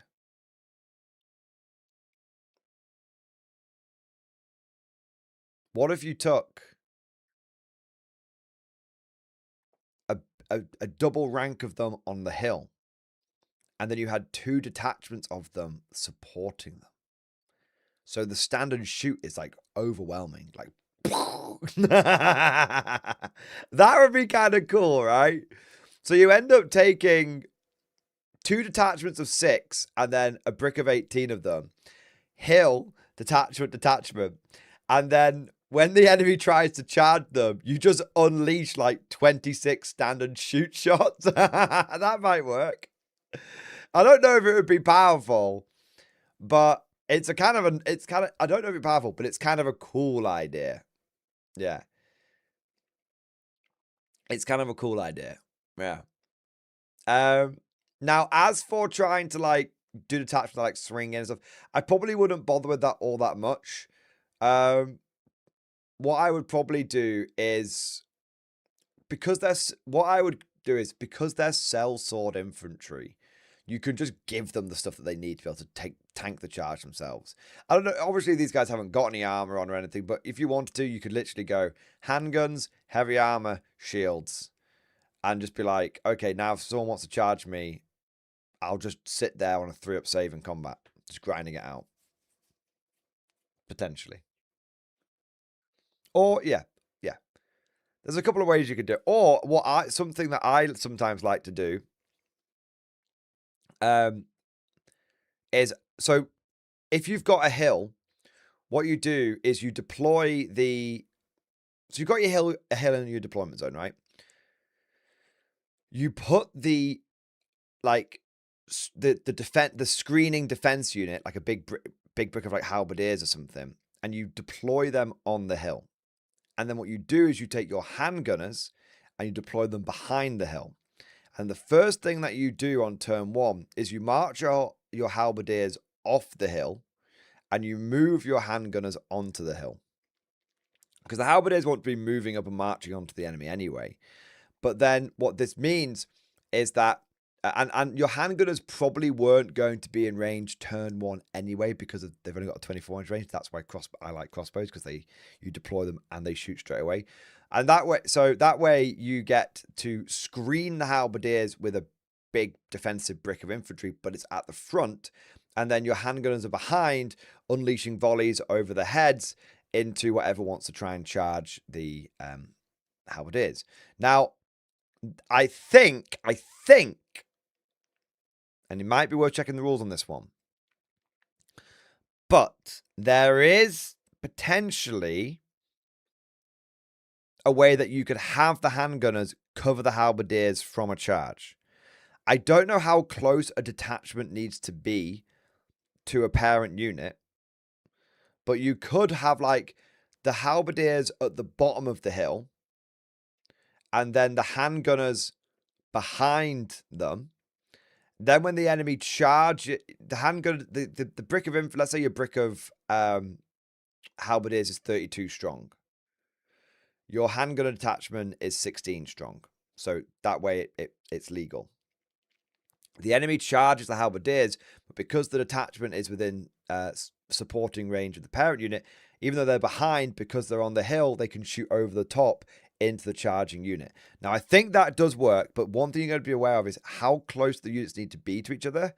And, of course, if the halberdier unit fails a leadership test, a break test, even if it just gives ground, does it have the risk of bouncing through the handgunners, popping out the other side, and then the handgunners getting fucked over? And maybe the halberdiers getting a bit fucked over as well. So you'd have to be careful about it. You might need to think about if you can get them to give ground instead. You might need to think about, what if it's like a 6-inch range for supporting fire and actions and stuff, you're probably fine. If it's more than that, then. If it's less than that, then it might not work as a feasible tactic. But I think your best. You think it's 3 inches? It might not work. Then that might be a bit fucked. But you just don't make it a detachment. So basically, just start the halberds on the hill, start the handgunners behind. Halberds march, big march forward, 8 inches forward. Handgunners move up behind, and then it goes over to the enemy's turn. They start moving forward, and what happens? Your handgunners get a chance to launch a volley, 2 ranks, into whatever unit's threatening the halberdiers. We soften them up a bit, and then your halberdiers, nice big brick of them, take the charge, start grinding it out. And then your handgunners at that point can start doing, from the hilltop, can do supporting fire wherever they need to. That's the way I would do it. Yeah. I think that's the way I would do it, and that's the way I have done it. I have literally deployed. If you look at some of my tournament reports, you can see I do this tactic in real life. Yeah, if I'm struggling for, because I run a lot of infantry, right? So sometimes I struggle for room and deployment zone, and this is one of the ways that I create more space in my deployment zone. Yeah.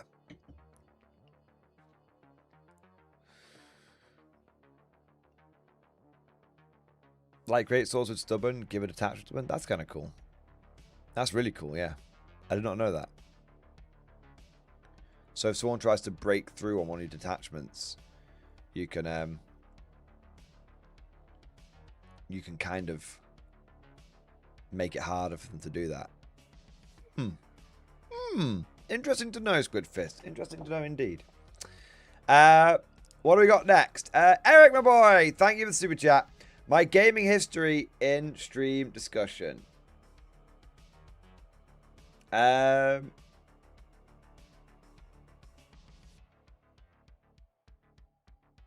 Okay, let's have a look here. So I've shown you all my Rogue Trader army, but I've never showed you my father's RTB-01 Space Marines. These mods have an interesting story. So my father bought these guys in 1990, and I played with him at the gaming store. My father was in the military at the time. When he got out, we moved out of state. Before we left, he gave them to a good family friend. In the year of our Lord 2000, I graduated high school, and that friend came up for the celebration. and gave me a fully painted 2nd edition Ultramarines that had 12 first edition RTB-01 Marines. Well, just this last year, my old Ultramarines potential started stripping the models.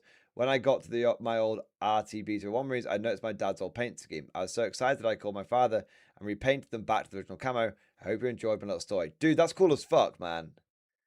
Dude, I love that. That's so good. That's cool, man. Nice. Bro, those are cool, man. That's a slice of history right there, boys. For you greenhorns, drop your fucking iPads. Pay attention for once. You might learn something. Got a slice of wargaming history for you right here. That's cool. Camo Marines is a really cool idea, man. I love that. It's crazy. Look at the old flamer designs and shit, bro. It's crazy. Awesome. I did enjoy that story, mate. That was cool. What do we got next? Harry Big Noodle, thank you for super chat. Email my list sent. Thank you for everything. Okay, let me take a look, bro. I'm gonna look at the list and I'm gonna give you the I'm not gonna sugarcoat it. I'm just gonna give you honest feedback.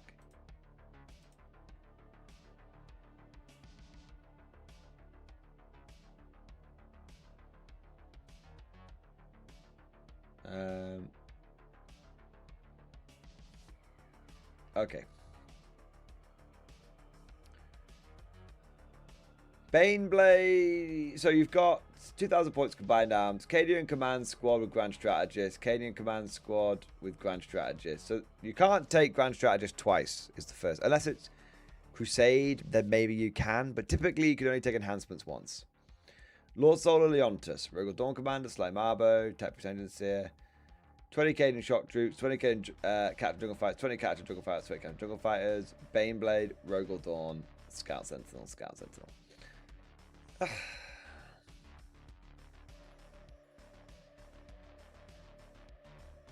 Yeah, you've taken Grand Strategist 3 times. You can't do that. You can only take it once. In 11th edition, you might be able to take it 3 times. But in 10th, you can only take it once. No. Helen did I? He has a game tomorrow. I know! Sorry, you were all caps, so I figured I'd shout back at you.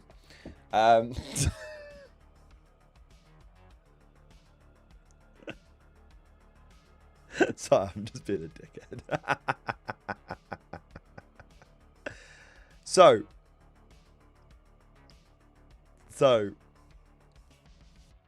you shout back at the whole chat. I know, Snowpiece T! I'll do it again.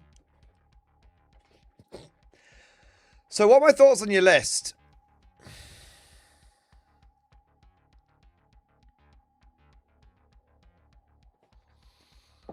So,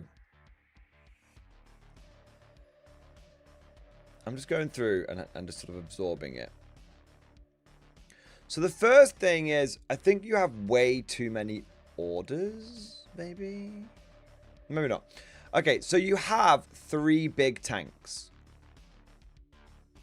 You have the Baneblade, the Rogal Dawn, and the Rogal Dawn Commander. But for some reason, you've got like 5 tank orders. I guess maybe some of that's for the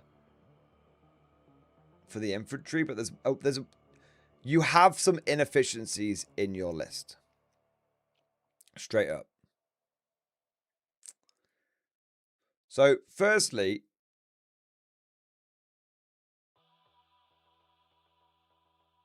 turn the Rogal Dawn Commander into a normal Rogal Dawn. Lord Sol Leontus is going to order the 2 Dawns and the Baneblade. That's the first thing. Secondly, you only need 1 Scout Sentinel. You don't need 2. 1 is enough. Thirdly, you've got 1, 2, 3, 4 blobs of infantry.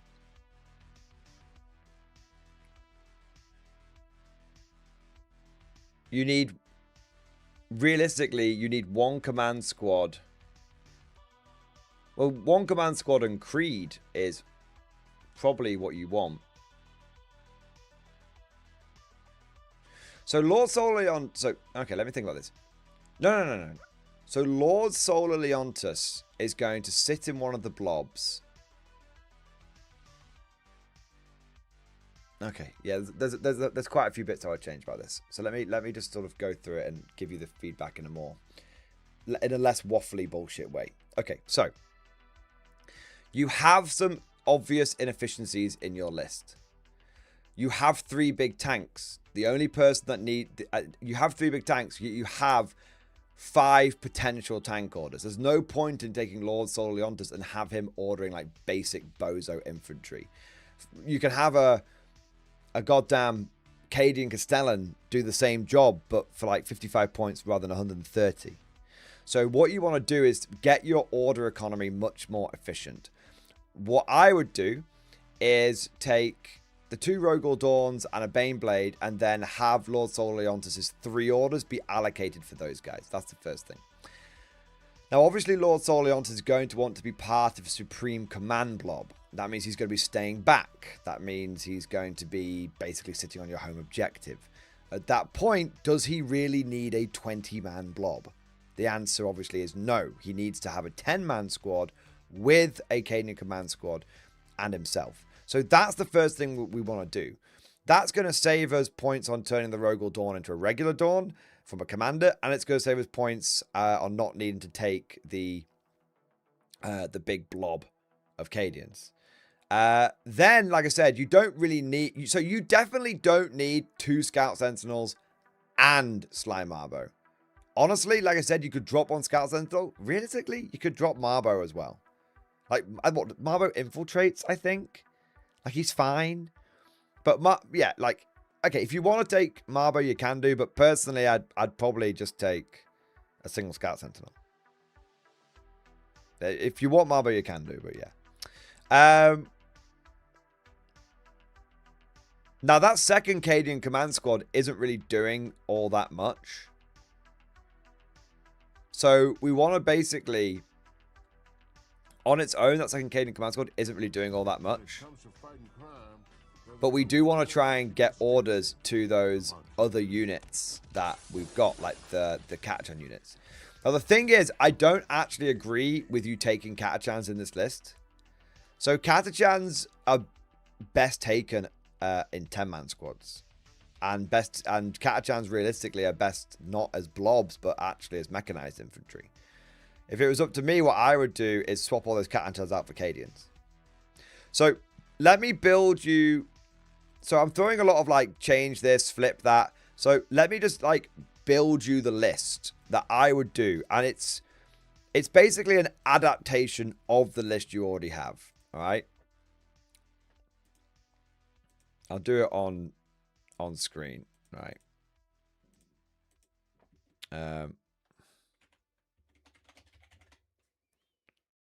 Right. Here we go. So I'm using new recruit to build the list.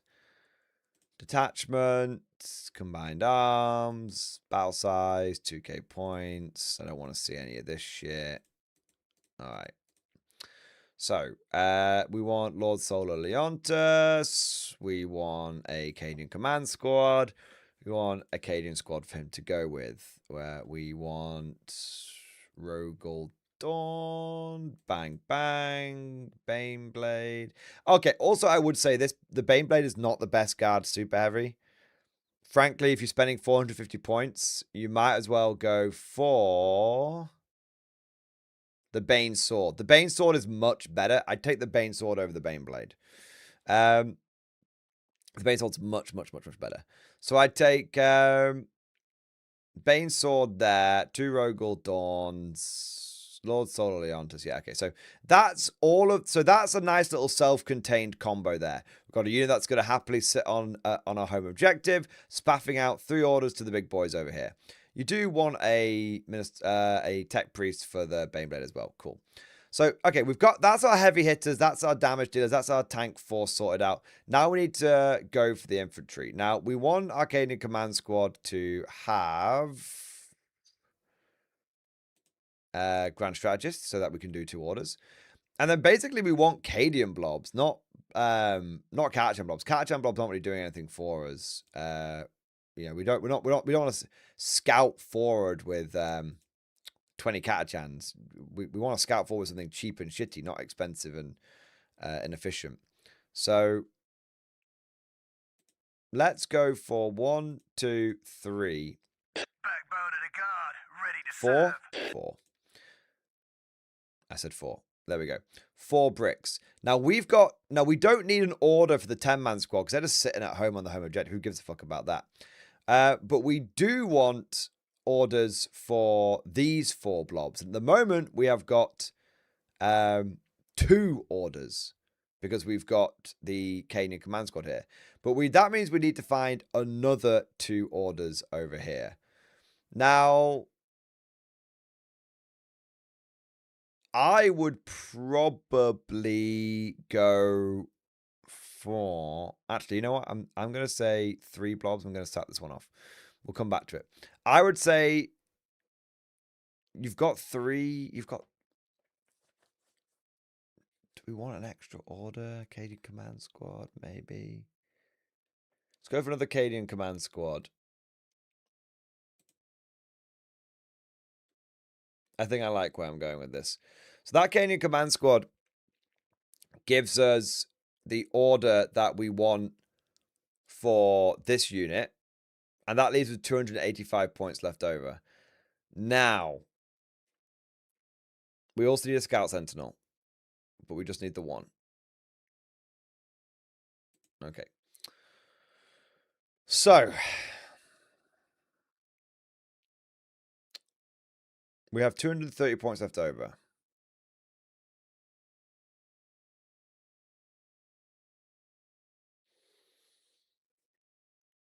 We have a couple of options.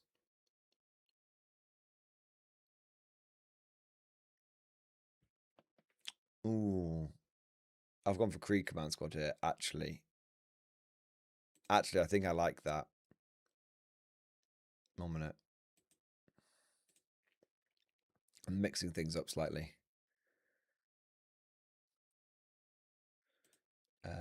Death Corps of Krieg. Krieg Command Squad. Okay. Yeah, that feels better. So instead of having the Cadians be the Cadian, make the Supreme Command Blob, we're going to go for the Krieg because we want the Krieg as servo scribes. That makes things much easier because that way we have the 3 orders that we need for the 3 blobs, because the Krieg Command Squad can do 2 orders, and then once per game it can do a 3rd order.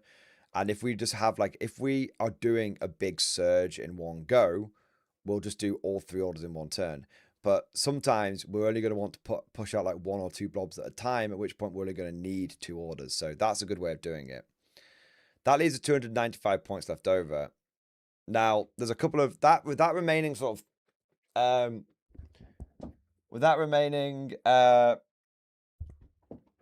295 points, you have a couple of options. You could go down some more elite infantry. So, for example, you could take like a big brick of a great way of doing it is you could take a big brick of 6 Bullgrim plus another 10-man squad of infantry who are just action monkey shit munchers, and you'd have 30 points for a commissar as well, who's also a good action monkey shit muncher. You literally just put in reserve. Turn 2 or turn 3, he just comes in and like does engage no fronts or something like that. Because he's not shooting anyone. He's literally just there as a 30-point reserve, strat reserve, secondary objective doer. That would come to 295 points. Another option you could go down is Kazakin.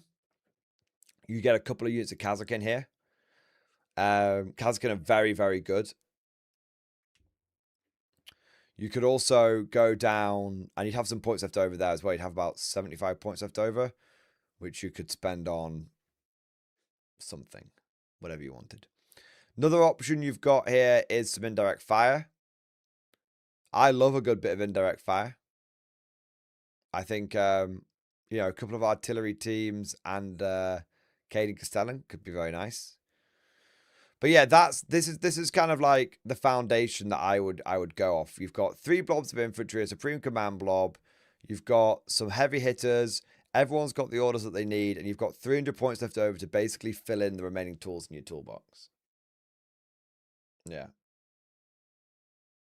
Yeah. So that's kind of my feedback. The point is that your list is basically a bit inefficient, and you've got. I mean, if you look at it, I've basically built your list in all of the important ways, and I've saved 300 points. I know I'm massively oversimplifying, but you can see what I'm getting at. You had inefficient. You had all your bases covered. You were just doing it inefficiently, and so you're basically in many ways playing sort of 200 to 300 points down without even realizing it. Yeah. Evan Bolger, thank you for the 6 months. Why is it better than the Baneblade? The Demolisher Cannon is very good, don't get me wrong, and I do like Baneblades. The thing is that the Baneblade is a very swingy main gun, and the Baneblade's main gun is basically just an oppressor cannon that the Rogal Dawn has, right?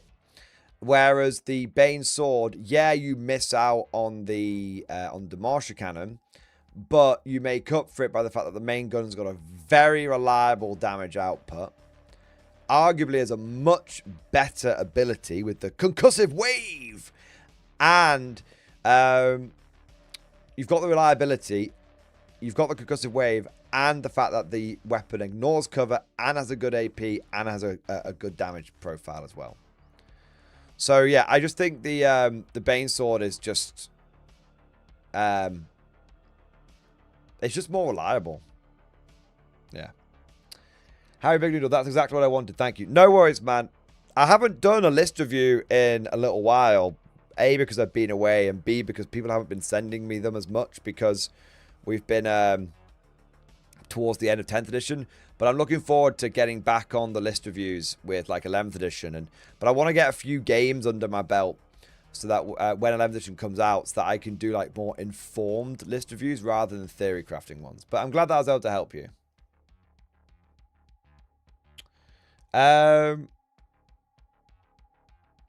What have we got next? Halen Jedi, thank you for super chat tomorrow. First bot action game tomorrow. Sorry for shouting. I'm only taking the piss, man. Oh, you're saying you've got the first bot action game tomorrow. Sorry, I completely misunderstood. I thought you were saying that Harry Big Noodle had a game tomorrow. Sorry, I completely misunderstood. I was like, why is he why is he making a big deal out of this? For fuck's sake. I completely fucked up and completely misunderstood. Lambast me, viewers. Lambast me.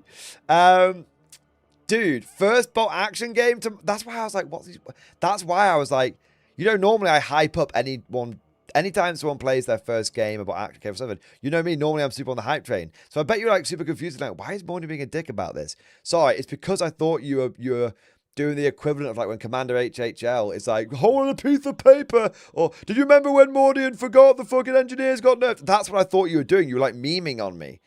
My bad, bro. I apologize. Please accept full lambastation rights for the rest of the stream. Dude, getting back on topic. The first bot action game, hype train. Yeah, buddy. I love it. Take a few pictures. Let us know how it goes. And I hope you have a lot of fun. There you are. I love it, man. Another hand doesn't quite touch the rift, but maybe we'll get you on. We'll tempt you a bit about action, and maybe we'll get you into conflict later. There you are. There you are, man. That's awesome. What do we got next? The lower decks. Thank you for super chat. Sir, the mines are cold and there are wolves. Is this you just giving me a general update, or is this a lower decks lore update? Okay, no, there's no lower decks lore update. Look, right? You will like the mines, and you will deal with it. Okay? Those turnips are not going to pick themselves, or mine themselves even. There you are. Less bellyaching, more turnip mining. All right. Orc Boy Phil, question. You've called the Soviets the Orcs of K-47. Any sample Soviet Orc lists? Yeah, okay. So, basically, the reason why the Soviets are the Orcs of K-47 is because they're all about being up close and personal. So, their firepower is only good at short range. If you try and get into a long range firefight as the Soviets, you're probably going to come out the wrong end of it. You need to be getting into point blank with your ZA guns. You need T-34s. You know, your T-34s have got a pretty short range for having a rift gun. They've got like a 24-inch range and stuff. So you need to be getting up close and personal, basically, for your firepower. But really, where you're strongest is in melee, because you have the best shock melee infantry in the game, which is the Ursus. So, like, if you want to draw some like analogies, your Ursus are like Mega Knobs, but really fast. Your Mark 1 power armor guys are like flash kits, loads and loads of like mid-strength firepower, but at a relatively short range. And your lore is all about how the Soviets have basically like salvaged their rift tech from the battlefield. You know how like orcs build things out of scrap?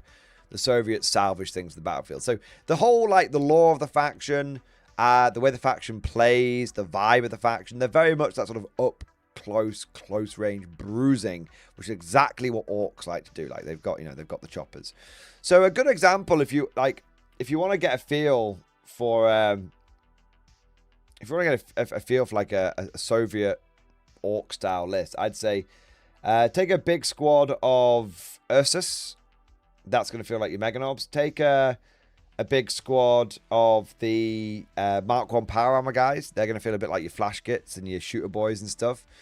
And then if you want to feel that sort of orc horde sort of vibe, then take some conscript blobs.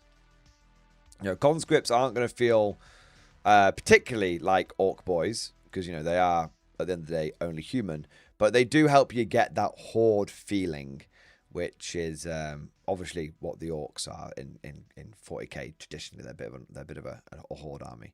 So yeah, I haven't built you like a specific list, but there's some units you can focus on to feel like you're feel like you're getting the orc feeling.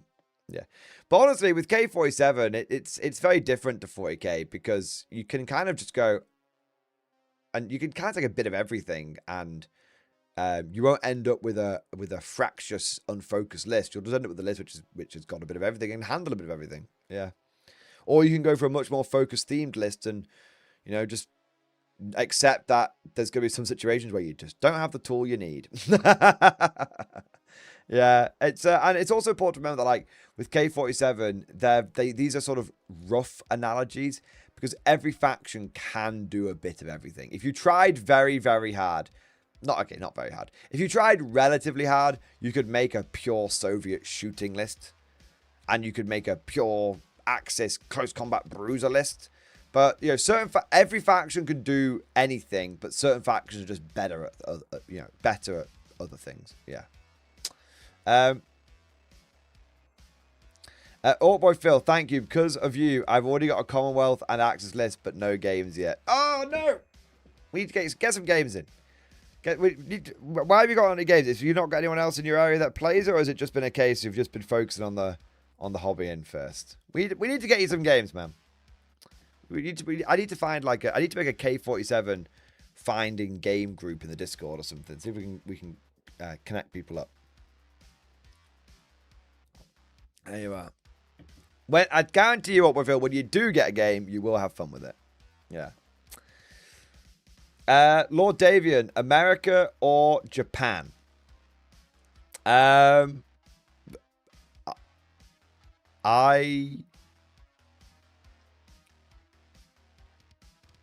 If you were to ask me that question right now, I would say America.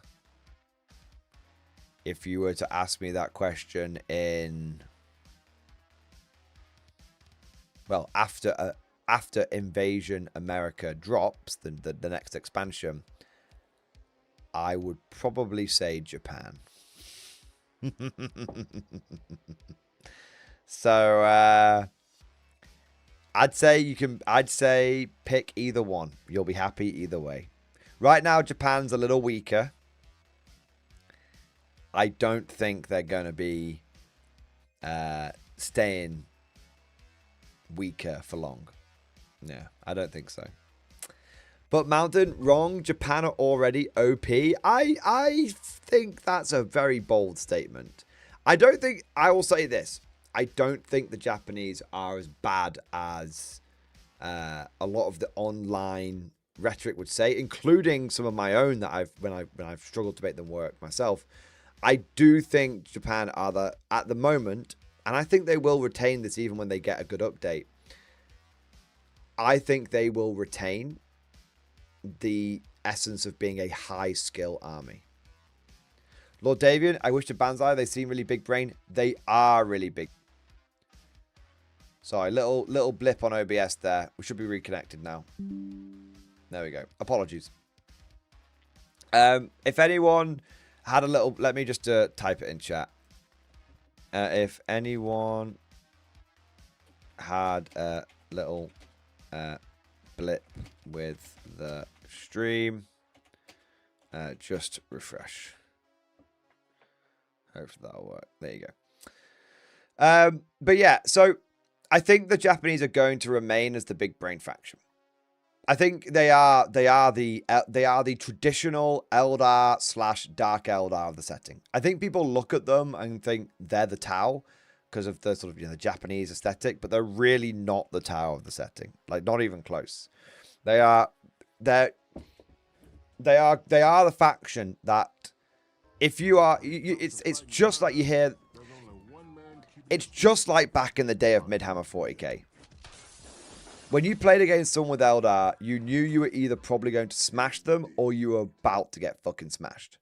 Because if you were playing against someone who wasn't big brain, then they weren't going to use the Eldar very well, and you were going to be able to smash them.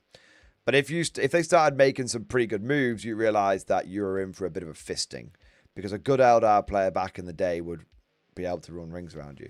Now, I would say that reputation that Eldar has is a little undeserved, because I think Eldar have always been a bit bollocks.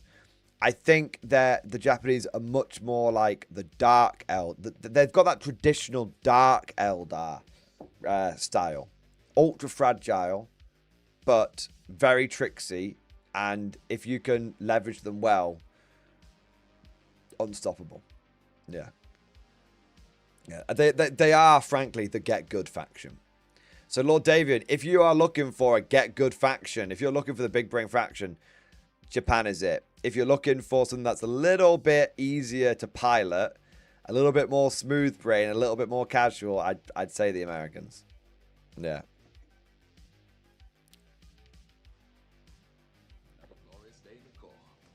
Is America like better as a starter? I mean, massively. Way easier to pilot. Way easier to pilot. Way more flexibility in terms of play style. You know, yeah, definitely. But the thing is, I'd say, I'll tell you this, Lord Davian. I guarantee you'll end up with both. After you've played a game or two, I guarantee you end up with both.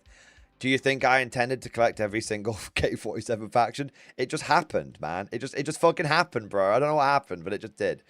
Yeah. I would say, I would definitely say start with, if you think you're probably going to end up getting both, I'd say start with America, get a few practice games under your belt, and then when you're looking for your first faction to expand into, the Japanese might be a good way to go. And to be honest, that might play very nicely into the release schedule, because Invasion America isn't going to be here for 3.5 months. So you could spend the next 3.5 months cutting your teeth on the Americans, and then when Invasion America drops and you get to see some of the rules and you can make some more informed purchasing decisions because you'll have the information in front of you, you can maybe look at expanding into a second army. And I know from like a 40k point of view, some people might be like, getting 2 armies in 3 months, that's pretty hardcore. It's very different with Conflict. It's like a third of the price. If not a quarter of the price of 40k, right? So, like, the reason I've ended up with every army is because it's, like I said, I'm spending exactly the same amount in my hobby budget as I always have done, but it just goes a lot further in other games. Yeah. So there you go. So yeah, you cut your teeth on the Americans, and then I'd say check out the Japanese when they drop. Yeah, yeah. All right. What have we got here? Conflict Drew, thank you for super chat. Is 12 Style Trooper in a list too many? Nah. No. I mean, it's a lot, but it's not. It's quite a few, but it's not too many. I am actually building up to a pure, like, nearly pure Style Trooper list.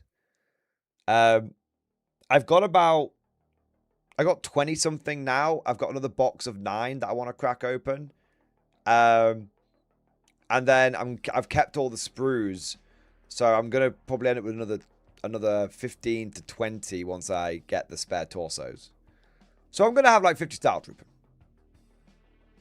You know, I'm gonna have a few. I'm gonna have a few Style Trooper. You know, I'm gonna have a few.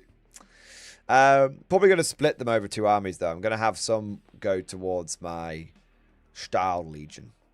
You know, the Africa Corps Style Legion.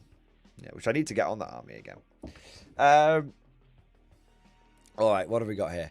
Earth Citizen, thank you for super chat, man. I will play K-47 eventually. Looks fun. I need to reduce my current pile of shame first. The Soviet army interests me. Germans after that. Well, dude, I can only say good things. I can only encourage you to get into K-47, and I can only say that you won't be disappointed. It's a fantastic game. It's a fun game. It's relatively easy to pick up. It is the definition of easy to learn, but a pleasure to master. Like, I'll tell you, if you're a seasoned war gamer, you can learn how to play K-47 in like 1 turn. Like, maybe minimum 1 game. Sorry, maximum 1 game, minimum like 1 turn. Like, it's very intuitive, but that doesn't mean it's simple.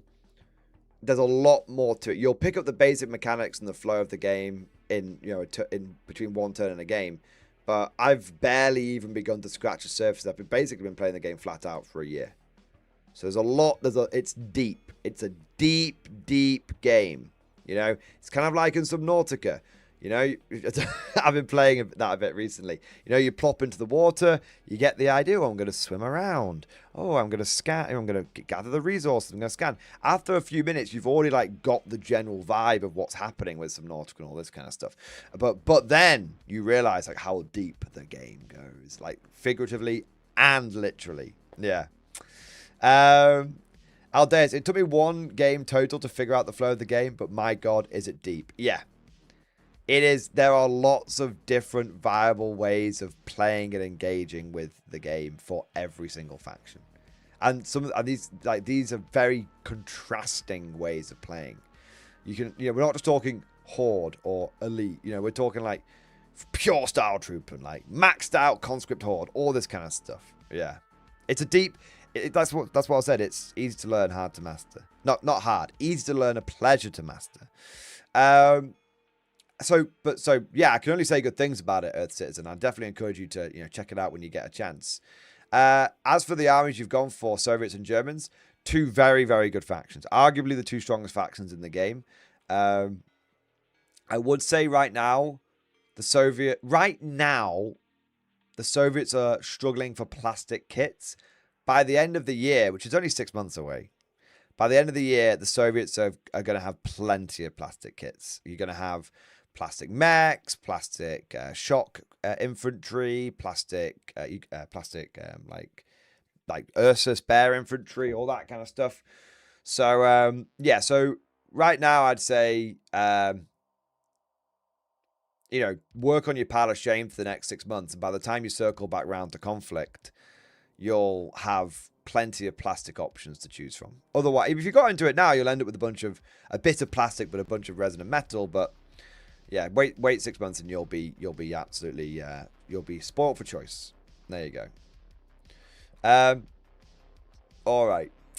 What do we got? Bobby Thorne, Soviet should be required to keep playing old crappy miniatures and mop handles instead of guns.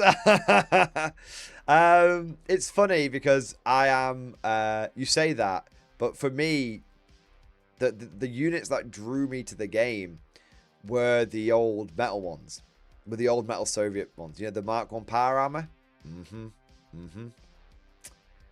To this day, even after everything that's come out, you guys know what I'm like. I find one old school badass fucking miniature, and that's it. That's my favorite one for life, you know. And I saw those old Mark 1 Soviet power armor, and despite everything that Warlord has released in the over the last 12 months, I'm still like, oh yeah, the Soviet Ned Kellys, the man in a can. That's what I'm here for. And the Warlord could be like, oh, we're going to update them in plastic. And I'd be like, that's cool for others. I'll take some more of the metalies, please. I'll take some more metalies. Yeah. I love those old Soviet infantry. Those of you that haven't seen them, I'll show you them very quickly. They're not too... They're not... It's not hard for me to find. Literally pop them up in 1 second.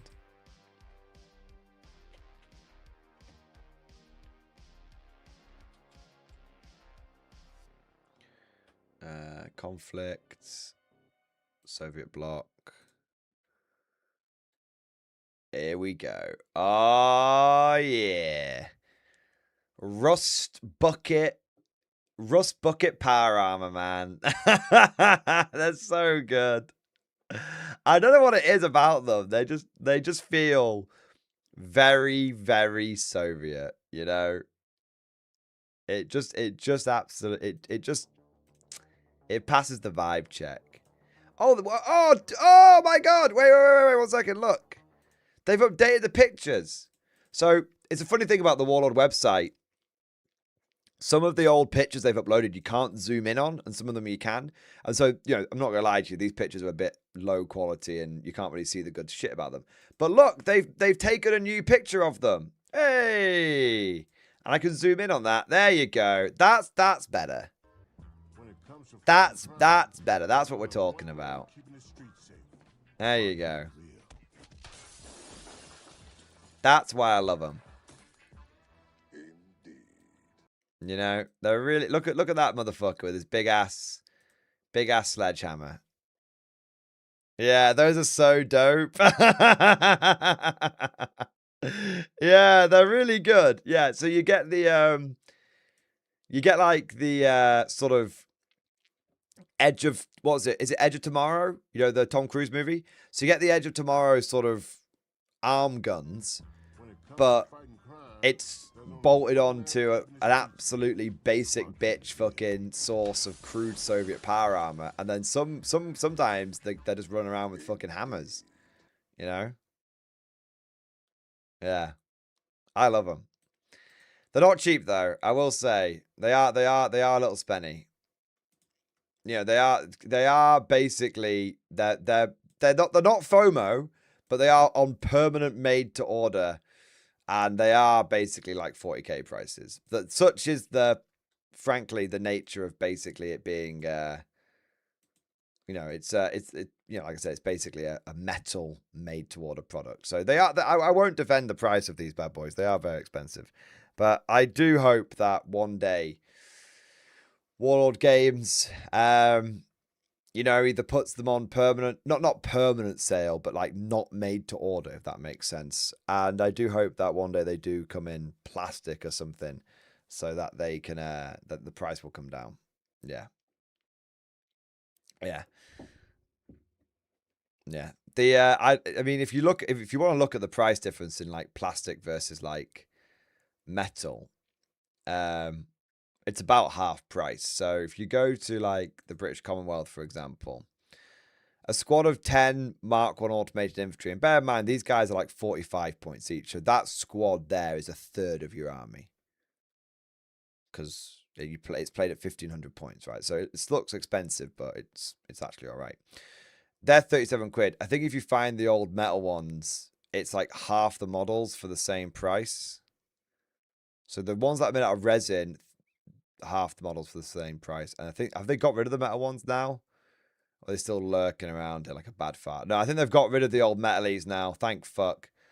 The old metal ones were, I think, £37 for 5 of them, and they were terrible. Yeah.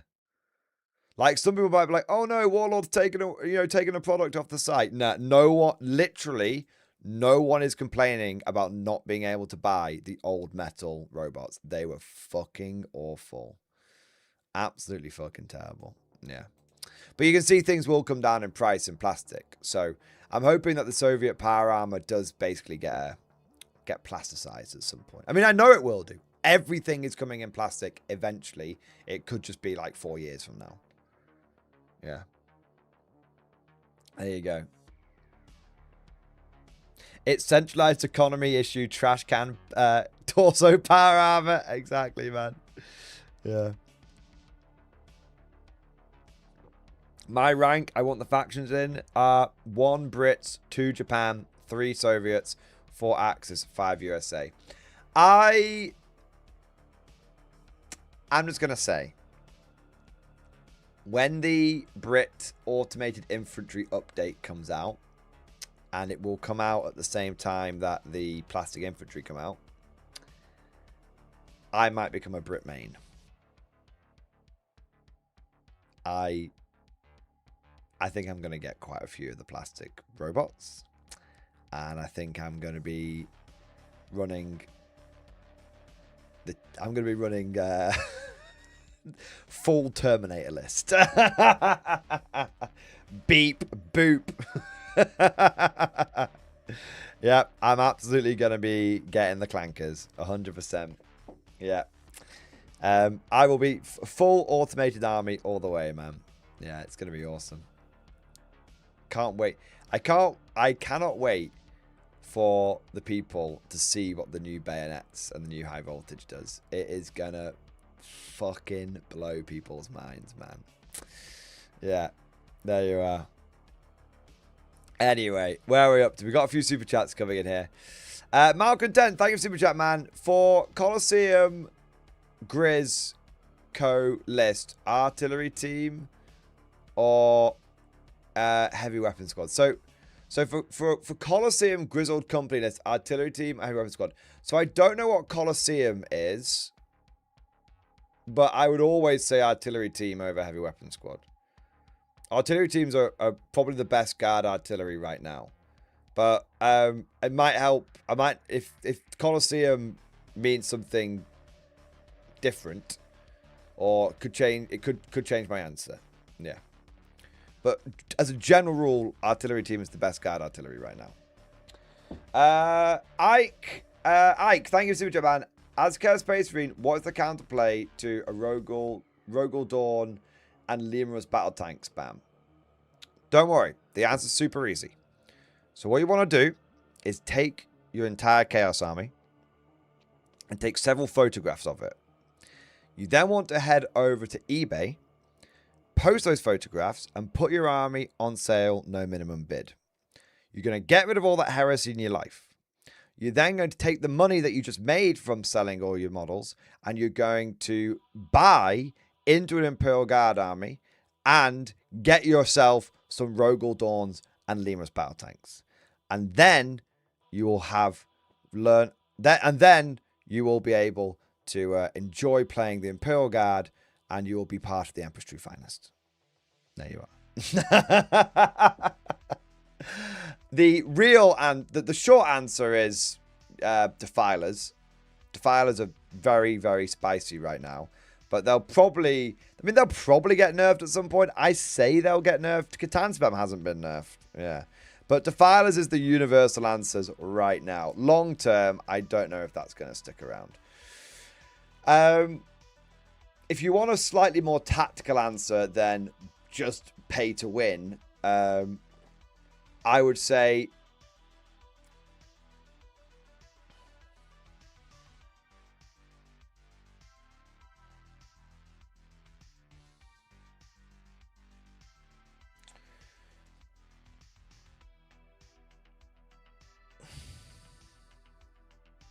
I don't know Chaos Space Marines that well. But whenever I've played against them, I've always just looked at the list and gone, where's the anti-tank? And then just blown that away and then bullied my opponent with the armor.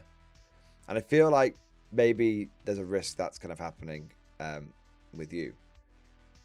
One of the few times when Chaos Space Marines have stopped my armor dead in its tracks is when I had to deal with like Chaos Space Marine Vindicators with like Dark Packs and a bunch of like other support. I've never felt outshot as guard armor before, but that came fucking close. If anything, it did outshoot me. I had to start pulling out actual tactics rather than smooth braining it. It's also worth mentioning that, you know, guard armor, the Rogol Dawns are probably the trap. So the Rogol Dawns are very tough, and you'll have to massively like overexpose to try and kill one, especially when they've got like a 4+ invulnerable save on them and stuff like that. The thing you want to try and do, the Rogol Dawns are going to be in your face, they're going to be coming at you and all that kind of stuff. You can try and kill the Rogol Dawns, but unless you can get... So the way you deal with Rogol Dawns is you have to be able to hit them in more than one phase. Rogol Dawns are basically, statistically, and based on my experience, they can generally survive one phase worth of damage. But if they get hit in shooting and combat, then they tend to die. So unless you can hit them in 2 phases, they're probably going to survive, at which point they're going to start clapping back. So you need to basically set it up so that you're weakening them in one phase, finishing them off in another. If you can't do that, it's not the right time to commit. It's that simple. Second thing to bear in mind is that Leman Russes are really durable until they're suddenly not. So the Russ, you know, it's got like 2-up save, it's got like a decent wound pool, it's pretty affordable. The Russ is going to shrug off all of your auto cannons and your plasma guns and all that kind of shit. It's going to shrug off all that. But the moment you suddenly hit it with a lance cannon or lance cannon equivalent, anything that's basically AP -3 or AP -3 ignoring cover or AP -4 or something like that, the moment that you just hit it with some proper anti-tank, the Rust does tend to pop. So again, you don't want to be like looking down at your list and going, oh, I'm going to put like these auto cannon havocs into that Leman Russ. That's going to result in the square root of fuck all. It's like, okay, can I bring to bear proper anti-tank on that Leman Russ? If you can, you'll probably pop them. If you need to have the right tools, basically. So I'd say you just want to... The thing with beating guard is our infantry just melts like fuck. People think they need to take anti-infantry to beat guard infantry. You don't. Or guard infantry will just melt to whatever spare firepower you have hanging down the back of the couch. You basically want to go all in on anti-tank. Completely commit to anti-tank. And amazingly, you'll find you don't struggle with the infantry. So just... My advice would be go all in on anti-tank. When you can commit proper anti-tank against Leman Russes, they'll just pop. And if you can hit if you can do the 1-2 punch against Rogol Dawn, they'll tend to fold. A couple of other things to mention: the Rogol Dawn could only get its invulnerable save from the Tech Priest Engine Seer, but he is lone op when he's near the Dawn, so it might not be able to get him. But if you can sneak in and get him, suddenly the Dawn won't be anywhere near as difficult to deal with. The other thing to mention is that Rogol Dawns don't mind getting in combat and brawling a bit with you. Russes don't want to do that. Russes do not have the durability to hang around in combat against almost anything. Yeah. So that's my advice. You need proper anti-tank, and the Russes will suddenly pop easily. And to deal with Rogol Dawns, you need a 1-2 punch. There you are. And just go full send on anti-tank. You won't worry about the infantry. Yeah. There you go. All right. I hope that helps. Thank you for your support. No, I'm giving good advice out to non-guard players. You want to take a only auto cannons as your anti-tank. AP Maz 1's good enough, I promise.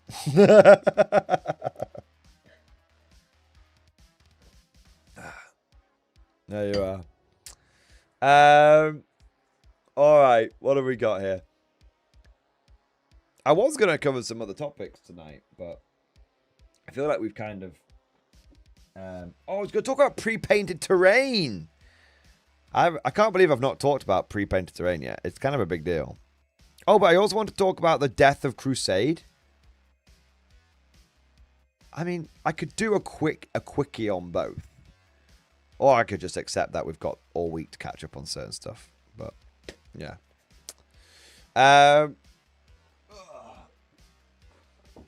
Let me have a look. Apparently,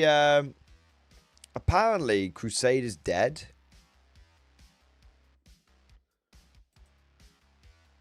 I've lost my place. What's the deal with Crusade? All right. Okay, you know what? I'm going to let the chat decide. Chat, what do you want first? You might get both, you might not. What do you want first? Beef or hype? Spam it down in chat right now. And whichever, just via the eyeball test, whichever one gets the most, looks like it's getting the most traction, that's the one we're going to go for. And you can, you're not limited to spamming just once. Like I said, if you want to spam beep, beep, beep, beep, beep, beep, or hype, hype, hype, like, you can do that. It looks like beef is winning right now. Feed me, beef! Beef, feed me, Morty, and feed me. Yeah, it's definitely, like, beef's definitely won. Moo! Okay, we'll have the beef first. All right. Let me have a look here. Let me have a look. All right. I'm so hungry. Give me the beef. All right. Let's have a look.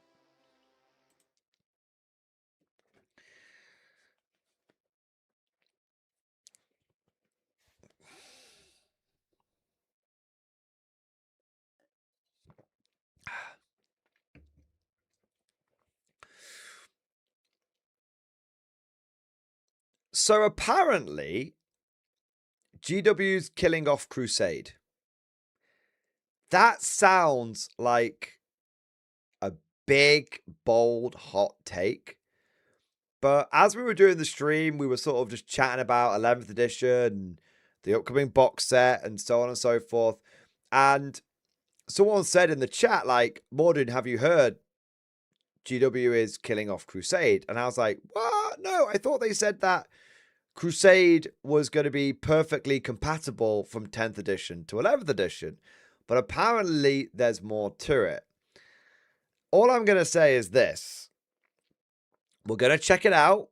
We're going to confirm whether it is going to be dead or not.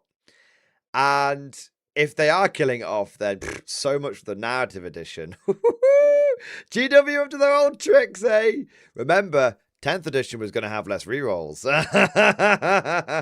If GW says one thing, it means it's going to be the other thing.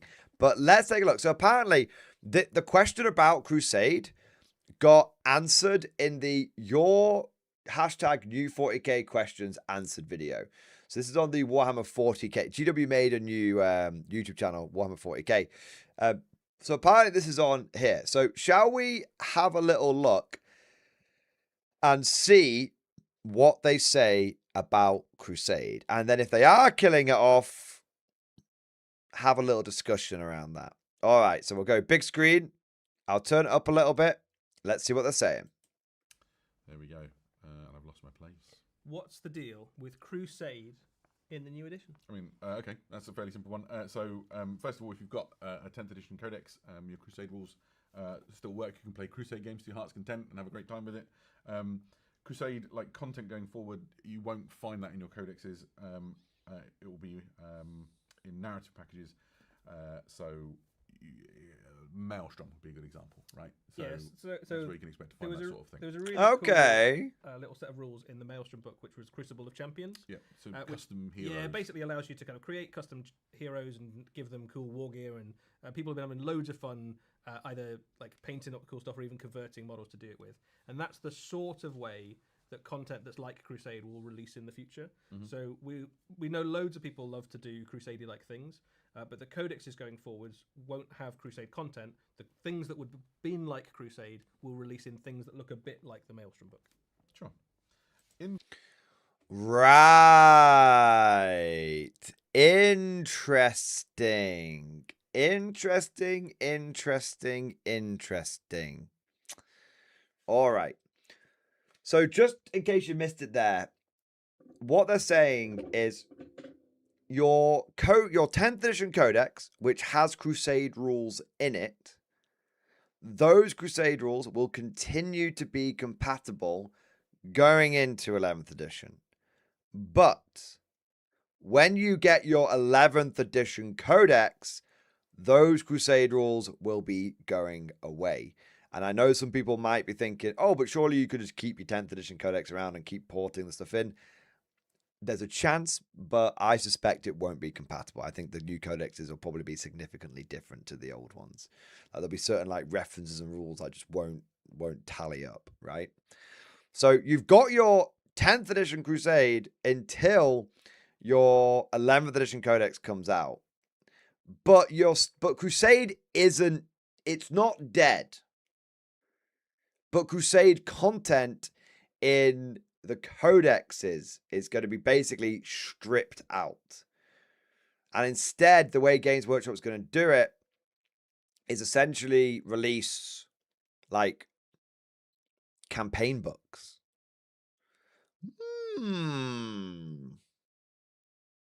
I have some thoughts on this. Firstly, I want to say that I'm glad that Crusade isn't being killed off. Or not, at least not. Well, is it called Crusade in Maelstrom?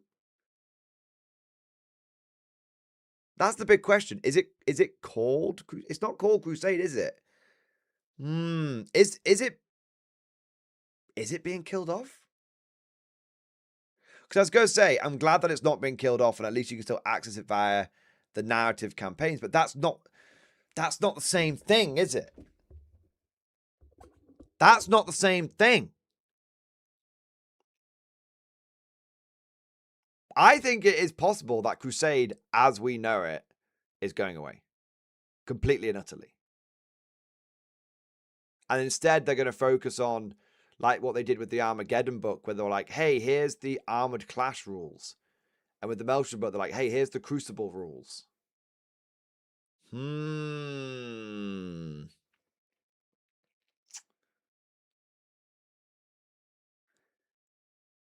So is it?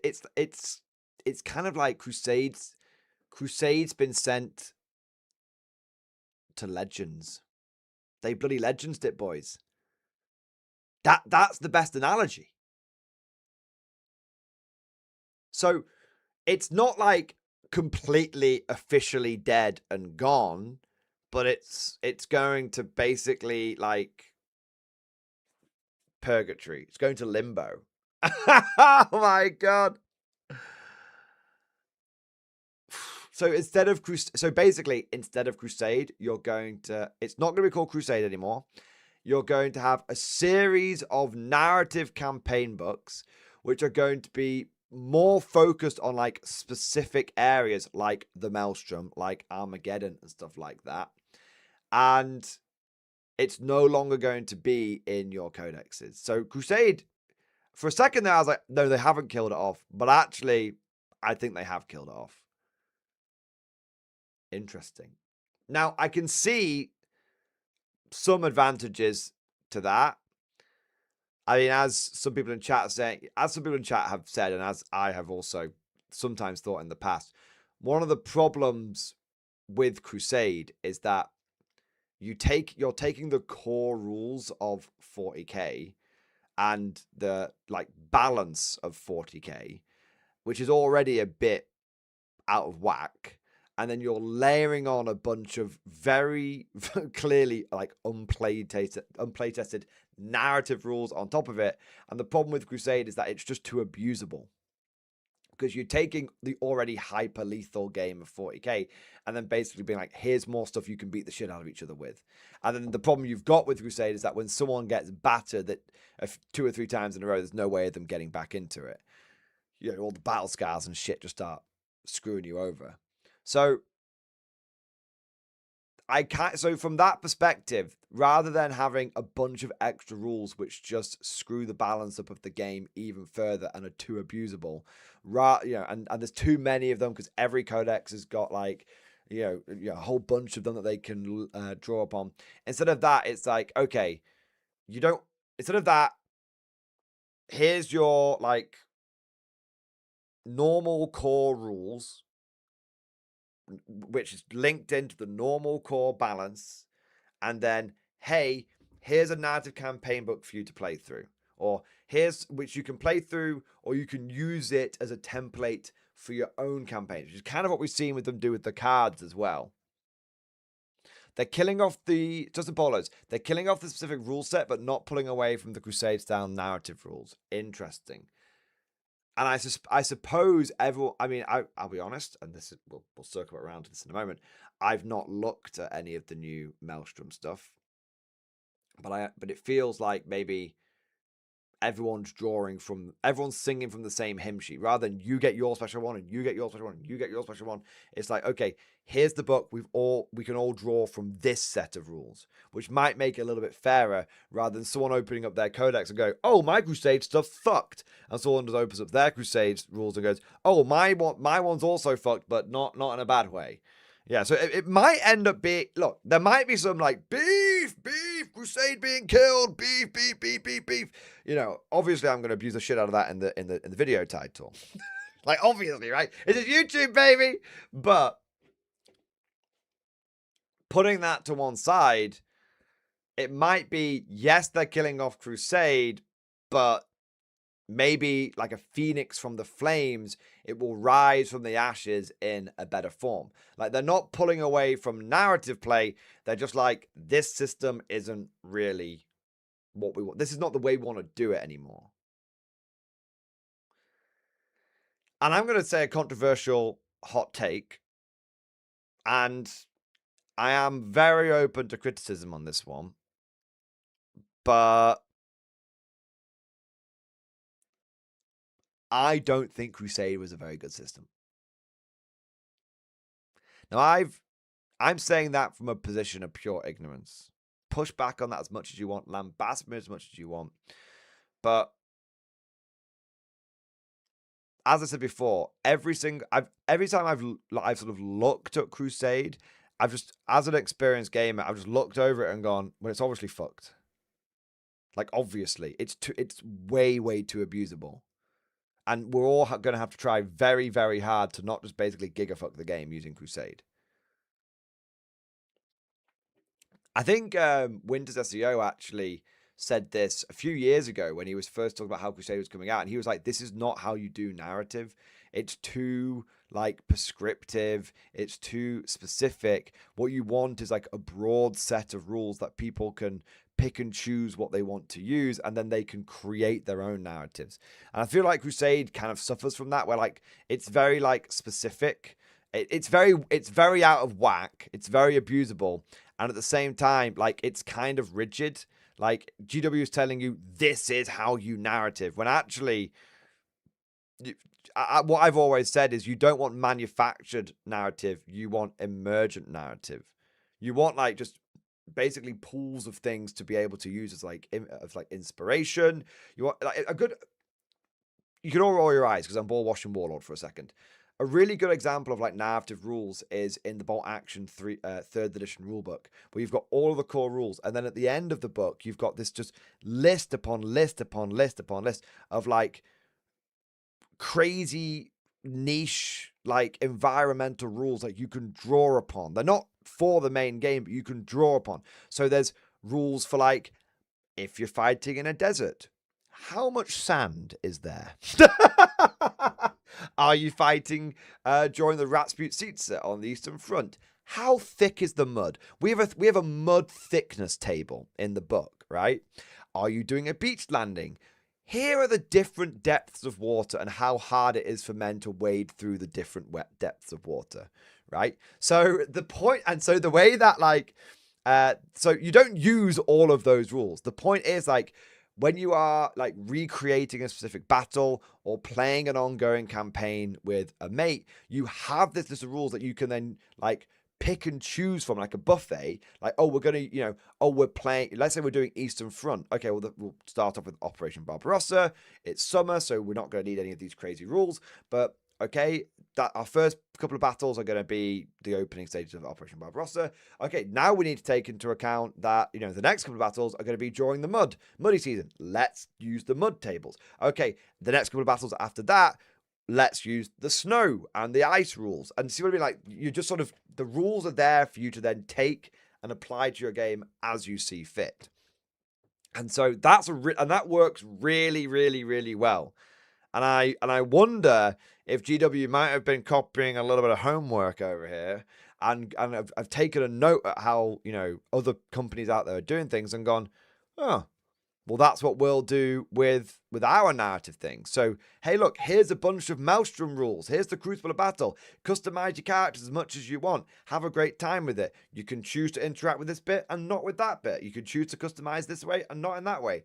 I wonder if that's the way they're going. And if it is the way they're going, then I would say that is a superior system.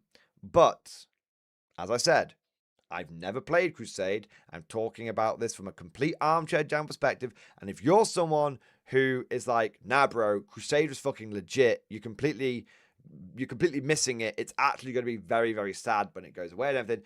And if you're someone that fucking loves Crusade, I will believe you. Okay, because I've not played it, so I can't really push back on something I've not played, right?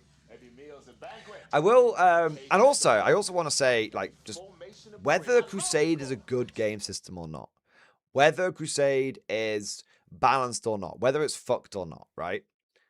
I'm sure there are some people out there that really enjoy it. And I'm sure there are some people that are out there right now that are partway through a Crusade campaign.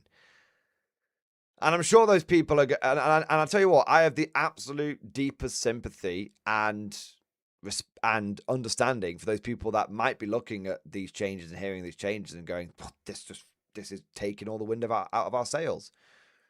This is fucking us over. And I'm like, hey man, you will always have a sympathetic shoulder from me for to let your sorrow out about GW fucking you over. Yeah, you will do. So I will be very, very sympathetic, but at the same time, I'm going to be kind of objective about this, and I'm going to say I'd much rather have the sort of bolt action system of like, here's the core rules, and then here's all of these possible rules you might want to use for if you're creating your own narrative scenarios, rather than following our very prescribed ones. That's a much better system, and that's the direction that I hope they're going. So it does look a little bit like. It looks a bit like Crusade. I guess a good way of summarizing it is Crusade is dead. Long live narrative play. That does look like the direction that they're going in. But it's in.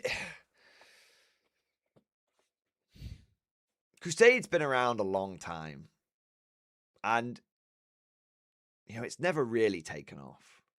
And again, I know I'm saying that. Someone's not played it, but I've seen a lot of people play Crusade. I know this has been around for a long time. It's just never quite landed.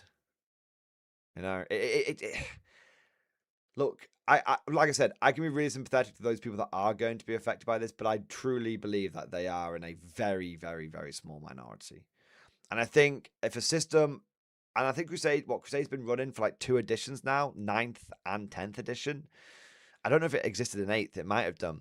But in 9th, it's been running for 2 editions. If after 6 years, 2 editions, every single codex having Crusade rules, and there being multiple Crusade books like Pariah Nexus and shit being pumped out, after all of that, if it's still not taking off, it's just not working.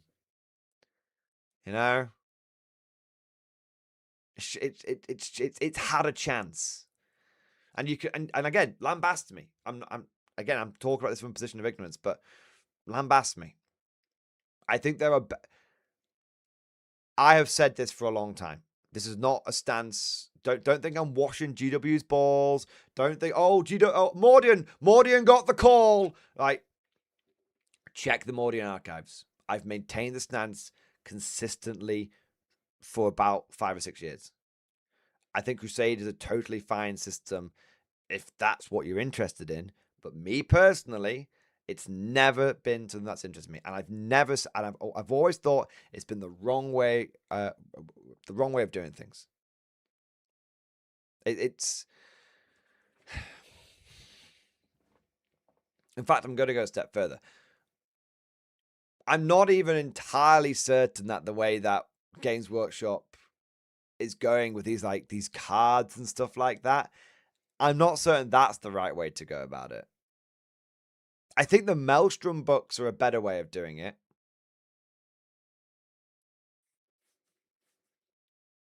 The Maelstrom books are the equivalent of, like I said, that this very long list of optional rules that you can draw down. But I have actually been part of several ongoing narratives, both across different game systems. And what made those narrative campaigns and ongoing stories so memorable? I mean, to give you guys a couple of examples, who here enjoys the old Mordian Glory old world content? Shout out to Father Gregory, the ravenous disgraced Sigmar priest, right? He's always looking for a new wife. Probably one of the more dark characters that's ever been conjured on this channel. The ravenous Gregory. But also, back in the day with my Gene Stealer cult versus versus Commando James's awesome Scion army. And in both of those narratives that I've been involved in, those were just normal games where I played consistently against a regular opponent. So with Old World, it was against that rat bastard, Sam. And obviously with 40k, it was against Commando James. And in those were just normal games that had epic moments because the game system fundamentally allowed for those epic moments.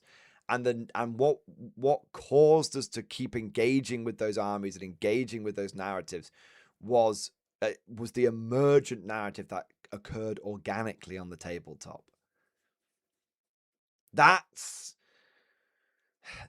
how I think you need to do narrative play. Not Crusade, not Maelstrom, not, none of that shit.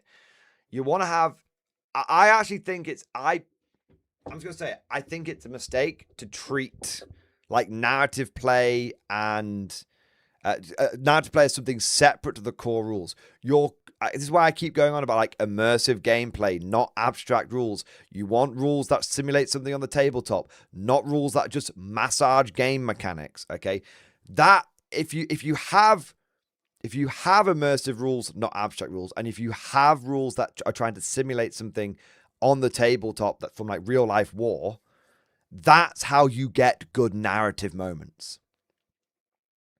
The core issue that 40k has at the moment is that the boxes are too defined. From war gear to from war gear through to the core rules, through to if it doesn't come in the box, we don't sell it. That's what's strangling narrative play. 40k has become less and less narrative as it's essentially become more and more prescribed what you can do with your stuff. And you might say, oh, well, we could take whatever we want in the lists. Yeah, that's not the same thing. That's why people have been loving the customizable characters and stuff. That's the shit we want, but that shouldn't be in a separate Maelstrom book. That should be baked into the core rules. Like it used to be. Like it used to be in the glory days of like Midhammer. That's where we need to get back to. I don't like this separation of core rules and narrative.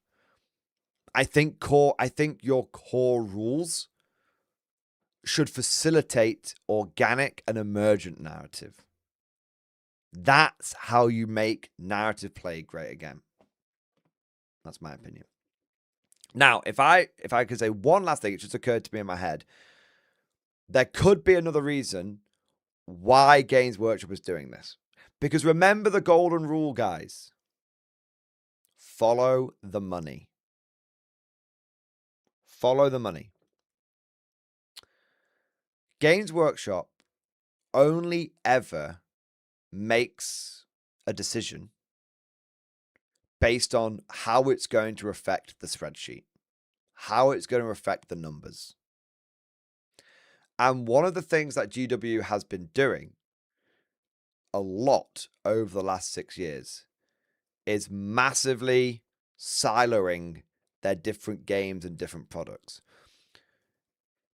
I can't say too much, but I recently have been had a conversation with an ex-GW employee who was very high up the totem pole. I know this sounds like, trust me, bro. I know this sounds like, if you're a Deep Space Nine fan, it came from reliable sources. Like, I know that's what it sounds like. Okay, what's it? Gult Avec? I know what it sounds like. But I can assure you this is a real person. And they said to me that Kevin Roundtree, like the head of GW, is obsessed with knowing like that the numbers are kind of like right. Like if this product is like, let's say if someone buys something for Horus Heresy, they want to know it's being used in Heresy, not in 40k, because it allows them to more accurately analyze how each game is performing. And they don't really care. It sounds crazy, but they don't really care if like, well, if we make it compatible in 40k, we'll sell more of it. They're like, no, we need to know if it's selling in the game system it's designed for. We need to know if that product is standing on its own 2 feet, which is kind of mental, but apparently that's the way Kevin likes to do things. All right. It's not, I know. So what the fuck with Custodes? I know. But, you know, these things do, there are always exceptions that prove the rule. There are always things that slip through the cracks, shall we say. But this is why, until very recently, with things like Custodes, for example, you had things like the Beastmen and the Wood Elves. You can't play in AOS anymore. You've got to go and play in Old World. This is why at the beginning of 10th edition, they were like, you don't get to use any of your Horus Heresy. Even though you could use it in 9th edition, you don't get to use any of it in 10th edition. This is why they started siloing stuff so much. Why they made like, why so much stuff, why all the legacy factions in Old World were made legacy factions rather than core factions. Because those legacy factions are core factions in AOS, and they wanted to know how AOS was selling versus how Old World was selling, not the cross compatibility, which I think ironically has failed spectacularly because people buy loads of AOS shit for Old World. But anyway, that's by the by.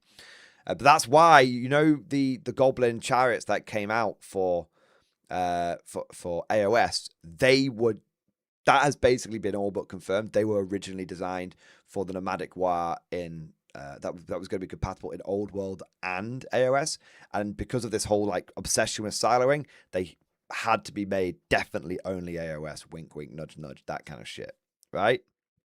So, and that's why you've seen things like, you know, factions get like split off, and that's why can't the Emperor's Children take certain units? Do you see what I mean? Like this, it's sort of this order from on high has come down, and it started affecting all this stuff. Now, the reason why I'm mentioning this is, and I've no proof for this whatsoever. This is my conspiracy theory. I'll get the tinfoil hat out. So it could absolutely just be GW's gone. Crusade's not, the GW tapping into the general sentiment and going, Crusade's not really doing it, is it? Like, we're just going to like basically shuffle it off and come out with a new system. Because, you know, maybe the people at GW are like, we don't even like playing Crusade kind of thing, right? So maybe it's just that simple. Maybe I'll keep the tinfoil hat on. Maybe the reason why they are making these narrative campaign books more defined rather than having it as part of the the core codexes is because they want to see, because they've said 11th edition is going to be the narrative edition, to determine whether that route and whether that direction with the game is the right one in terms of profitability and it being successful and all that kind of stuff. They need to be able to accurately record that data. Well, if the narrative rules are muddled up with the core rules, including inside people's codexes, then they can't get the accurate data. They don't know if someone's buying the codex for the narrative stuff or they're buying the codex for the competitive stuff. Does not compute, does not go on spreadsheet, does not go. There's no merged box. We can't merge the fucking fields. We have to have 2 separate columns. So what they do is they go, okay, well, we'll make the codexes which have got only sort of core, sort of competitive style rules in them. And then we'll break that shit off and put it in its own separate narrative books. And now we can see if we see a dip in sales of codexes. Oh, we've taken the Crusade stuff out. People are buying codexes less often. Okay, that means that people were buying the codexes for the Crusade stuff. Now, we know this now. And if they see people, a sudden massive uptick in people buying like the campaign books, they can be like, okay, well, now we know that this narrative direction is good. More investment into the narrative. Let's make more profit off this narrative shit. But likewise, they could also see the numbers and go, well, we've not seen any real change in codex sales. If anything, the codex sales might have gone up. And also at the same time, no one's buying these fucking campaign books. So we tried, we were milking the shit out of the competitive scene for like 6 years, and that made us lots of money. Let's take a risk and try out a narrative edition. If that doesn't pay off, back to milking the competitive players, because now we've got the data to make that informed decision. Like I said, complete tinfoil hat theory, but I think there's a chance that's what they're doing. There you go. I think there's a chance that that's what they're doing. Yeah. But of course, all of this is just like my opinion, man. Let me know what you guys think down in the comment section below. Or if you're in the stream right now, let us know in the live chat. Long story short, Crusade is dead. Narrative play is alive. And the reason GW might be doing it this way is because they're trying to get a more accurate bead on whether narrative equals money.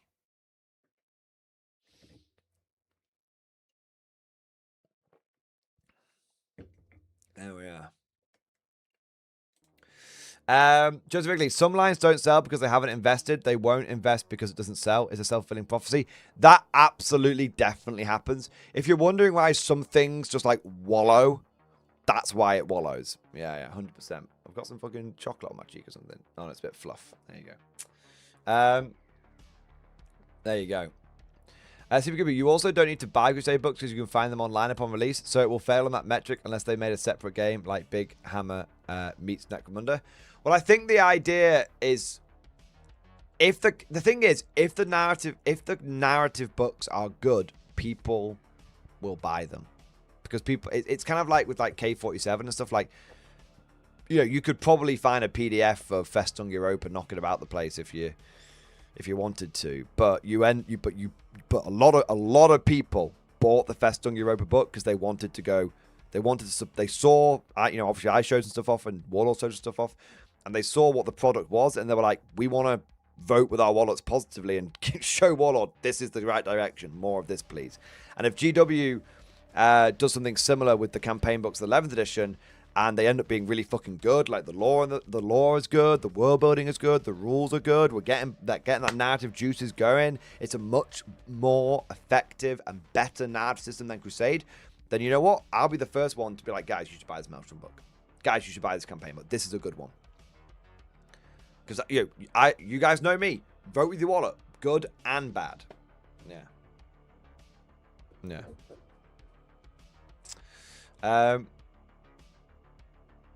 But mounted. Well, they're already pissed off most of the casual narrative players. They're gone, probably. Maybe, but I think that 40k has a remarkable capacity to recapture people. Hope sells. And GW knows that. You've got a lot of people who will leave the game and come back if people start saying the game is good again. You saw a shitload of that happen in 8th edition, and you saw a shitload of that happen at the beginning of 10th edition. The ending, not so much. But 8th edition basically scooped back everyone who'd fucked off to War Machine, and 10th edition scooped back everyone who got fucked off by the wacky balance of 9th edition. Yeah. Helen, did I think they're looking at Warlord. The Codex will be basic bitch info, and the campaign books is where the lore will live. I wonder. Look, I think realistically, GW. I think often. I think Games Workshop ignores what's going on in the wider community, and they have a Count Dooku-esque signature look of superiority because they're like, we're the big boys, we're the industry leaders, we don't need to look what you plebs are doing, we're going to do it our way. There's definitely a big element of that in the company. I also think that there is an increasing amount of evidence that GW is starting to copy some people's homework. Yeah, and I think there's definitely an element of some people copy. I don't know. Some of the shit they've been coming out with looks like they've tried to copy Warlord's homework, change the answers, so it doesn't look like they've been cheating and then they got the answer wrong. I don't know. If the codexes are like super thin, but all the lore gets split off into like... I'm going to say it. If the codexes are super thin, but then we get the return of like Imperial armor style world building and lore books, which is something they have stoically been killing off for a little while, then I think, yeah, they're absolutely copying Warlord. Absolutely. I mean, I'm not saying, or not copying, but they've been... I think they're copying Warlord, yeah. Someone's looked over the fence. Because, and maybe this is just me stirring the pot, spreading the shit. You guys know I love to do it. But, at Adepticon, this year, so bear in mind this was during, so I would say, peak. Well, it's not, to be fair, this was during some serious Conflict 47 hype. Okay? People from the Games Workshop team came over to the Warlord Games stand where they had the big display boards for Conflict 47 out, and they were doing demo games and all that kind of shit. And they were like chatting to the Warlord guys, and they were like, "Oh, they were like, you've got a good thing here." They were very complimentary. I've never heard of GW doing that before. I've never heard of them do that before. They normally don't mingle with the proles. So and that's not coming from that. I've got that as a reliable. That I got a reliable source on that one. Yeah. So I don't know. I think Games Workshop is aware of Conflict 47. I think they are. I don't know. Like the Borg, I don't think they yet perceive it as a threat, but I think they are aware of it.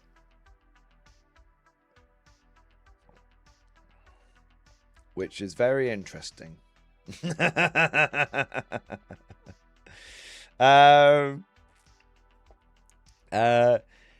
the Starseer, you got a good thing going here. Sure be a shame if someone litigated you out of business. The thing is, Conflict 47 is a defined IP now. It's a very defined IP. Like it's that they've bought the IP, so it's I think it's better protected that way. Yeah. Yeah. Howard Lewis just joined on WoW. 280 for the starter set. Dear God in heaven, man. Not a chance I'll be buying that, and I've played since second edition. It's not £280 for starter set. It's £180 starter set. It's $300 for the starter set. So Howard Lewis, yeah, 280 quid would be ridiculous, but 300. I say 200. It's $300. Some people are saying it's 280 because they're just doing the raw currency conversion, but they're not taking into account that GW shadow taxes the Americans. So it's 170 to 180 pounds. That's estimated. 240 euros. That's confirmed. Roughly $300. That's estimated based off using GW's website as a calculation tool. So don't worry, it's not too bad. I mean, it's still 180 quid. You know, it's still a 30 quid increase. It's like a 16% increase from. Is it 16? No, it's still a 20% increase from Leviathan, but there you are. Yeah. There we go. We got a few super chats coming in here. Snowbeast T, thank you for super chat, man. Context meme in stream discussion.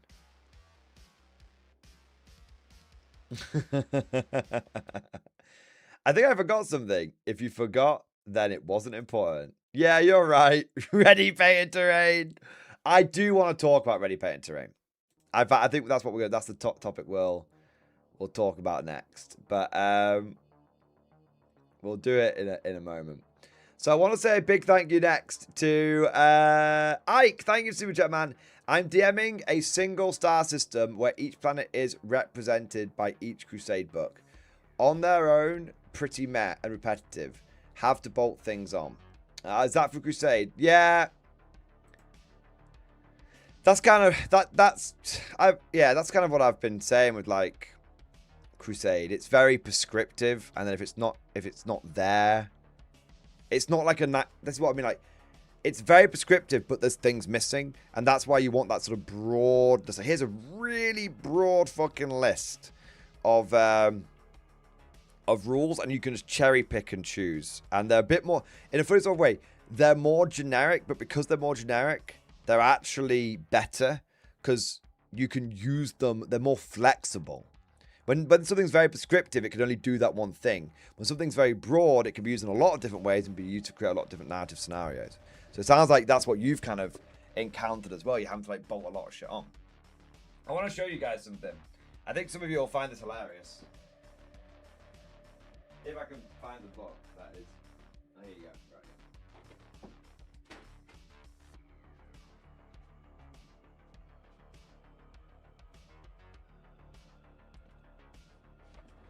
So yeah, here's what I was talking about, right? Here's what I was talking about. So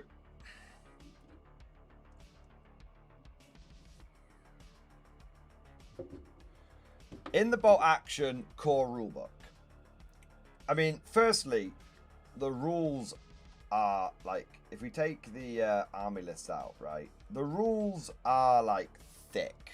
Okay, all of this is rules. All right, like there's the core rules are thick as fuck.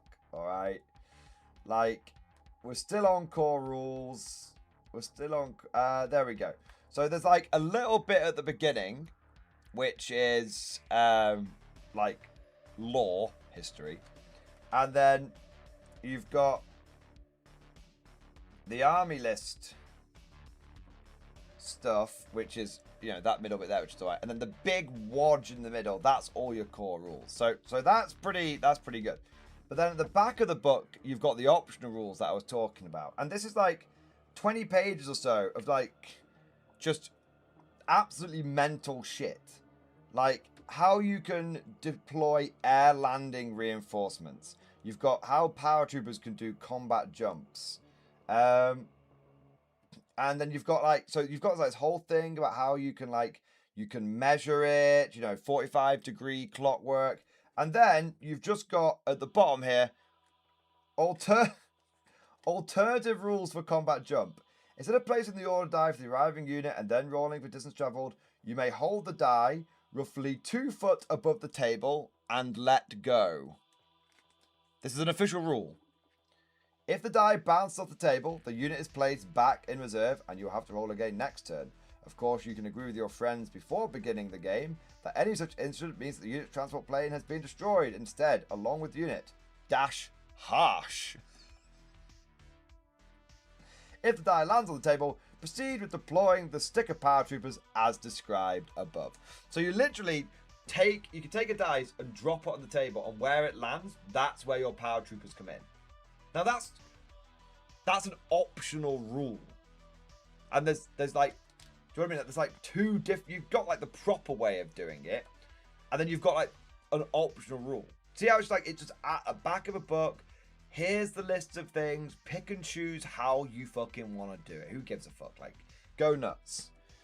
And then you've got rules for like gliders, glider landing table, the landing impact table. Ooh, on a 1 to 4, your unit exits safely. On a 5 to 6, your unit is stunned and does not exit the glider. On a 7+, the unit stunned does not exit the glider's turn. One man is badly injured and removed from the game. And you've got like modifiers, like ooh, maybe. Do you have a deploy a braking parachute? That's +1 to the table. Did you strike a solid object? Ooh, such as a telegraph pole. That's another negative modifier. Yeah. You've got alternative rules for gliders. Make a paper aeroplane to represent the glider using an A4 piece of paper. Then, instead of following the procedure described above, all this boring shit, place your back to the table, walk a couple of steps away from it, then turn around and throw the paper airplane onto the table. If the paper airplane lands off the table, it is placed back in reserve, and you have to throw it again. Of course, you can agree with your friends before the next game that such incident means the glider has been destroyed instead, along with all the units it's carrying. Very, very harsh. So this is only slightly harsh. This is very, very harsh. If the paper airplane lands on the table, replace it with the glider model and continue as described above. So you can literally... The optional deep strike rules are take a dice, drop it on the table, where it lands, that's where you deploy your paratroopers. The optional, like, jump out the back of an aircraft rules are throw a paper airplane onto the table. See what I mean? And, like, that's some of the silly stuff. But then we get to some of the, like, the more, like, serious and important stuff, like amphibious assaults. How deep is the water? Is it deep water or is it shallow water? And all the different effects of the depth of the water. And it's like, what about landing craft? What kind of boat are you going to take? Are you going to take a normal boat? Are you going to take a landing craft assault? Or a landing craft personnel? Or a landing craft mechanized? All the different landing craft choices. What about city fighting? You know, what is rubble?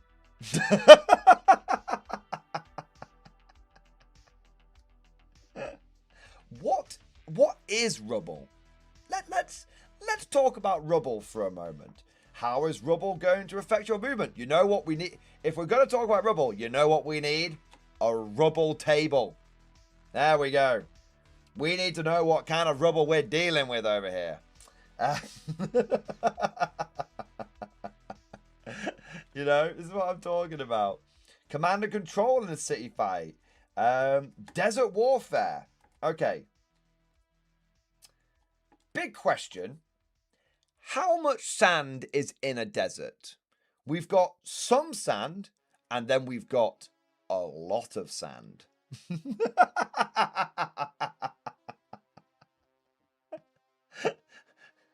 It's a desert, so you know what? It's quite hot. We have to work out if your unit is going to be dehydrated or not. But you do not have to take the dehydration test if you're near a source of water, which could be an oasis, a village well, or some provisions. Do you know what I mean? It's like, there's like all this kind of stuff, like environmental effects. Blindside, the best time to launch a defense in the desert is when the sun is low and behind the attackers. The rising sun's rays will dazzle the defenders, giving the attackers a big advantage. Of course, a wise commander will try to position their defenses in such a way to avoid this. Use the following rules for battles set in deserts that involve a dawn assault. There you go. See, it takes into account the sun. Do you see what I mean when I'm like, This is narrative.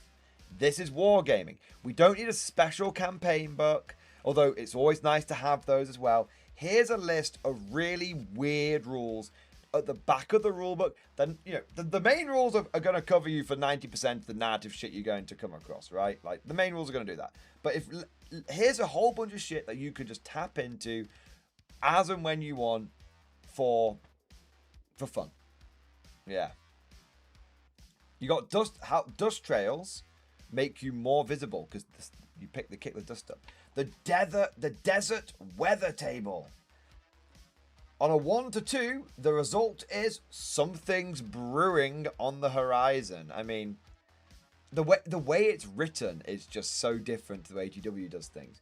GW would be like, something is brewing on the horizon. If you roll this effect, it means that something's brewing on the horizon. If something's brewing on the horizon, it means units will be affected by the something's brewing on the horizon status effect. It's like,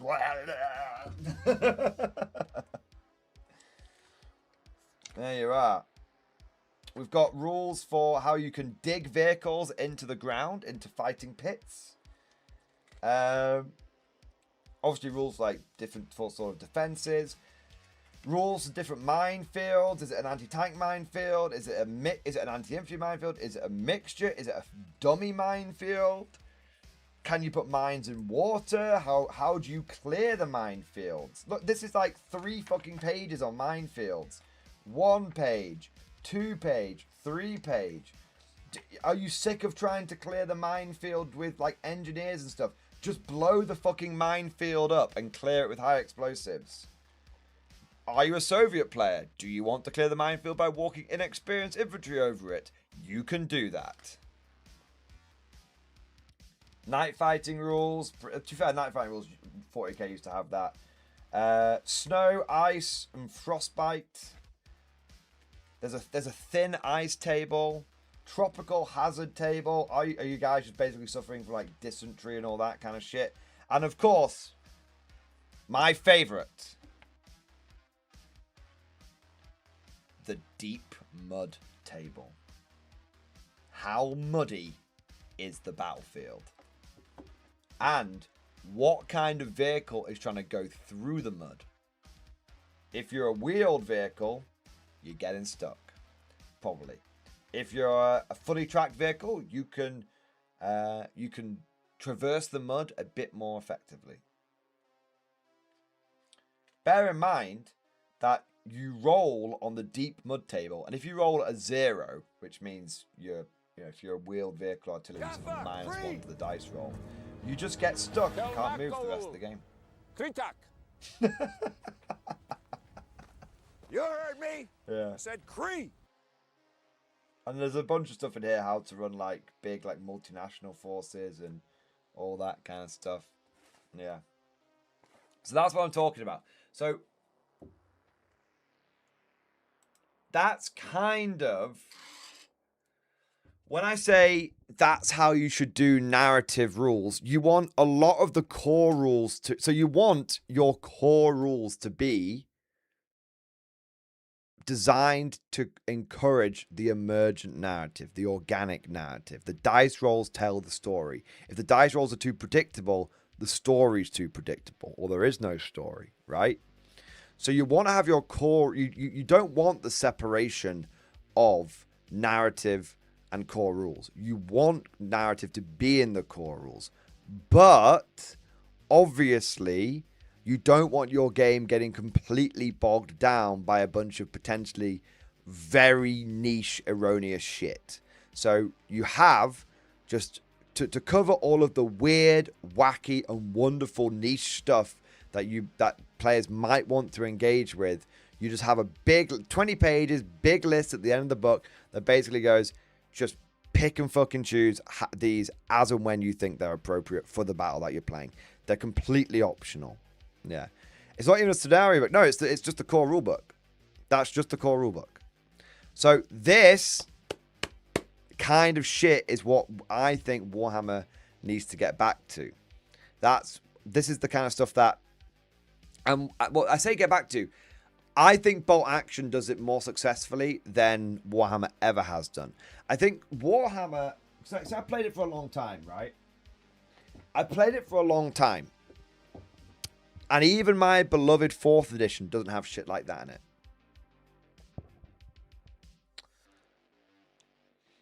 40k, I think the people that... Oh, you've got to remember, the people that work at Warlord Games these days are the people that sort of... Many of them built the foundations of what made Warhammer what it is today. The glory days of Midhammer, right? But at the same time, they've also had 20 or 30 years of hindsight and experience to draw upon as well. And so the problem that old school Warhammer used to have is that it had lots of emergent narrative rules, but then it also, especially with things like codexes like the warp storm table for demons, for example, it had the really weird niche wacky shit forced into the game as a non-optional thing, and that's where it fell apart. And that's why GW ended up going down this much more like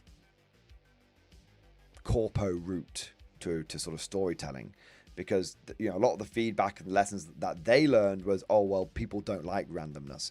And it's like, no, people do, but there's that balance between all the weird shit disrupting the main game and no fun weird shit in the game. And the middle ground is there should be lots of mechanics lots of core mechanics that facilitate emergent narrative, but the really weird shit should be in a separate area. But that's the middle ground, simply put. Yeah.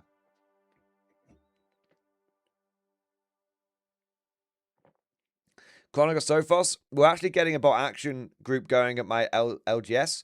People are in the midst of building their armies right now. Soon we'll be ready for gaming. That's amazing, man. That is amazing. I love that. Keep us posted. Let us know how it goes. All right. What do we got next? Got another super chat here. Hobby achievement in stream discussion.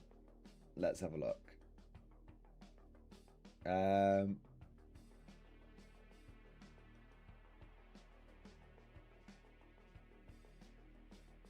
Oh, are you a wise man from Ancient Terror in the Discord? Let's have a look.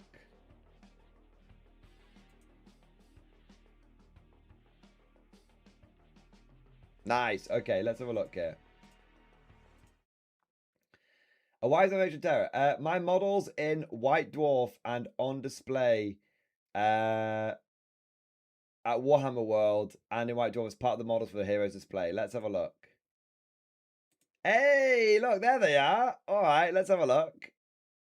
Pride, reward, peace. I'm a former Royal Marines commando with fat, shaky fingers and hearing loss, and sometimes I find myself in a dark place. But with Warhammer, I overcome and do my best to enjoy the escapism and rewards that painting gives me. Painting miniatures gives me. That's so cool, man. Dude, they look awesome. That is a real hobby achievement. Nice. Congratulations to Stuart Ford on getting his death core of Krieg and White Dwarf this month. Shoe models are featured on page 120 as part of the Small Miniatures Big Impact article, which highlights the work done by Models for Heroes, an organisation that focuses on supporting former and current armed forces and emergency services personnel, both in the UK and overseas territories, promoting model making as a therapeutic and meaningful activity. Dude, that's awesome, man. That is a real hobby achievement. Nice. Someone get on that 50. That's cool, man. Yeah. Hey. You know what, man? You should be proud. You should be very proud. That is a real hobby moment, that is. It's cool as fuck. That's awesome, man. I raised my glass to you, sir. That's good shit. There we are. There we are. All right. What have we got here? Oh yeah, there was one more thing I wanted to talk about. I should go to bed.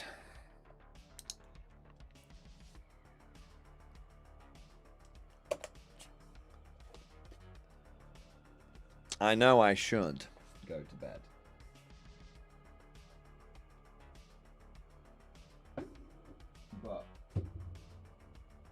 I do kind of want to talk about this.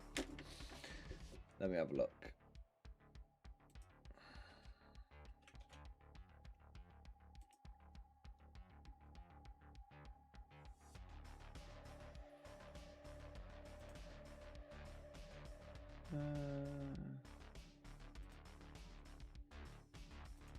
Hey, Aiden. Wow, the table looks amazing. Hey, Aiden. Wow. Okay.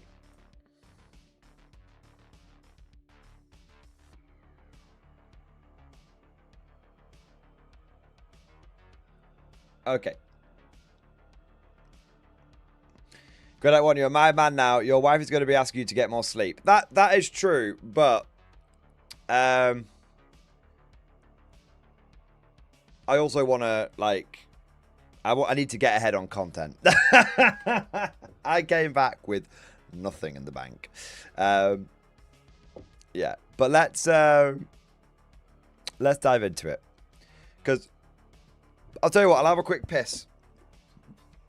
And then I want to talk about pre-painted terrain. Because I think it's a really, really, really, really big deal. I think it is. So give me a second.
Let's have a look. Ugh. Ugh. All right. I want to talk about the pre-painted terrain for a second. Let's have a look.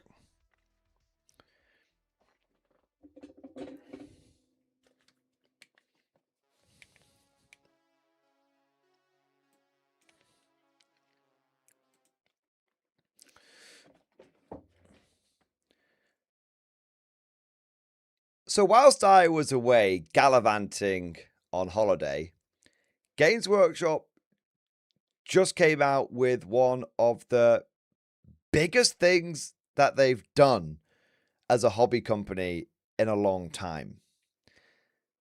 They actually brought out pre-painted terrain. I don't think I can express how surprised I was when I heard this and how excited I was. Look, it takes a lot for me to get excited for a GW thing these days. It often seems like they do very safe releases.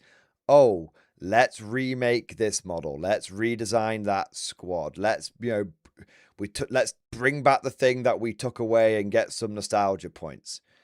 But this is like the first time in a few years when I went, holy shit, GW did something like properly new. And not only properly new, like, for me, this is kind of like when GW, because they do this every so often.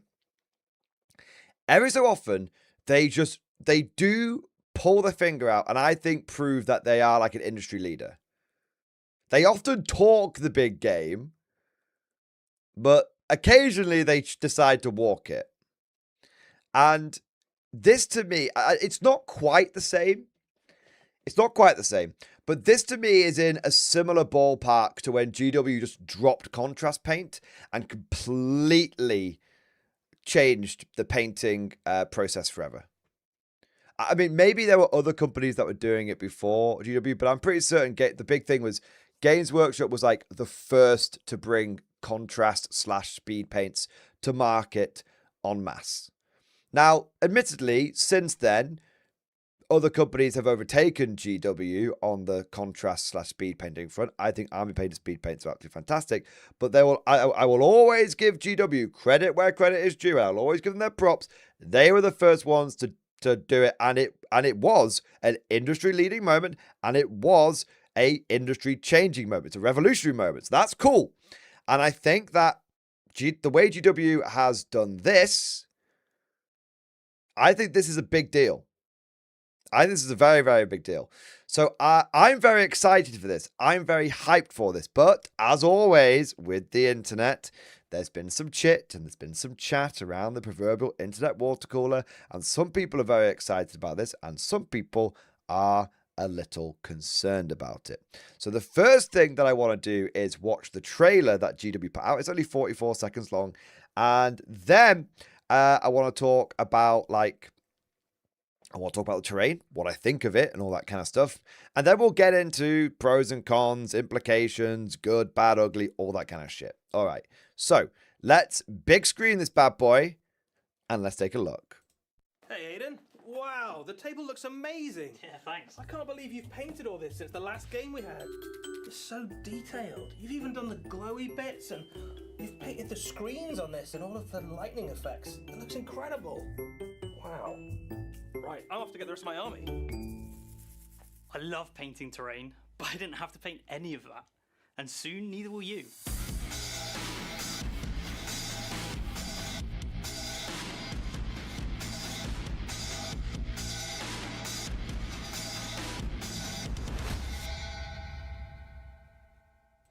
So, a couple of things I want to say. Firstly, I feel like Games Workshop has underestimated how big a deal this is, because they felt the need to shadow drop and reveal the new Orc bikers in it. GW, be confident. This was a big enough deal. You didn't need to drop the Orc boys in it. You could have, I'm just telling you, as a professional full-time content creator. You could have got 2 bits of content out of this. You know, I'm just saying, you could have done, right? I'm not telling you how to do your own game, man, but this was big enough to stand on its own 2 feet. But anyway, second thing I want to say is this is good shit, boys. Now, when I heard GW was doing pre-painted terrain, I thought, oh, you know, it's going to be a bunch of like bollocks, like dry brushed on, and it's not going to be very good. But you actually take a close look at this shit, it's actually fucking wicked, man. Like, if this ends up panning out the way it looks, like the way they've done the hazard stripes on the cables, like that's how it comes. So no one added those hazard stripes on. That's how it comes. And like the cables are like in multiple different colors. And I think the bit that really blew me away was, yeah, the glowy bits. Fucking hell, like, what's that? Do they call it like OSL? Fucking OSL, man. Like, look at the skulls on the doors. They're not like one color. It's like black and white and then like silver around the outside. There's a goddamn like little hazard triangle on the door. Like crazy. There's like numbers and shit. Like, I'm just gonna say it. This is better than like this is better than most people can paint terrain. Like, I kid you not. This level of detail on this terrain is in like the top 1% of like terrain that I've seen like painted. And I'd say top 1% of all like Warhammer terrain that I've seen painted over the years. I've seen some, I have seen some absolutely exceptional things produced by this community. Shout out to Godlike Poe and his Battle Sanctum, which was a fucking awesome piece of work. He put a lot of effort into that. And I'd say this is in some of the top 10% of all wargaming terrain that I've ever seen across multiple game systems. Holy shit. And, you know, I think what was the bit that really got me? This was the bit that, not this, sorry, man. You're beautiful. Good boy. But, this was the bit that I was talking. Oh, no, it's I'm sorry. You didn't have to paint any of that. And soon, neither will you. Come on. There we go. That's the bit that got me. All right. They've done the fucking like little green lines on the screens and shit, man. There's different colors on the keyboards. Like, I genuinely, I cannot state, like, this is really good stuff. This is like high quality, industry leading, pre-painted terrain. So I am unreservedly like excited about this. Yeah, I'm unreservedly excited. But I have no notes, 0 issues. This is good. And furthermore, so you've got now this is where I really started getting my sponges out. I'm washing them balls. Some people think I'm a GW hater. I am not a GW hater. When GW does something shitty, I lambast them. When they do something good, I praise them. Now, GW, for the last 12 months, they've been giving me a lot of reasons to shit on them. But they've begun to give me a lot of reasons to praise them. And that's why people, I know what it's going to be like. Every week I get alternating calls of shill and ball washer, shill and ball washer. Guys, it's called nuance. I know it's this alien concept on the internet, but anyway. I'm going to get a bunch of criticism for that now. But the point is, like, this is, like, industry leading, like, good. And the biggest criticism that I think people could level against this is going to be the price. Now, I'm going to have a controversial hot take here. This justifies a GW price tag. And you'll very, very rarely hear me say that. Now, we don't know what the exact price could be. It could be eye-watering. It could be, you know, it could be bad.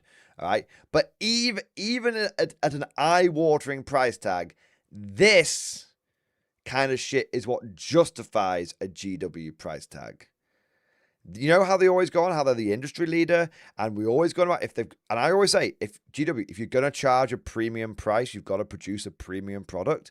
Well, this is a goddamn premium product. I mean, it is. Like, this will make Warhammer tables great again. I mean, guys, the age of the unpainted, L-shaped MDF ruin is over. It's over. Now, let me explain 2 reasons why it's over. Firstly, because this is now available. You don't really... I mean, okay, you might be able to hide behind the excuse of price for a little bit. But GW has basically come to the table, slapped the big cock on it, and gone, we're making terrain beautiful again. They've laid out the fucking stall, and that's good. So firstly, this is now available. So what would you rather play on? A shitty MDF ruin or this? And you can't even say, oh, but it's a lot of time and effort to like paint all the terrain, but it feels like a chore. They have what would you always say? Piracy is like a service issue and stuff like that, right? Now, it doesn't quite work here, but there was a service issue when it came to 40k terrain. They've just solved that service issue. So that's the first thing. But the second thing is, where GW leads, the industry will follow. What did I say earlier about contrast paint? GW was the first people to do it en masse in a big way like this. But very quickly, other companies smelled the opportunity and they came in. And they came in with a better, more affordable, yet just as good quality, sometimes better quality than what GW was able to do. GW is the industry leader, but it doesn't mean they're the only industry player. Now that people have seen this shit, they're going to want it. And other companies are going to be racing to start coming up with it. You're going to get like Army Painter came up with speed paints. You're going to be getting other companies that are going to come in and start doing this kind of shit. And they're going to do it as well as GW, and eventually they'll overtake them. So when I say the age of the unpainted MDF L-shaped ruin is over, like, it's not, even if this stuff is extortionately expensive, someone else is going to come along and make it just as good for half the price or a third cheaper. Even that would be enough, right? So this is really, really, really good stuff. Now, quick side note. When I say the MDF unpainted L-shaped ruin is over, does that mean that all MDF ruins are over? No. MDF terrain as a whole will, of course, still exist. And a big part of it is because people still enjoy making and building terrain. And also a big part of it is like not every kind of terrain you're going to want to buy is going to be available pre-painted. And so there's still absolutely going to be a case of, well, I could buy this pre-painted stuff, but it doesn't quite fit on my table. I need to get the unpainted stuff so I can make it fit on my table and stuff like that. And there's also going to be an essence of, I just need like a building. You know, I need a building. I can fucking build that and paint that myself kind of thing. So MDF terrain as a whole will continue to exist. But pre-painted terrain, I think, is going to come around in a big way. Now, speaking of pre-painted terrain, I do think that we need to address one of the big distinctions between this stuff and existing pre-painted terrain that's out there. So I don't know quite who does it. There is another company out there that has started dabbling with this stuff as well. I think it's called like Color Chroma or something like that. Someone can correct me down in chat. So GW is not quite the first one to do this, although I feel like they're the first to do it in the way that they have done it.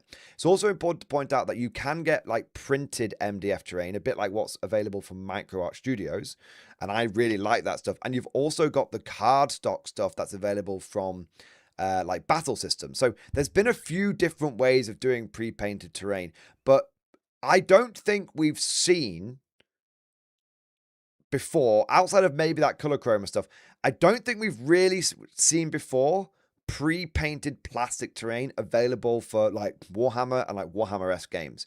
You've got the pre-printed MDF stuff, you've got the pre-printed cardstock stuff, but pre-painted plastic, that's different. That is different. And that's what separates this. That's what gives it its USP. That you are getting, you know, because the issue with someone like well, there's no real issue with the other options. They've got their own advantages and disadvantages. But, you know, people often like plastic, right? They like buying some plastic. Plastic. There's a reason why GW is making everything, all the models in plastic. And there's some great advantages as a company to producing things like in plastic as well, right? So pre-painted like plasterrain, I think this is what separates. I think GW has definitely got to market first with this in a big way, and I think it is a really big deal. Now, the interesting question is this: how are they pre-painting this stuff? Do they have a bunch of like sweatshop workers over in China, hunched over, painting with a little paintbrush, or are they doing it another way? Now, we don't know for sure, but there's an indication here that what we're seeing is a technological solution, not just a brute manpower situation. So let me just bring up another video here that I think is really worth your time. Games Workshop. So there's a video that I watched about this from Eric's Hobby Workshop. If you are not subscribed to Eric's Hobby Workshop, you should be. You're ashamed, sir. You've disgraced, sir. This guy is one of the best hobby channels on YouTube. I pretty much watch every video that he puts out. He's done everything from full-blown, massive trench network boards that he actually plays on to just like coming up like fun little like Necromunda shit. Like he does a bit of everything, and he's just a good YouTuber. He's a good content creator. He's worth your time, right? Now, I will link this video. I'll do it right now before I forget into the chat so you guys can when you get a second, take a look at that video. But one of the things that he does is he sort of dives into, I think, partway through the video, how it looks like GW is making this stuff. And let's see if I can find the section. Here you go. Right. Okay, so I think this is the section on how he explains how he has theorized that GW is doing this. All right, so. What is the new technology behind this pre-painted terrain? Let's go back to the pieces and I'll tell you what I mean. So if you zoom in on the pieces, you'll see a grainy, speckled looking texture. And this gives me an indication that what they've used here is something called UV printing. UV printing is a process where microscopic dots of tinted UV resin are sprayed onto the plastic sprue and then cured hard with UV light. It's a pretty cool process, and we've seen some other hobby companies dip their toe into this in the past. Archon Studios, for example, released a range of fully painted dungeon tiles a few years ago. Blackmagic Craft did a great video on it. I'll link that video below in case you're interested in learning a bit more about the technology. The big thing that has many people concerned about this is the implication. If they can pre-paint... The implication. I mean, people are going to say they're not going to buy the terrain, but they're going to buy the terrain because of the implication. What implication? What implication? The implication that something might go wrong if they don't buy the terrain. You know, I'm in the store. I'm laying my army out. There's a bunch of bunch of MDF terrain on there. What am I going to do? Not put the pre-paint stuff out? So she's gonna put the good terrain out because of the implication.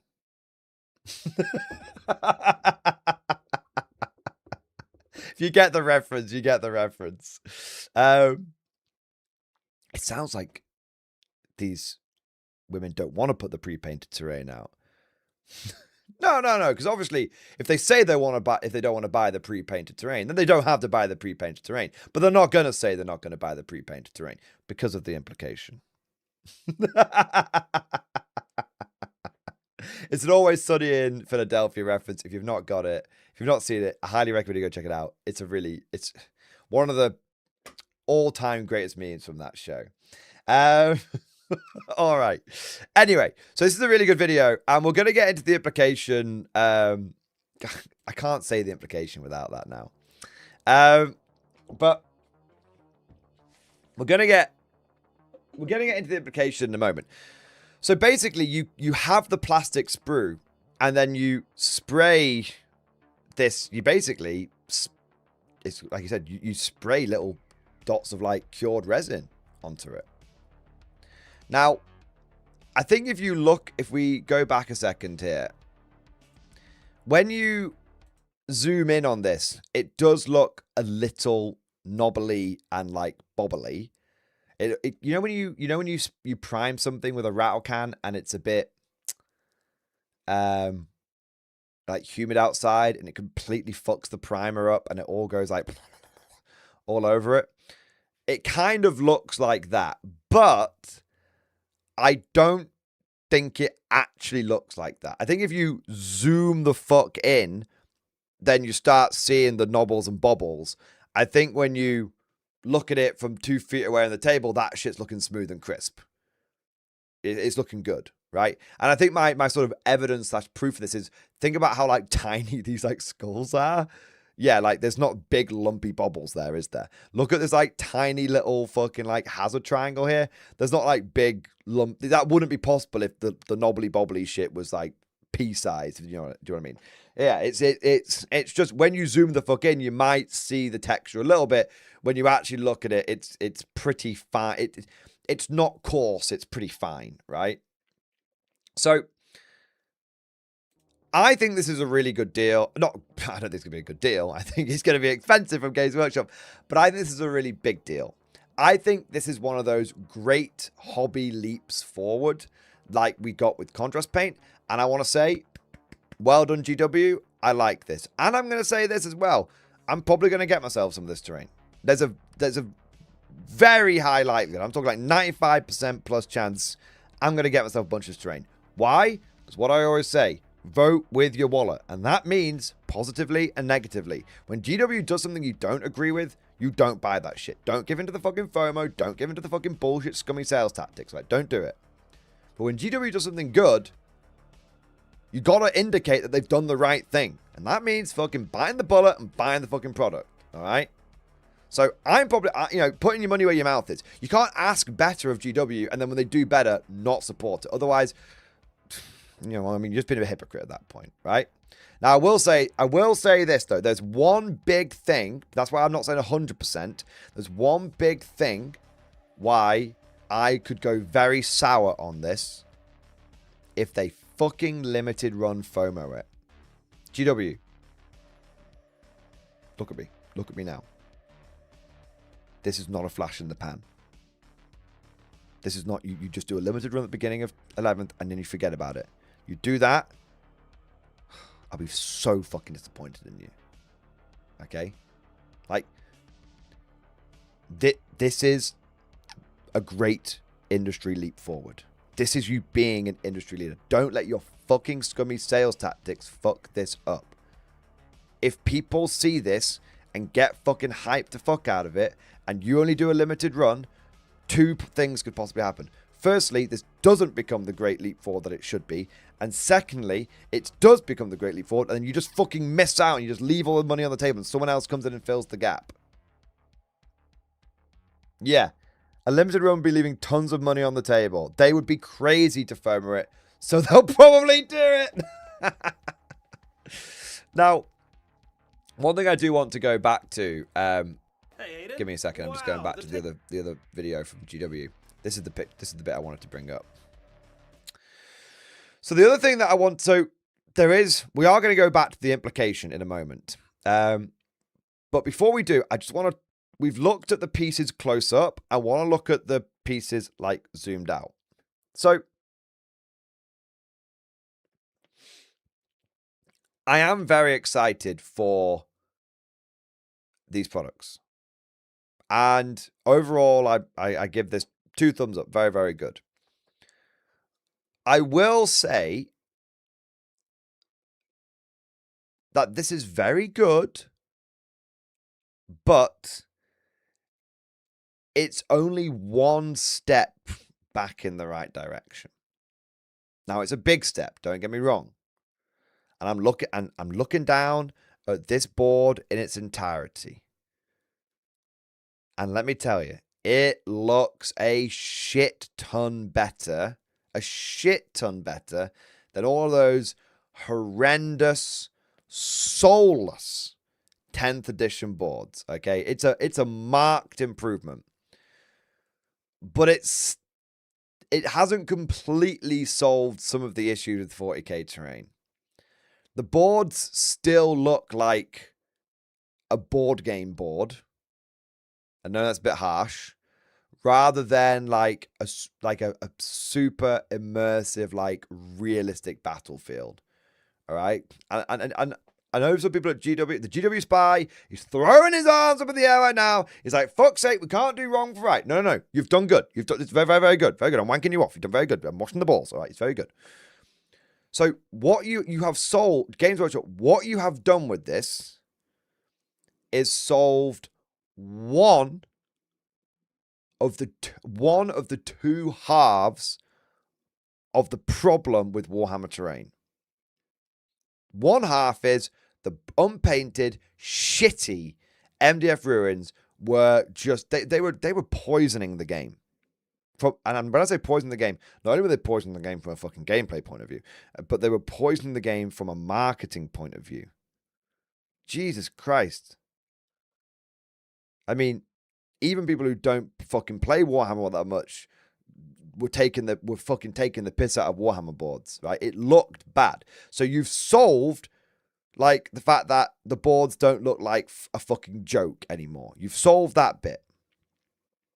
So you've solved like the aesthetics, which is good. One half done. But there is a second half to this quest. And the second half of the quest is we still need we've solved the aesthetics. We need to kind of get the immersion back, okay? We need some good immersive terrain rules. We need some good immersive board layouts.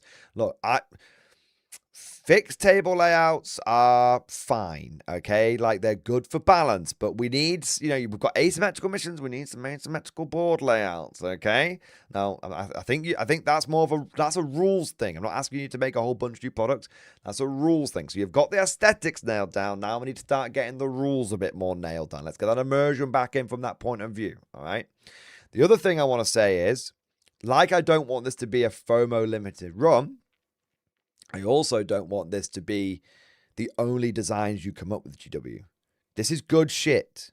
There's a lot of potential here. A lot of opportunity here. Now, you've come up with a few L-shaped ruins. You've come up with a few, like, barricades and shit, and that's a good start. It's a safe start. You've made sort of interesting yet functional terrain for the game state. But let's see what kind of crazy shit you can come up with. You know those old, like, polystyrene ball plants that you stuck toothpicks in? Okay, let's remaster those with this kind of shit, right? I mean, like a proper remaster. I'm talking like tentacle shits and all this kind of coming out, right? You've done the safe thing, and that's fair enough. Safe, functional, it's going to work with the game, that's great. But let's see what kind of good terrain you can make. All right? So I'm praising you, GW. I'm praising you, but this should be the first step on the path, not the only step on the path. All right? All right. Now, so that covers everything to do with like the pre-painted terrain. I'm super excited for this. I'm super excited for what this could mean for the industry. I'm super excited to see how, what GW does with this. And I'm really interested to see how other companies end up picking up and running with this and seeing where it goes. I think it could be like contrast paint, right? Okay. But now we need to talk about the implication. One of the things that Eric talks about in his video, which, interestingly, I hadn't thought about it, but the moment he said it, it was obvious, right? If they can do pre-painted terrain, can they do pre-painted models? Now, Games Workshop have answered as part of their FAQs that no, they won't be doing pre-painted models. I think they aren't doing any pre-painted models at the moment. But abso-fucking-lutely, I think pre-painted models are going to be on the cards right now. If this shit sells hot, then GW, I think we could be looking down the barrel of pre-painted models. Now that has some people concerned. Let me sort of go through the arguments against the pre-painted models for a moment. Some people think that it's going to. Some people are a bit concerned about pre-painted terrain because that's going to take away from like the hobby aspect of it. I don't think pre-painted terrain is anywhere near as a controversial topic because the vast majority of people see terrain as an afterthought and a chore. Anything you can do to make that as convenient as possible, fine. Pre-painted models, some people are like, well, it's going to take away that whole sort of like tactile experience of, you know, and that whole sort of hobby and creative and artistic experience of, hey, I want to like build the models and then come up with the color scheme and then create that color scheme and bring it to life on the models, and that part of the hobby is gonna die. That creative part of the hobby is gonna wither and go away. I understand that, and in many ways I do agree with you. Call me an old stick in the mud, but I think there's a massive difference between giving your kid an iPad and giving your kid a book. All right, I think, you know, I know. So some of my very close family are teachers, and let me tell you, they would say, they have said to me personally, there's a very big difference between giving your kid an iPad and giving your kid a book. All right, there's a difference between, you know, reading something, turning the pages, just the tactile nature of it. Okay, so I am 100% understanding where you're coming from, and I actually agree with you in many ways, but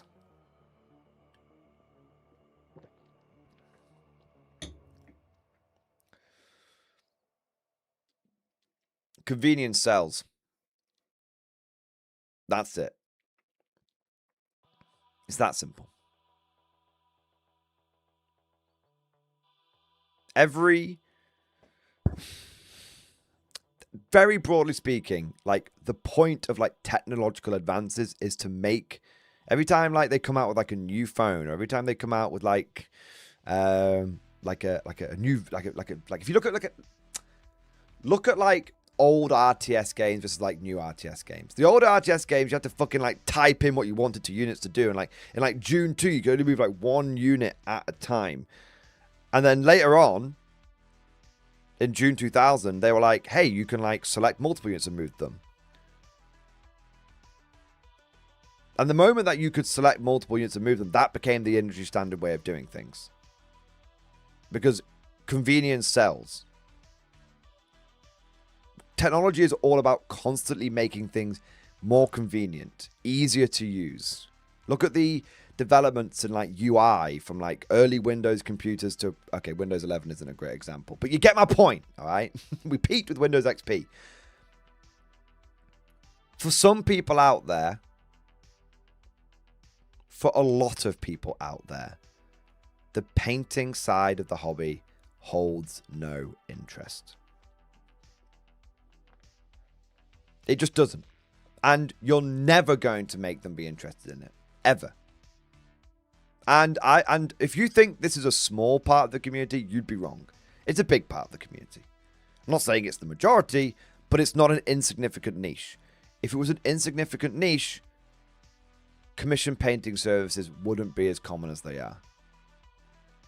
There are entire, large companies that are known throughout the Warhammer world, like Siege Studios, who have got multiple employees who make a shitload of money by painting people's models for them.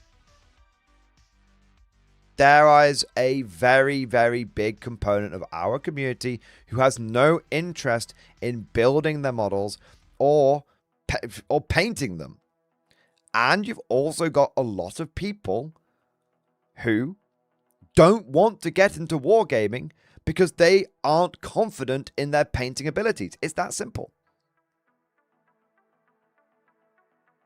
And you've got a whole bunch of people that lambast miniature wargaming saying, what, you pay those prices and then you've got to build and fucking paint them?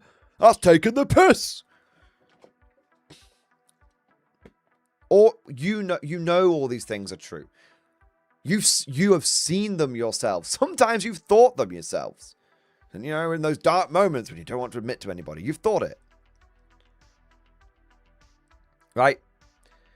And one of the things, and here's the thing. The competition for Games Workshop is getting stiffer. Right now, they're still the big fat goblin that sits on top of the entire industry. They're the dragon on top of their horde. But every year, and despite what the numbers may say, and the profit keeps going up, every year that goes by, more and more people muscle into the industry.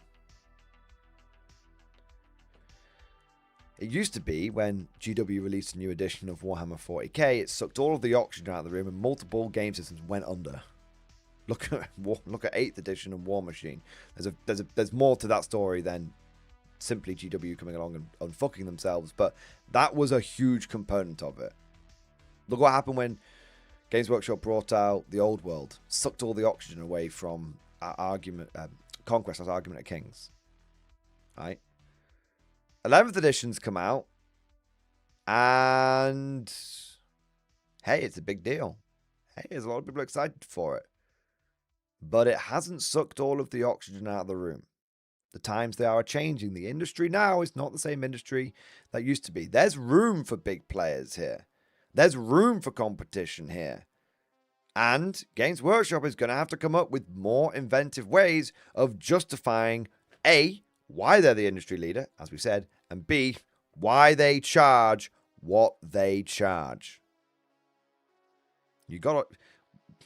Why would I buy 10 Deathcore of Krieg from Games Workshop when for the same price I can go to War Games Atlantic and get 30 Le Grognards? Well, right now I don't have an answer for you. But I tell you what, if those Deathcore of Krieg came pre-painted, I'd have an answer for you. And a lot of people would be able to... And GW prices isn't just about beating the competition. This isn't just about beating the competition. This is about GW also convincing players why they should hand their money over to Games Workshop. And I guarantee you, if GW came out with pre-painted Kriegers today, you'd have a whole bunch of people that would happily, in YouTube comment sections, on forums, when chatting to their friends, down at the gaming club, who would happily say, I know I could get 3 times the models. I know I could get more models for the same price. But the best thing about these GW ones is they come pre-painted. I'm happy to pay for the convenience. I'm happy to pay for the convenience. So, a lot of people are dooming and glooming about the pre-painted models. I'm not dooming and glooming about them. I understand why some people would be, and like I said, I do agree. I personally like that tactile nature. But hey, you know what? There's a market for it, and GW, this would be a hell of an industry-leading thing if you started tapping into that market.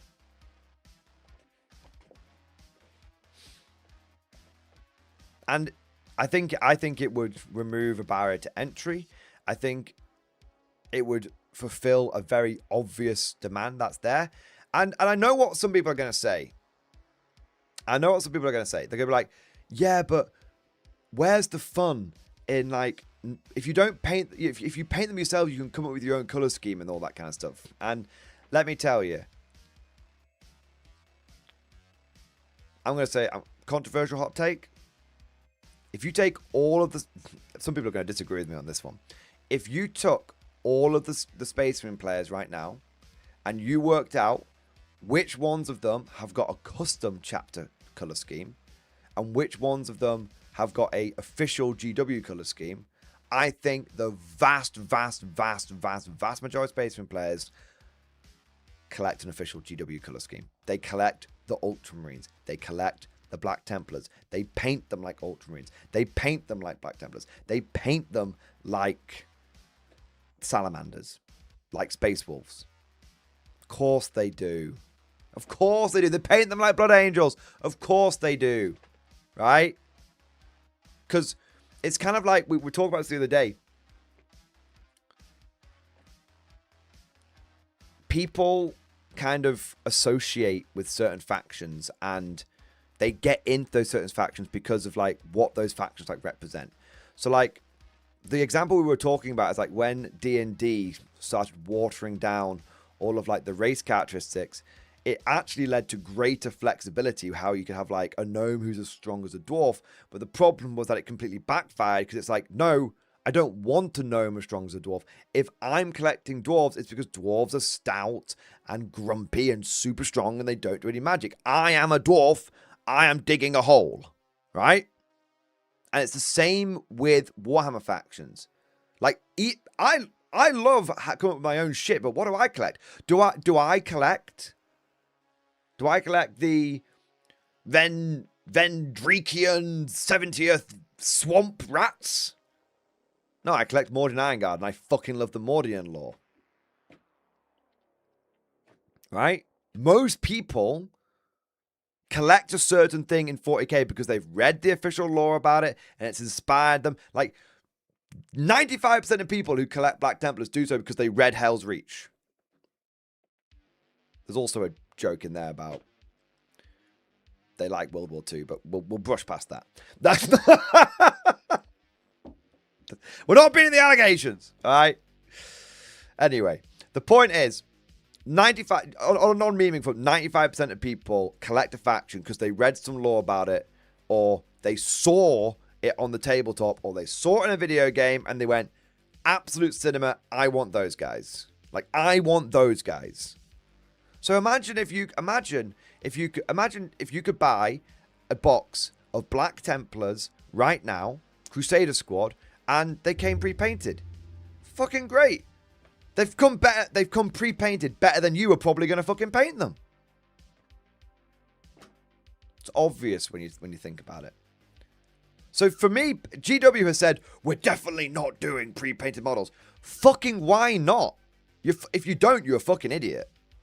Like, oh no, we have got some moral grandstanding point you want to make. Fuck that, GW. Like, honestly. Like, don't worry about the people who are going to be, like, crying about it. All right? They're probably going to be, like...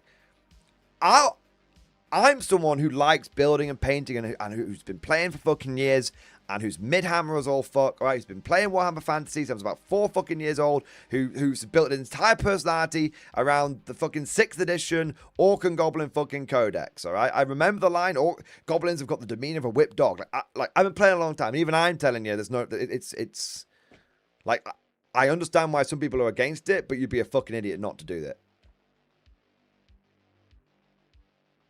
It genuinely allows you to justify the extortionate prices that you have, separates you from the competition, and makes you look like a fucking industry leader. You'd be a fool not to. A fool, I say. And hey, if that doesn't sell you, I know what you like. GW, I know what you like. All right? I know what you want. Control. Right now, you know, you've managed to get control of, like, the competitive thing. You've managed to, like, get control of like you know, like all, like, the, if it doesn't come in the, you know, of all the kit bashers and all that kind of stuff. You've made everyone play in their own fucking sandpits. No, you don't get heresy models in 40k. No, you can't use Beastmen in AOS. You're getting more control, more. You get to tell people what to do. Yes. Well, you know who you're not controlling? Those goddamn evil commission painters. How dare people go to somebody else to get their models painted? How dare they? They should paint their models by the way you tell them to. Ah!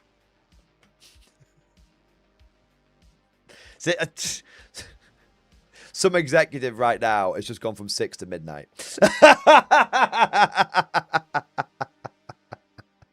I think GW is like fucking Homelander, right?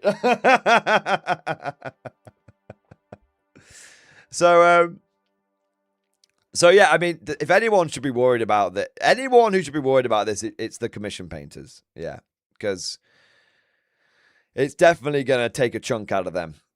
Yeah. So long story short, summarizing all of this, I'm very excited for pre-painted terrain. I think that pre-paint terrain is a big step forward and a big improvement for making 40k boards look great again. However, I do think we need some better rules and shit as well. This is only one half of the process. I think pre-painted terrain just acknowledges the reality that most people see terrain, the majority of people see terrain as an afterthought and a chore. Personally, I've been really enjoying getting into building and painting terrain, but I know that's a niche thing. And I think I'm all aboard the pre-painted terrain. I don't think that's particularly controversial. As for the implication, I think that there will be a big... I think that there will be when it comes to 40k, a certain loss of that hobby process. And I, for one, will in many ways, will continue to build and prime and paint my own miniatures, of course, right? Of course. But like I said, I'm not one of these people that I think you should give your kid a book, not an iPad, but anyway. But I do think that if I put my own personal feelings to one side, and like I said, I'm on the picket line with you guys being like, the hobby should be a hobby. I'm on that team. But putting my own personal feelings to one side and looking at this objectively and putting myself in the other people's shoes, I think there's a huge market for this. And I think Games Workshop would be a fool not to take advantage of it. I think it will separate them from the ever-increasing competition. It will allow them to justify their extortionate prices, because the reason you pay for GW products is because they are convenient. And I think it allows them to get to grips with a huge segment of our community which doesn't like painting their models, and this is proven by the existence of commission painters. And I'll say this as well. One last thing I wanted to mention. I should have said this earlier. The perils of doing it live, I suppose.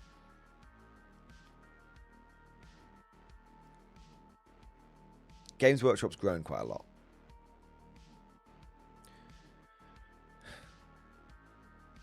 They are, better or for worse, mainstream. And I know that there's been a lot of people use the term like mainstream and Games Workshop as a bit of an insult these days. Like ancient Chinese proverb, Chinese curse, may your hobby go mainstream, right? But I think at the end of the day, Games Workshop has gone mainstream, and that means that there is a different clientele and a different audience that they are appealing to. And I think, like I said, there's a lot of people who wouldn't get into, a lot of normies, a lot of casuals. Again, I'm talking objectively here. I'm talking devil's advocate, right? There's a lot of normies, a lot of casuals who just, you're never going to be able to convince them to build and paint their own fucking models. And that's a big section of, that's a potentially big consumer base. And GW's always got to be refilling that bucket. And so I think what we might end up seeing is, Games Workshop goes down this route, and Warhammer no longer is a niche hobby. But the idea, and almost Warhammer and Wargaming Warhammer almost separates itself from Wargaming. It's kind of crazy idea, but bear with me. If a key component of wargaming, of traditional wargaming, is the hobby aspect, that's already massively on the ropes with Warhammer anyway. For the majority of Warhammer players, it's already an afterthought, or afterthought's a harsh term. Already a lower priority. So, essentially what I think is going to happen is Games Workshop is going to sail off into this almost like new separate place. And traditional wargaming will, of course, continue to exist, because traditional wargaming will almost, and if it's like Warhammer will go, this might sound crazy and some people might quite like this, but I think Warhammer will sail off into the mainstream, but wargaming will return as the wider sort of word wargaming will return to its more traditional roots. Because the people that want to be war gamers, they want certain things from that hobby. They want to build and paint the terrain. They want that artistic and creative satisfaction, both from the terrain and from the models and from the armies and from what the whole process. But Warhammer will become a separate thing, where it's not designed to appeal to the traditional wargamers. It's designed to appeal to a different crowd. I don't know what we want to call that crowd. Some people go tourists.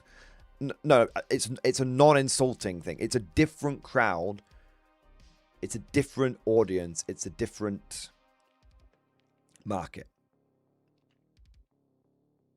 But there we go.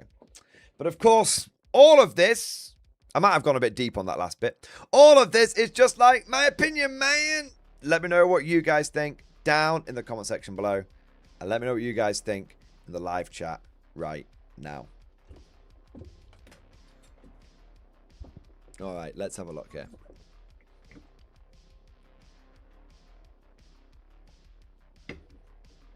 Let's have a look.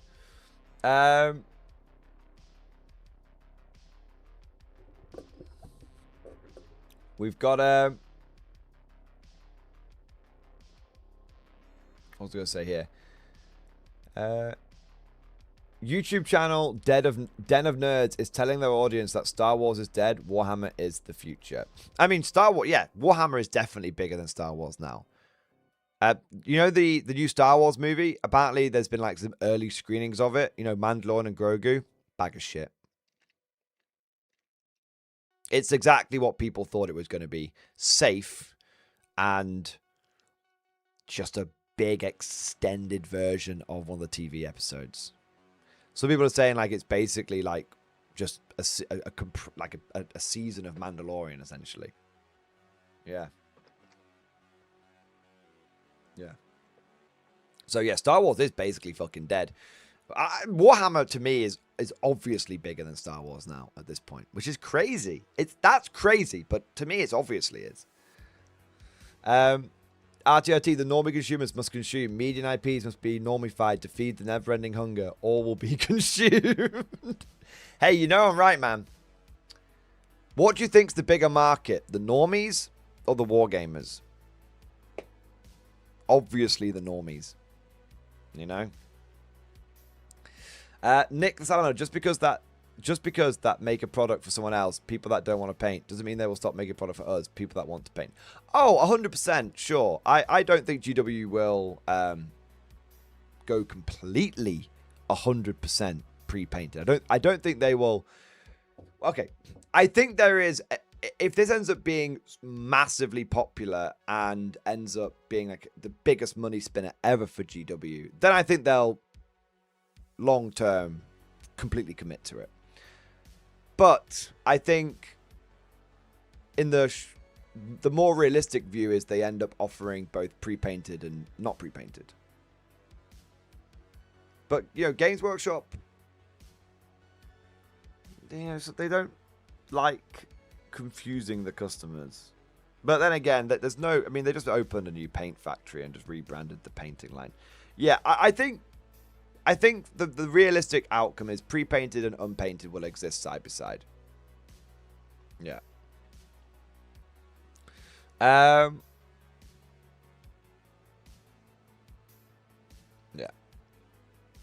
Wisnar's World, I think they want to create value. If they sell the prepared table set for $1,500, when they sell you the $300 of plastic, you think of it as $1,500.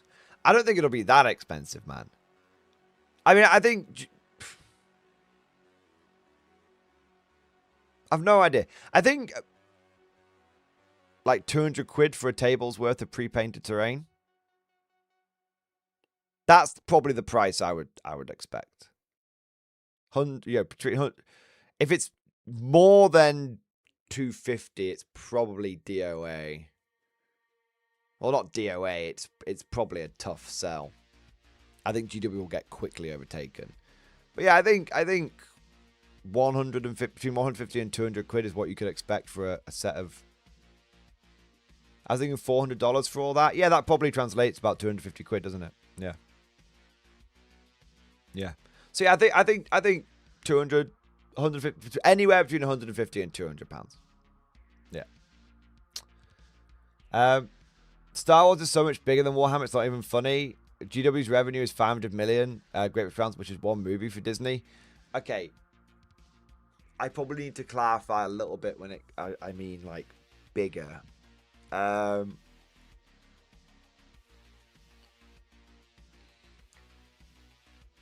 Disney is a massive company and they make a lot of money, and they obviously have things like, I mean, look at like I've been to Warhammer World, and then look, I was actually a week ago I was at basically Star Wars World at Hollywood Studios, right? And it's impeccable, it's incredible. So raw, pure fucking numbers, yes. Star Wars, big numbers, okay? Let me clarify my position and say I think there is more confidence in Warhammer than there is in Star Wars. I think a lot of people look at Star Wars as, outside of the big numbers. I think a lot of people look at Star Wars as an ailing product that is past its peak. And I think a lot of people, although some of us have been complaining about 11th edition, I think a lot of people still see Warhammer as something that's very much on the up and up. Yeah. Like Disney, yeah. A lot of you think Disney is making money on Star Wars, you're on crack. Those movies cost more than they make by far. I mean, yeah. Disney has not made enough money to pay for the original purchase yet. That's crazy. So I guess there's like, yeah. Your feelings are irrelevant because math. It might surprise you to find out that human beings are not robots. And actually, human beings are more illogical and emotional than they are robotic. Vibes and perception is very, very important. I'm not saying, hey look, you're coming in, hey, Bobby 3000, think about this. You're coming in here and saying, wrong. I came in and said, I think you've got a good point. Let me add a little bit more clarification to it. Just saying, which one of us has been the knobhead here, bro? I'm just saying.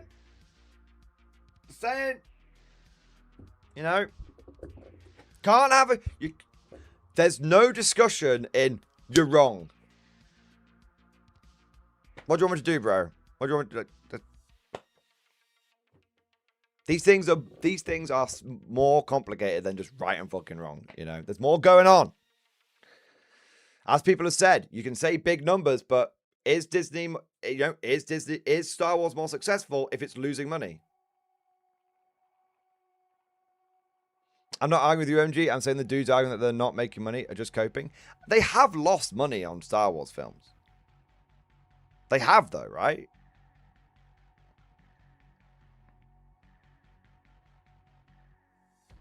Like if something, I mean, I don't know. Like I said, I'm not an economy guy. I'm not a numbers guy. I'm a yield guy. I'm not a numbers guy. I'm a hoard guy. I don't do math hammer. For me, it goes as simple as this: how much did the movie cost to make? How much did the movie bring in? If the movie cost more to make than the movie brought in, then the movie lost money.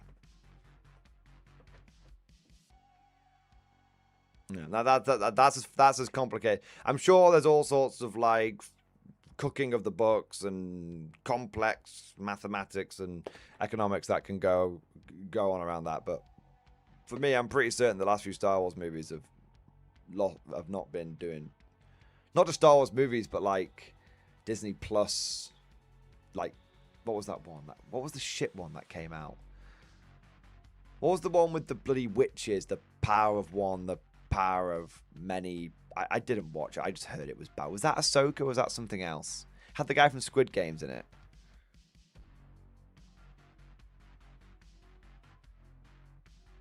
The Acolyte, that was it. Yeah. Yeah. You know, Bobby 3000, I think everyone can agree they lost money on that one. You know what?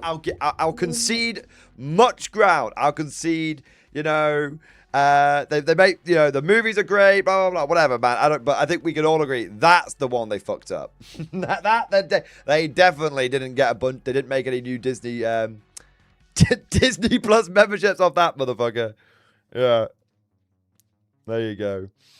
Anyway. There you are. Darth Maul TV show. Yeah, apparently. I didn't watch it. I mean, I don't have Disney Plus. I don't watch that shit. Yeah. Yeah.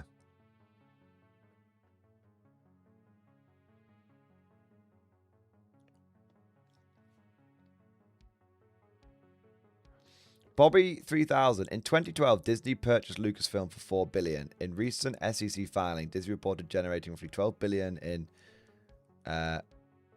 top-line revenue from Star Wars franchise alone. I mean, I guess is that over the same period of time though? So like they bought it for $4 billion in 2012, and then between 2012 and let's say 2025, they made $12 billion. Because that probably means they haven't made the money yet. Because I bet it's cost them fucking bit, yeah. Or is that in 1 year they made 12 billion? Like if they were like, hey, in in 2025 alone we made 12 billion. Because then they definitely paid it off. Also, revenue is not profit. That's a good point. Yeah. Yeah, revenue is not profit. You can have 12 billion in revenue, but if it costs you 14 billion, you've not made any fucking money. Yeah. Anyway. Yeah, sorry. I got an itchy nose. Anyway, I better go. I got a few super chats and I'm going to wrap the stream up. Anyway, let us look, right?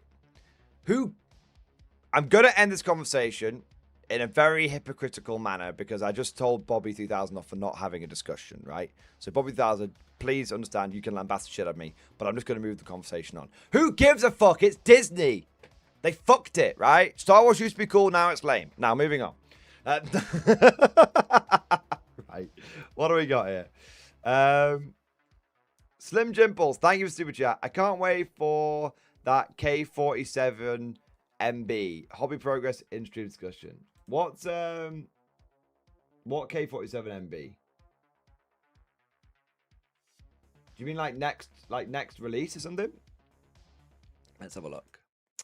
Progress of the night, totem got built and finished. I finished the beading on the Shrek Wolfen as well as some blood splatter. Nice. He looks good, man. He looks really good. Holy shit. Oh, mystery box. Ah, very good. Yeah, I think they should be good.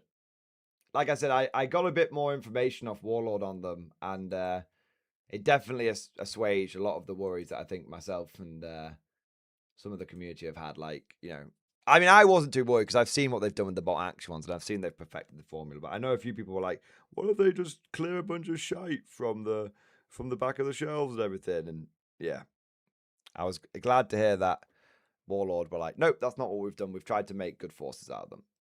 Yeah, I think the only filler that was described to me is like 1 or 2 of the variants have got a dice bag. And I was like, you know what? Those dice bags are pretty fucking sweet. Most people won't see that as filler. Yeah. But I don't think that's every variant as a dice bag. Yeah, they look great, man. Great work on the Shrek Wolfen. And a fantastic start on the zombie horde. Nice. Nice. That's awesome, bro. Excellent work, sir. Excellent work indeed. Cosmic Drew, thank you for super chat. Hobby update and stream discussion. Bohemia stands. The Baron's will. Let's have a look. All right, I've built mostly all my style trooping. I still have the legs left up, so I'll be starting to build more. Once I make torsos out of putty, the bears on our guard marches into the battlefield. Bohemia stands all for the green vault. Nice. Hey, I like the head swap you've done that guy. That's cool as fuck. Nice, man. Cool. Nice. They're gonna look sick when they're all painted up, bro. That's cool as fuck. It's cool as fuck, Cosmic. I love it. Excellent work, sir. Excellent work. Some more fantastic K47 hobby progress. I was like, yeah, GW, Mordian, we've talked enough about 11th edition. Fuck that shit. It's time for more K47 stuff. It's like, of course. It's so funny. I have to like hold you guys back from like the K47 hype train now. Don't worry. Just whilst there's, I gotta cover the 11th edition news, and it's a necessary evil. All right, don't worry. I'm still fully washing the balls of Warlord and K47, but I also, you know, gotta cover that 40k shit. You know, I just don't have to only cover it anymore. What have we got here? Damn Leading Shorts, thank you so much for 32 months. X-Force, baby!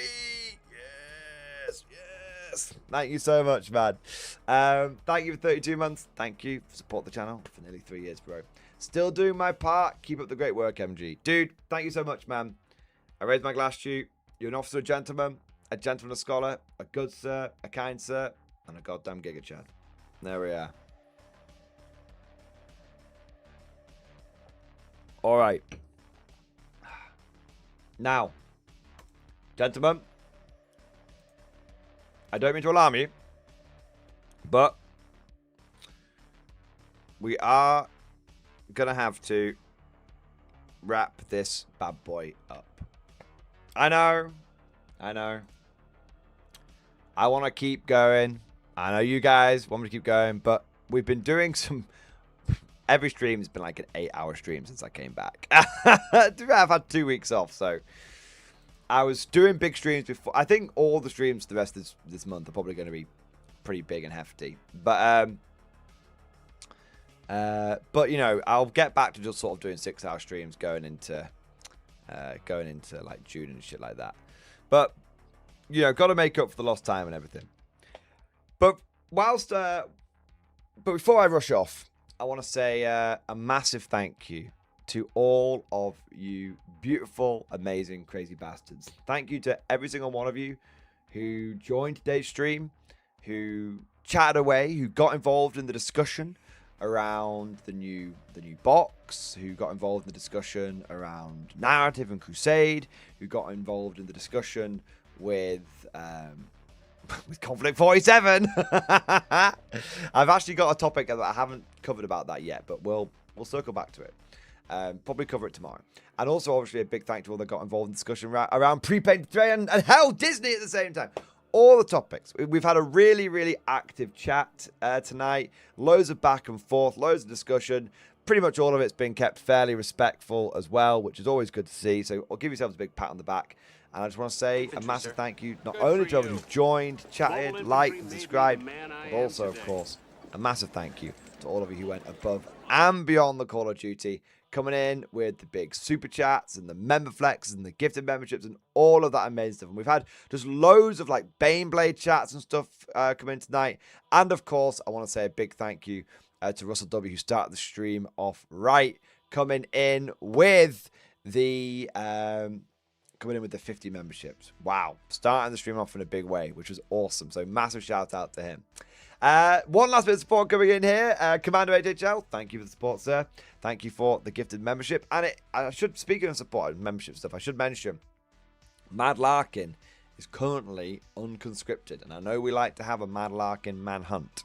So once we've caught up on all of the relevant topics and everything, and we don't want the manhunt to, you know, like disrupt the flow and all that kind of good stuff. Once we've caught up, I think we're gonna have to have a Mad Larkin manhunt. I think so. But there we go. All right. Before we go, I will end the poll, and after 6 hours and 604 votes, which means, you know, roughly 100 votes an hour, which is pretty good. It's got a really good flow of people coming into the stream and everything. 83% of people think that $300 is too much for the 11th edition Starbucks. Now, that's a pretty significant number with I would say a respectable amount of data behind it.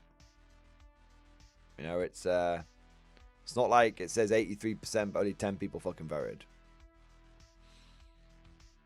The big question is going to be, will this vote in any way be reflective of people's purchasing habits when it comes to the actual box set? Because we've heard a lot of people say Warhammer's got too expensive, Warhammer's got priced out, and then those same people end up going and buying the latest FOMO box. So, I'm not judging. I just think it's perfectly normal for people to complain about something and then still end up buying it. It's perfectly normal. We all do it. But that is a pretty big proportion. I suspect people will still buy the shit out of it. But hey, there is a chance, albeit a small one, that we talk about the 11th edition box set the same way we end up talking about the Saturnine box set and the Dominion box set. There ends up being a lot of those boxes sitting on shelves for a long time. And even if GW sells like hotcakes, they might have overproduced a little bit. I guess we'll find out at some point. But without further ado, thank you for watching. I hope you enjoyed today's stream. And of course, as always, I'll see you guys next time.